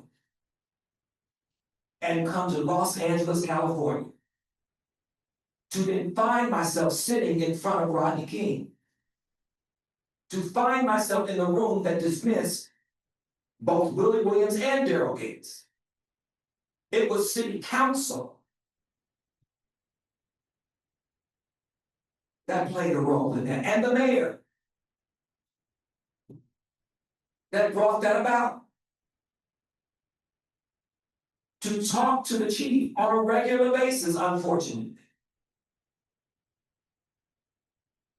To know that he has influence over that, whatever they're called, tribunal, whatever they are. We shouldn't be talking about the chief's ability to fire people because he already has it. It's just kicking, it's just playing ping pong. We have a police commission. It means nothing. It means nothing. It's a waste of time. As a matter of fact, activists get arrested for coming to the police commission giving public statements. they get arrested. And we are representing the community. Everything that we decided that day, or did not decide, were things that represent the interest of elected officials. I don't know what the mayor thinks or feels. But I know to make this, if the community is convinced that we are, and I've said this before, if the community is convinced that we are the arm of the mayor, doing the bidding of the mayor, and Ted, I know you not. We are sunk. And if I'm the mayor, I'm looking very closely at who is helping to save me. I'm just saying about me. I'm looking very closely with regards to who's trying to save me. And so the Hail Mary that she's thrown in terms of who she appointed to the police commission, it's my fraternity brother. I know him very well. He's a great guy. That's a Hail Mary. And then on the heels of that, we now unilaterally get rid of police accountability. Look, Black people, look who I appointed, a great Black man. He's on the commission.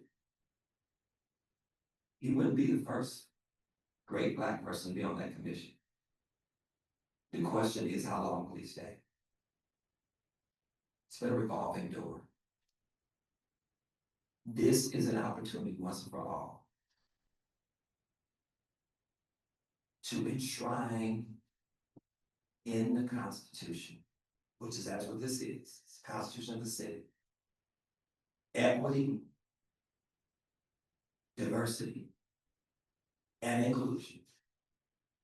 From the San Fernando Valley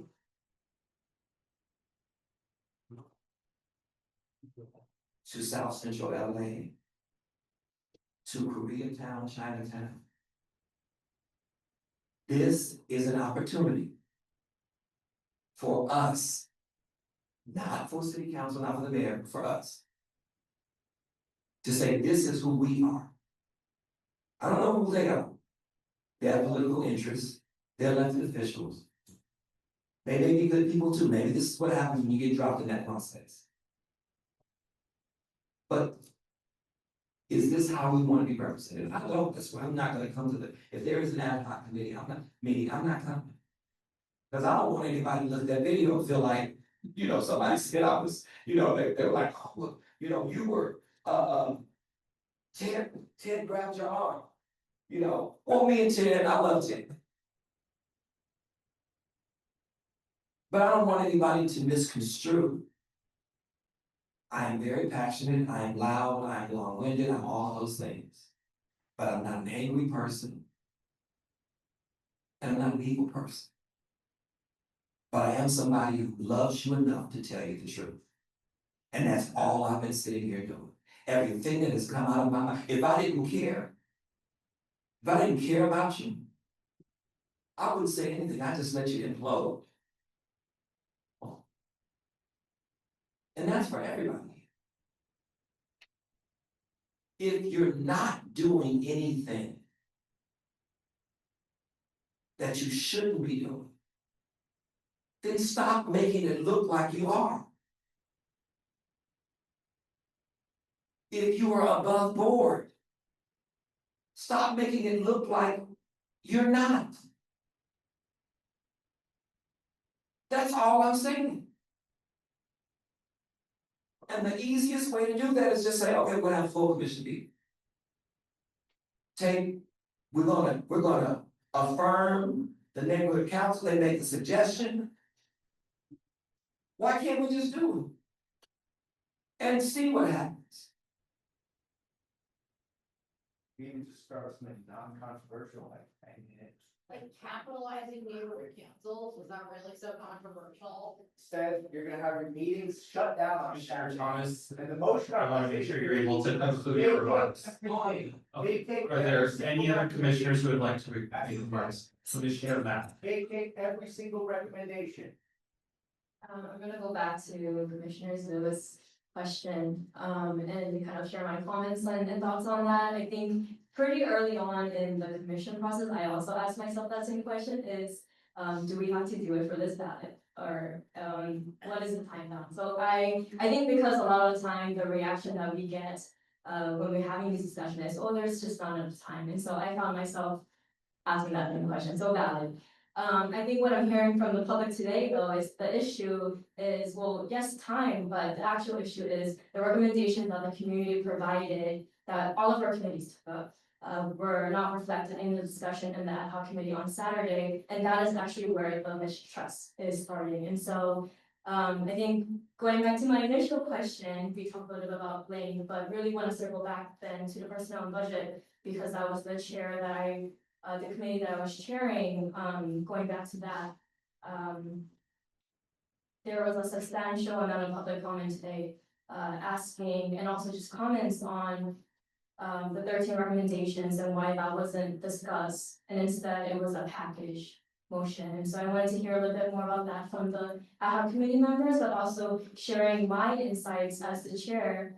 The reason why we set forth all 13 recommendations wasn't because we didn't have enough time. It was because all 13 recommendations were made by community members from LA Forward, Ground Game, League of Women Voters, California Catalyst. Some of the council members came to talk to our communities as well. And so these recommendations were not created by staff. It wasn't really just out of the blue. It came from the community. And because of that, I think our committee, all three of us, really felt like all 13, we owe the community and the public to have conversations. Even if it's just going through the 13s and saying yes and no, I think just the fact that that wasn't in the discussion, because I did watch the recording, it was pretty disappointing to see that it didn't, like all of the different items didn't, were discussed individually. And that is something I personally want to see, because as I heard from the community, it was one that I felt like, the public really showed up. We had probably the most public comments and the folks show up for our committee meetings, and so I thought there was value in having all of those conversations. And so I'm gonna stop and see if there's any reactions from the ad hoc committees in terms of thought process around that package, but also I think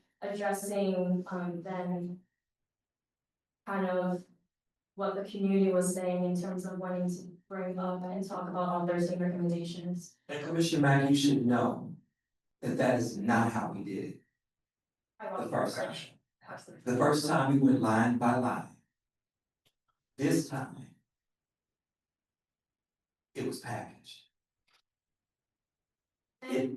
Yeah. I was just gonna say, if there was a reasoning for that, I would like to hear that, but also I think sharing my insights as chair of the committee, that was what our committee, well, that was the intentions of why we forwarded all 13. And it wasn't because we didn't have the expertise. I really think the community has expertise, and we spent hours listening to presentations. I'm sure all the other committee members did as well for their topics. And so I think I'm just saying that I feel like we owe it to the committees and our work, but also the work of the community who really were working on a fast timing to get us recommendations to even have baseline a conversation regarding the police reform and accountability reforms.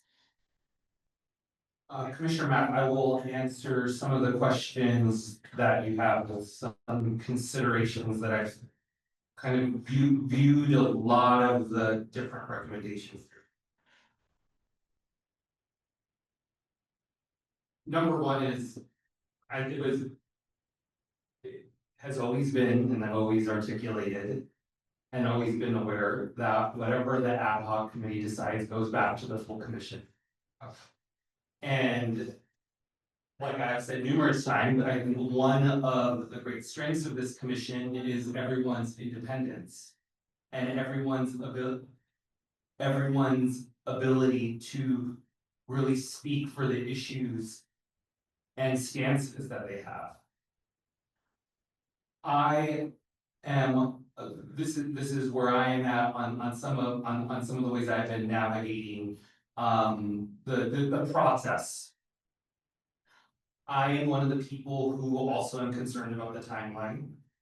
And that concern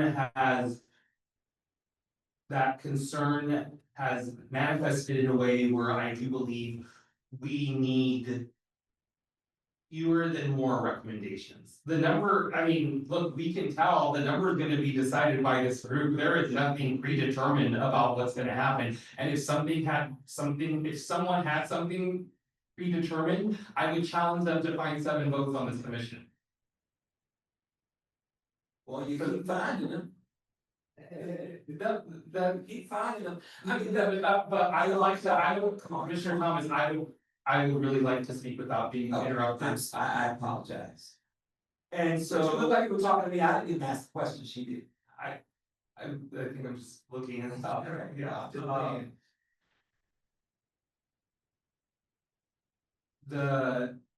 I think the intent was very clear with the ad hoc, that the ad hoc was, and there's been numerous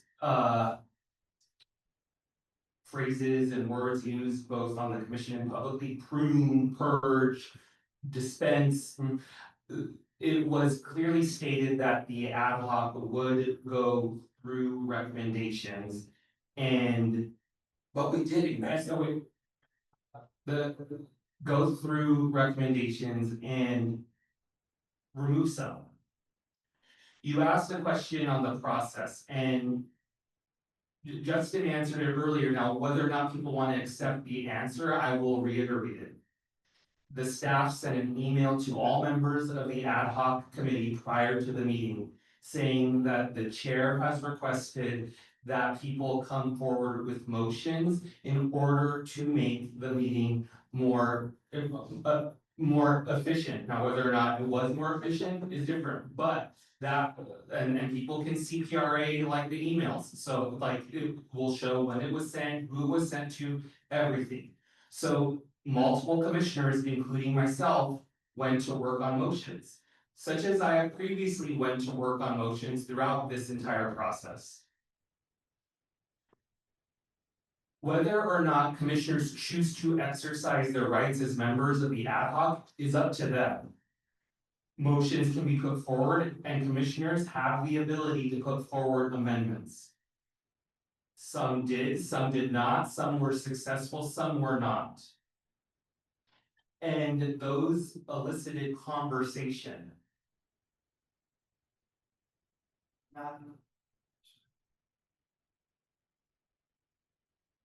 So I wanted to answer your question on the process.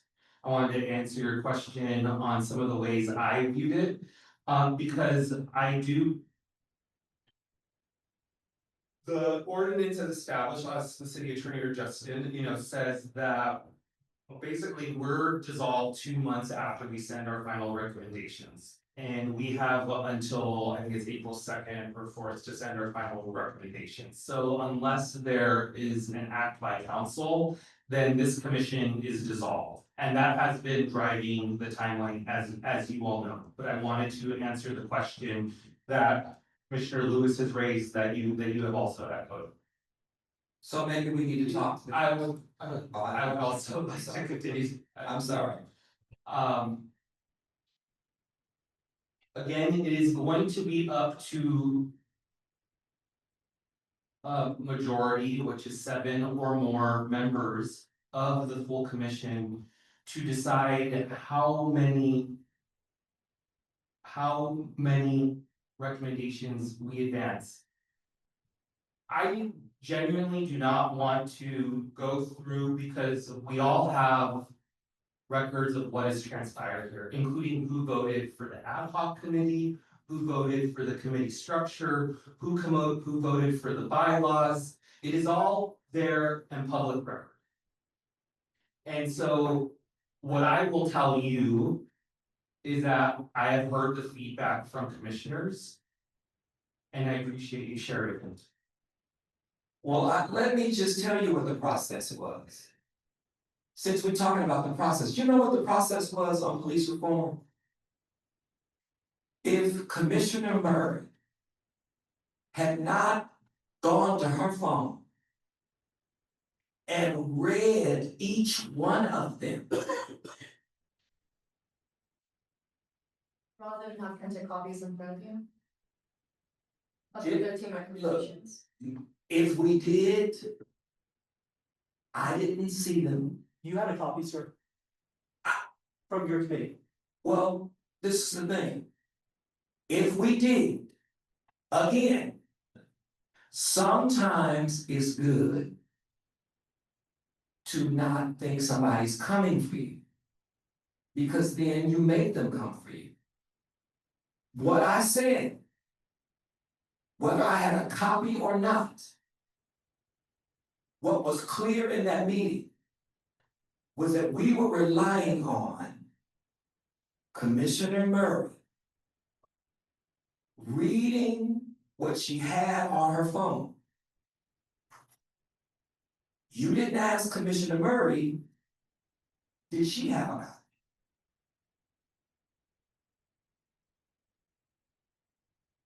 Again, there was no deliberation. It was read. The motion was already prepared. They knew they were gonna do it. And I would even argue that they knew they had the votes to do it. And that this entire ad hoc committee was set up to be able to have the votes, to push through whatever it is our chair wants. And I don't understand, if there was no room for Commissioner Mack to sit on the ad hoc committee, I don't understand why the chair would have double the power. If the chair was going to sit on the ad hoc committee, I guess he couldn't. What I'm saying is he is the chair of the commission. He determines what goes on the agenda and what does not. But he is the co-chair of the ad hoc committee. By default. That don't seem right to me. And I know that my friend Commissioner Stein had to fight for me to be on the ad hoc committee. And when I mentioned that Commissioner Mack should be on the ad hoc committee, I was told, well, she'd take your spot. That's what I was told. And what I'm trying to understand is why that's a need. The truth is the concentration of power. With all due respect to you, Chair Mason, you should not have been on the ad. We wouldn't have this problem. Commissioner Mack, like all the other chairs, should have been on this ad hoc committee. You can say all day long, we wanted you on there because you know about police reform, but you didn't listen. You wasted my time.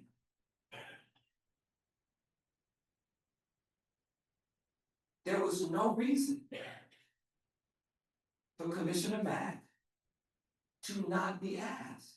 There was no reason for Commissioner Mack to have to fight to get police reform on the agenda. There was no reason for us to have to get hundreds of letters, more than we've gotten from about any other issue, in order to get on the agenda.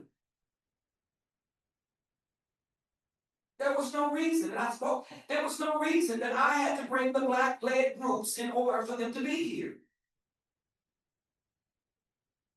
That this commission was willing to not hear from Black people. Deliberately making our issues the issues that are important to us last. So that you can then say we don't have time to deal with it. It was a setup from the beginning. Every other chair was poised and prepared to talk about what was discussed in their committee. Except mine. Except mine.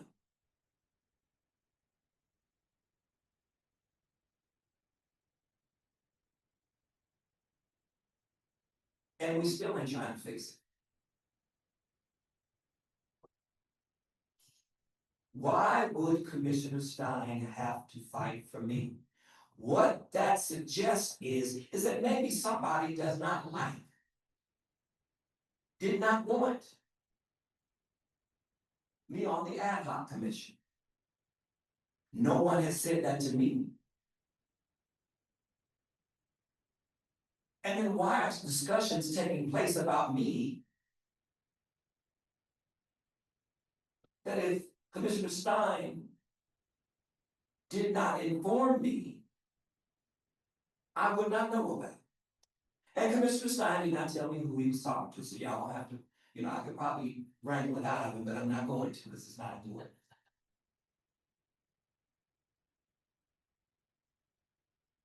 You cannot, as a government entity, treat people differently. You can't do the one, but you don't do the other. You can't. And that's what's been happening.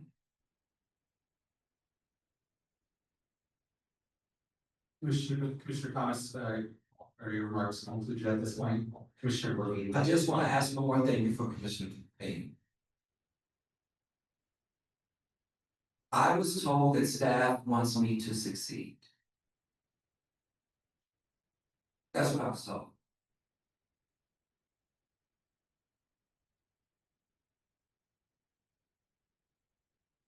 I don't know what that is. Did anybody else get that memo? Did I want you to succeed? I don't understand. I was told that some of my things were getting through. They're not my issues. They're the community. I don't represent myself. I wish people would take themselves out of the equation. And understand, it's not about me.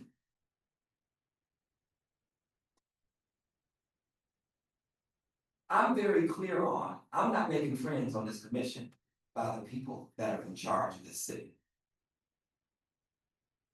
I don't care. Because I thought I was charged with the responsibility of bringing forward the concerns of the people of Los Angeles.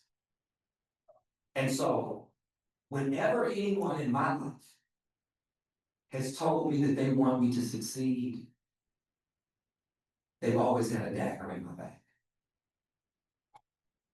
Now, I'm not saying that that's the case, but I'm telling you, anytime it is a buzzword, the dog was to Black people. It's a dog was, oh, I just want you to succeed. I want to do everything to make sure that you're a success. Black folk know that means I'm orchestrating a plot against you to push you out. Now, I'm not saying that was the case in terms of my. But if you don't know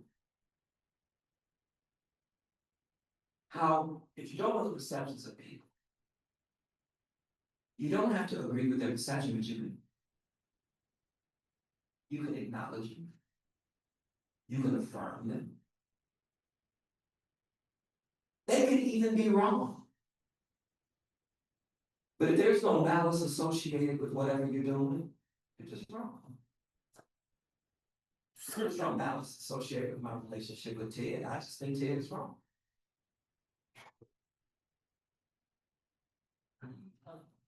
Who, Ted? Tell me what. Yeah. I made it here. I said, did Ted tell you that about the staff? No, he didn't tell me that part. He didn't tell me, no, he didn't tell me about wanting me to succeed that game. But Where is that? Through intent. No, that wasn't through intent. What was through intent was he had to fight for me to be on the ad hoc committee. And I'm just trying to understand why.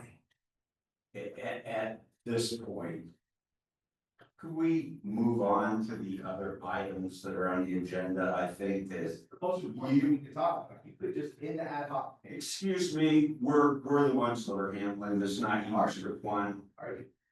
I have Commissioner Levine in the queue, and then I do want to see if there's any other commissioners that would like to make remarks before we move on. Commissioner Levine. I have a question that returns to my previous point. Once the ad hoc committee has concluded its business, what will the rules be that will govern the debate of this commission? How will this commission take up recommendations by the ad hoc committee? Will we have theme days or the individual committees that presented previous to the ad hoc committee? What will that process be? Been asking for that. So the Commissioner Stein is going to go into more detail. It will certainly be parliamentary procedure. Sorry, go ahead. What I'm intending, Jason, would be to try to find consensus at the beginning of the meeting on Saturday on issues that, James isn't gonna come, which hopefully I can talk him into changing his mind. You talked me into staying. Okay, I know I talked him to staying last time and I thought it was a good thing. It wasn't. Okay, Good. anyway. Taking out the soliloquy between us. Take up issues that there's pretty close to unanimity on. Do that quickly so that we know no matter what happens afterwards. That those can go immediately to the full commission. We will, as our chair will do, he will schedule it, he will agendize it. And hopefully we will be able to get through all of the issues on a prioritized basis. But at least if we can get through some of the ones where there's more unanimity on. How will we know? Will most likely be planning and infrastructure where there's been a broader consensus. Right, and the city attorney and other, but just let me answer, Jason. That will, if the full commission ratifies what the ad hoc has done, because we are so far behind.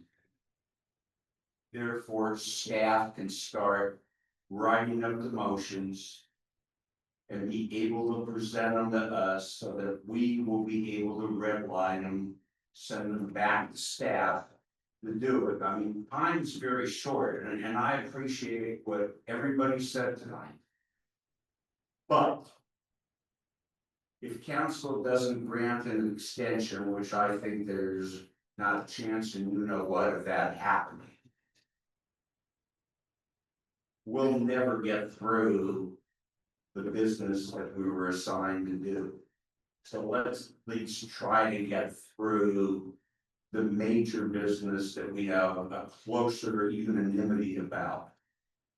I promised Mr. Thomas that from my point of view, and I can only speak for myself, that I would suggest that police reform will go to the full committee. If he would show up on Saturday, I would know that I have a second vote on that, and I'm sure there will be a third vote on that, and if there's only 5 of us, that will move it forward. Why would we do that Saturday? I'm not answering to you, Rob. I'm not asking you a question. Trying to get them to understand. The Yeah, process. I'm trying to answer a fellow commissioner's question.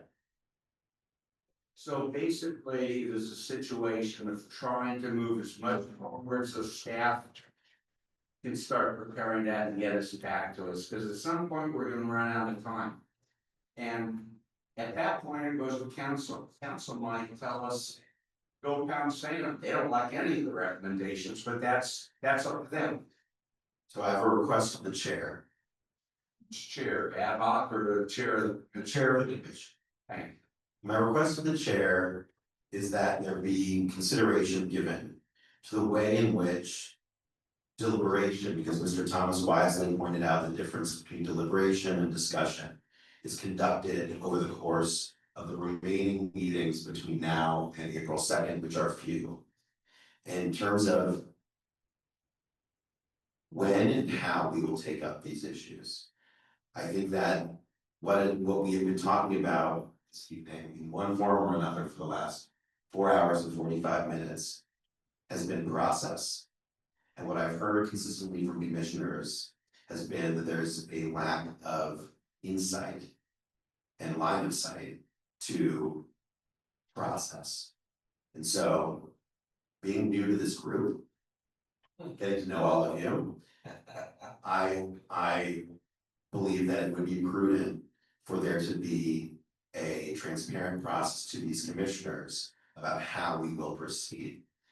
Both because the commissioners deserve the process, but because in order for us to move through the vast quantity of deliberations and discussions that need to happen between now and April 2nd, clarity will help us move with alacrity.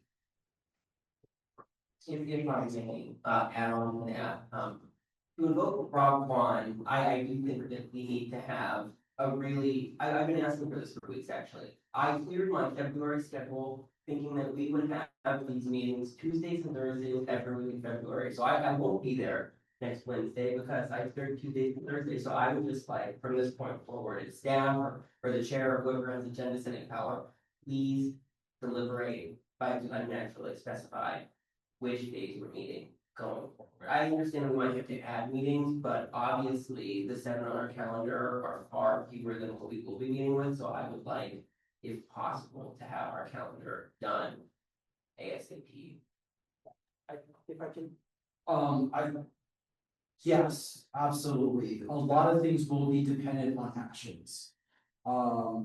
Staff needs to have clear direction on, you know, be it next Wednesday or subsequent or immediately subsequent next meeting on moving forward on recommendations to get charter language. Our window to write is shrinking by the day. The desire to add to the list must be suppressed. For example, if there's like a new idea tomorrow, that something makes up, like, oh my god, I'm gonna put this in. That's gonna take, you know, that's gonna take time, like a brand new idea. I give the Barstool example, like we need to buy the gold, LA needs to buy the Golden Gate Bridge. That's gonna take a lot of time. So I just wanna say, and even on Wednesday, if, you know, the commission makes recommendations on Wednesday to send things for further charter, for further review and charter language, we're gonna have a huge list to look at and deal with at that point, and we might have to have a little break between the next commission, because we won't have much to break back. And then, you know, and I'll sketch this out with the chair, absolutely, then we'll bring back probably things in tranches / themes. Infrastructure theme, government structure theme, like just, you know, we'll come back with charter language and you'll be able to see, this is how, for example, this is how, we would write up, this is the easy one, a council district, increasing the council district to max. That we'll write that up, that's an easy one, because there's like 3 places maybe in the entire charter. But on bifurcation, for example, that will take a little more time to write up. So we'll have to, space out based on what our schedule of deliverables will be to you, and you will be able to deliberate, to emphasize that word, deliberate, which is definitely different to some extent than discussion, because deliberate means you're voting, and we need you to vote on things. The magic number is 7. 7, 7, 7, 7. Nothing moves forward without 7. I hear a lot of talk about great ideas, but get me 7 votes on those ideas and I will get you charter language. That is my charge. I have a follow-up, and I know that there are 4 of you, and there are obviously a lot of amendments on the table to the charter, and if it's if our problem is we can't have too many meetings because you don't have time to turn around. for others, Certainly hire people. Yeah, we are bringing in more people, we're getting some departments, like, for example, planning is writing stuff ready for us, that's, you know, they're having that ready. We're gonna take one commission, makes hopefully next week some decisions on moving, we'll then take a holistic look as, you know, and that will take more than a day, that will take a few days to, you know, to graph out what we're working on, how much time things gonna work on, who's working on it, which department, so again, if that, so, but I will work with your chair, we will get you some meetings will, be placeholders.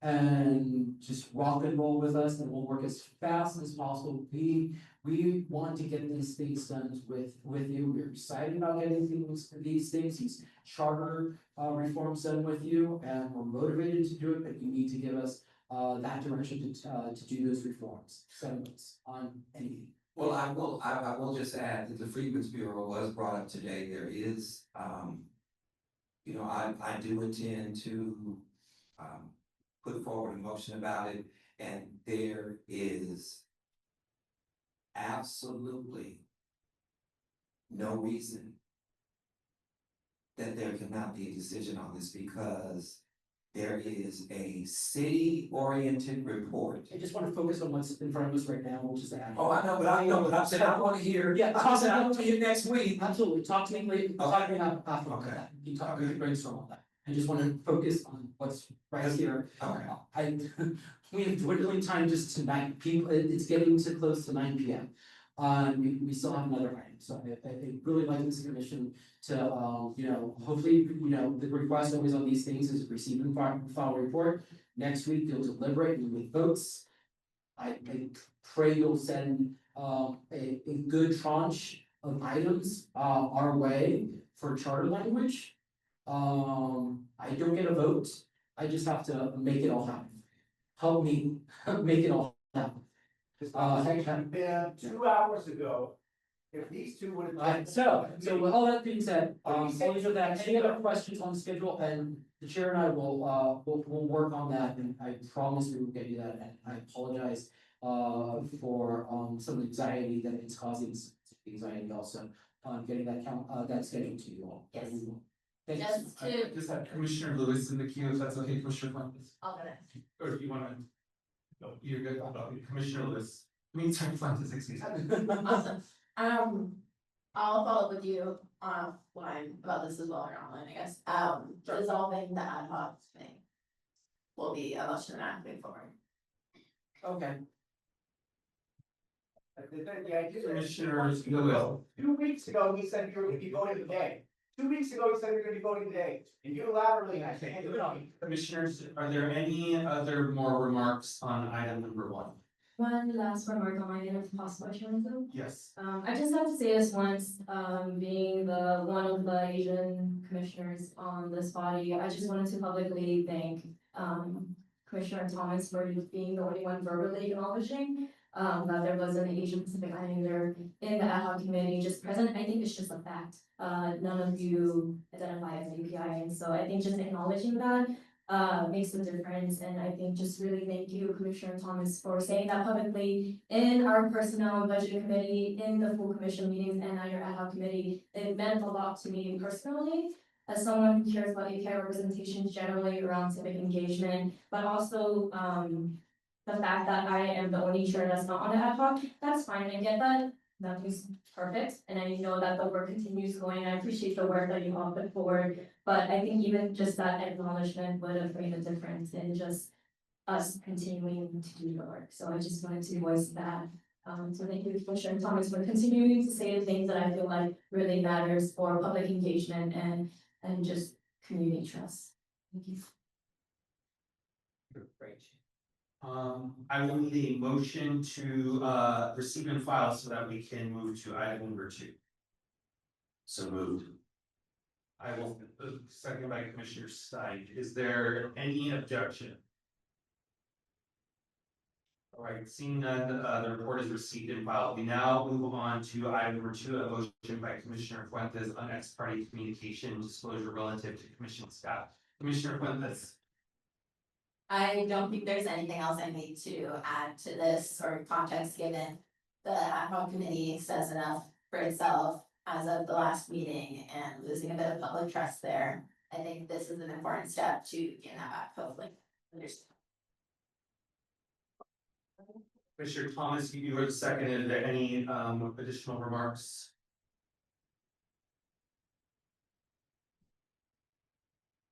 I just hope that it's understood that this is not personal. Not at all. We need to take some action today. I have had to deal with the fact that we can't dissolve the ad hoc committee. I think it should be dissolved. But that the rules don't allow us to do that. The rules do allow us to put forward this initiative which will eliminate the noise, if that's what it is. If it's just noise, if it's not true, it's not going on, then there should be no reason that we wouldn't all vote yes unanimously. The only reason that we should have a problem with this is if we have in fact, or we intend to. And again, I want staff to talk to elected officials. I just want them to tell us. I don't want us pursuing things and getting all caught up when city council have already told us what they're not gonna do, what they're not gonna go for. That doesn't mean that we don't continue to push. But we can't even organize and push if we don't know, if there is no conversation. So this is not about not talking to the mayor, not talking to city council. It's not what this is about. To me, going back to the success talk, how can you be successful as the staff person and not engaging city council and the mayor? You can't be. You're neither helping us or them. You could be telling them, you know, that Commissioner James Thomas is on one about this. You should be telling them that. Because I don't see him in the street. Like I saw Marquise, but I'm gonna leave that alone. That was a disclosure. That was the disclosure. I didn't say anything, but I saw him during the King Parade, and I deliberately just turned and walked the other way. I was gonna have a conversation with him, but I was gonna say something, but I didn't do it, and so I didn't do it. I fought the urge, but I just would say, at least give a glimmer of hope. A glimmer of hope to the people who come out and who have supported the work that we're doing, and that is the people. By voting yes. So that all of us are responsible for the conversations that we have. And that means that you have to agree. You can agree with the mayor, city council, anybody you want to. We just need to know. Because if we knew about conversations that were taking place prior to this point, then we wouldn't be here. We wouldn't be having, people wouldn't be riled up. This is really an unnecessary kind of, I'd rather be riled up about police reform than riled up about this. So, that's all. It's true. Okay. Yes. Yeah, I just want to say, I take your point that it's not personal, and I think, the commissioners, for the spirit of this. I definitely, get where this is coming from, and I acknowledge that. I just want to say that, we have the CPRA, the California Public Record Act, which this office and my team, we've been compliant with, and we've answered CPR requests already, and I'm sure more to come, and that's a part of the job that we all signed on to. 1,000% second time working, in a CPRA, role, so, and in my previous role, I was, in charge of handling CPRAs for the office. And that is, a great tool, and I'll defend it. It's not an easy tool for the public, it's not an easy tool for the staff, but I'll defend it, and it is part of, bringing things into the sunshine. This, with this extra step of ex parte communication, I've already had staff members, both for elected officials and not for elected officials, because they are confused about it, tell me that they would be less likely, if not at all likely, to communicate with us. This will slow down our work. One, to explain to non-elected staff what the ex parte disclosure implications are, why it doesn't apply to them. That will slow down our work. We have expertise in council staff and mayor staff that we rely on weekly to convene departmental leadership. I'll be honest, early on, I needed mayor staff to be on email threads, so people would even reply to my emails. And it's not unique that I still have to do that sometimes. It was something that I learned working in the mayor's office. If somebody needed something, I'd say just CC me, that automated. Hell, I had to do it, and I had to CC the mayor, wasn't the email address that he got directly on his phone. Didn't know that, but people thought I had CC'd the mayor on an email, and sure as hell, I got a response quicker, and it is replicated here, definitely in the city of LA. It has sped up our work, it has been helpful from day one, to be partners on a lot of just getting a lot of work done on your behalf. I'll have to think of a new work plan. I will have to learn, and we will have to work as a team on adapting to what, because people will stop talking to us. They're also, quite frankly, people who like not to be, there are council members who don't have their staff on their website at all.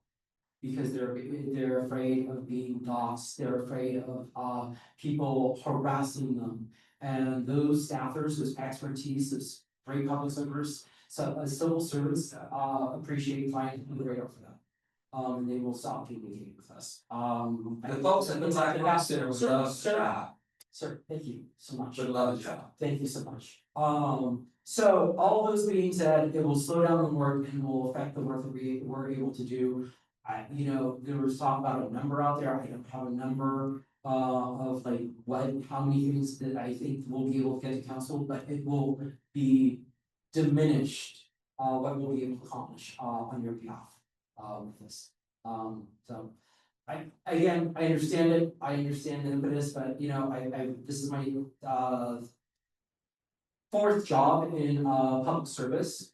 So I've had a lot of experience starting as a US Peace Corps volunteer, working as a civil servant abroad, and there's a reason council didn't include this in their item when they implemented ex parte communication for the commission, is because they want to have us to do ability to do our job in the way that we were hired to do it. So the last thing I think I'll say to everyone, I don't know about you and your job, but I don't know how comfortable you would feel about posting who you talked to on a public website, what you said, what they said, and how long that conversation lasted. It's an uncomfortable situation for both people on that communication. I would feel very comfortable with that because we know what we're signing up for, we're representing the public. I appreciate you for also representing the public here and doing the good work. And I don't believe that was taken up in discussion when the city council brought forward the motion, but it shouldn't. So that's an oversight on their part. Yeah, my neighborhood. I Commissioner Levine, the Commissioner Levine. May I ask a question of the city attorney? Sorry, anyway. I'm gonna ask what might be a dumb question, but I think it's important. Are there other commission city staff who are subject to ex parte disclosure requirements? Not that I know of. Are there other city staff who are subject to ex parte disclosures requirements? Not that I'm aware of. Thank you.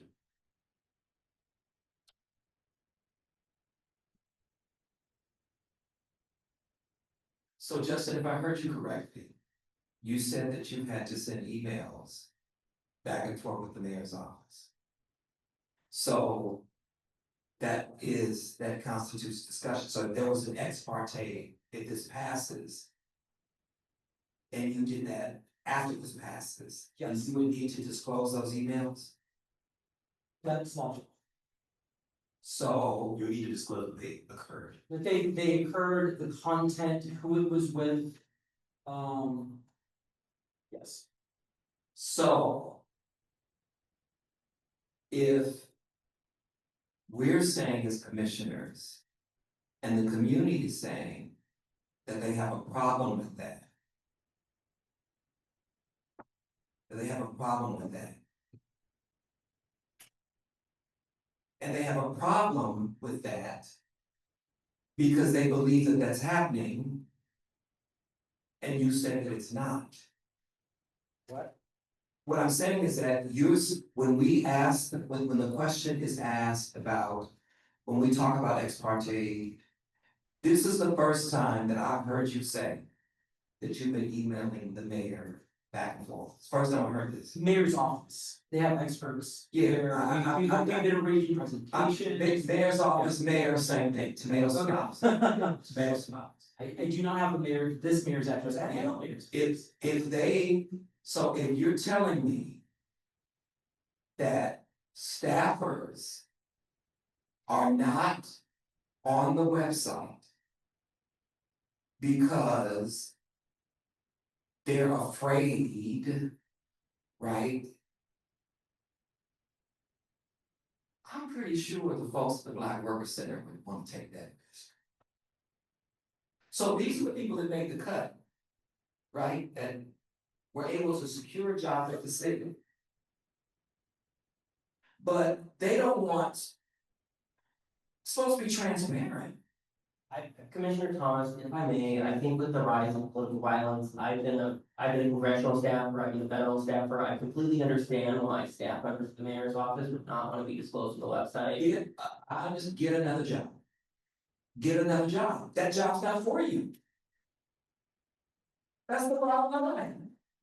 The community needs to, I haven't been a congressional staff. But I have experienced political violence twice because of this committee. So I'm sorry, I'm not buying that excuse. That's the same excuse that ICE is using. Oh, we're afraid. No, stop. If you do what's right by the people, if you represent the people are going to applaud you. I mean, talk about Nancy Pelosi's husband. Nancy Pelosi's husband, and Nancy Pelosi are not the only people that have suffered political violence. Martin Luther King suffered political violence. Commissioners.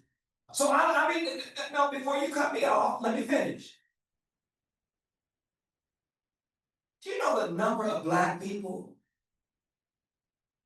who were even killed and lynched for wanting to vote? Let alone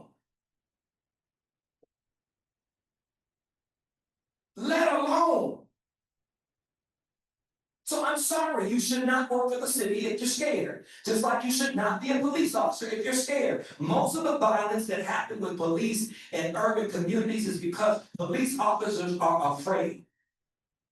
And Deputy Chief Green had the courage to stand up and say it. So I don't want to hear it. Get you another job. If you don't want to be out there, you don't want your face out there, activists' face are out there, activists are arrested, coming to make public comment, and their lives are made to be difficult. I don't want to hear it. Get another job. There are enough people who are skilled enough to replace None of us, all of us are expendable. So just like I don't wanna hear police, I don't wanna hear ICE saying, I gotta wear this mask and I'm afraid, you don't need the job. I don't wanna hear police saying, I'm afraid, you don't need the job. I don't wanna hear elected officials saying. Political violence has been occurring. It's called the Ku Klux Klan. And some of them are elected officials. And so I don't wanna hear it. Cry me a river. Black people experience domestic terrorism every single day. Every single day. But that is something that is ignored. Political violence, elected officials. My grandfather was meant for winning a car. No N-word is gonna drive a new car before us. So I cry me a river. Don't run for office if you're scared. Or do the right thing and people will applaud you. Throw a little scripture out here. Scripture is very clear. When a righteous leader takes office, the people rejoice. When an unrighteous leader takes office, the people mourn. I don't want to hear it. Stop refusing to listen to the people and you won't have to worry about political. The idea that political violence is aimed. I'm gonna call the question, commissioners, I'm gonna call the question on the motion. The motion is to, approve, the commission, the motion is to approve Commissioner Fuentes' motion on ex parte communication disclosure relative to commission staff. Commissioner Mesa votes no. Commissioner Murray. Commissioner Stein. No. Commissioner Thomas. Yes. Commissioner Andrades. No. Commissioner Fuentes. Yes. Commissioner Levine. No. Commissioner Lewis.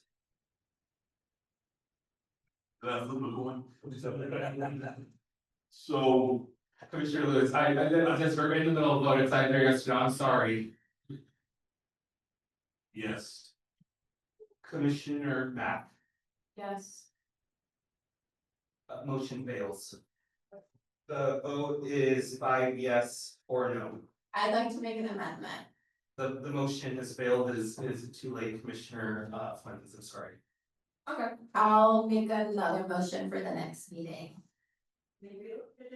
Yes, hopefully it'll get agendized, and that'll be for an ex parte communication between any member of the LA City Charter Reform Commission staff and the mayor, the council president, or any member of the mayor or council president's respective staff regarding a matter pending, before the commission.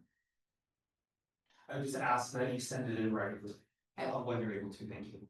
Perks, within the, prior to 72 hours of the next. Yes, I will send them out once we leave here tonight, and I want to encourage my fellow commissioners that. Sure, the city attorney provided his opinion, which we appreciate. A lot of these issues have to do with political power specifically, so it is helpful to know. If we're looking to make recommendations about shifting power away from certain offices or towards others, I think it makes sense to make disclosures and receive them and ask.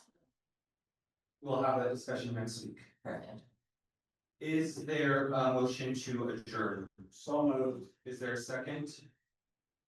Second. All right, without objection, we are adjourned.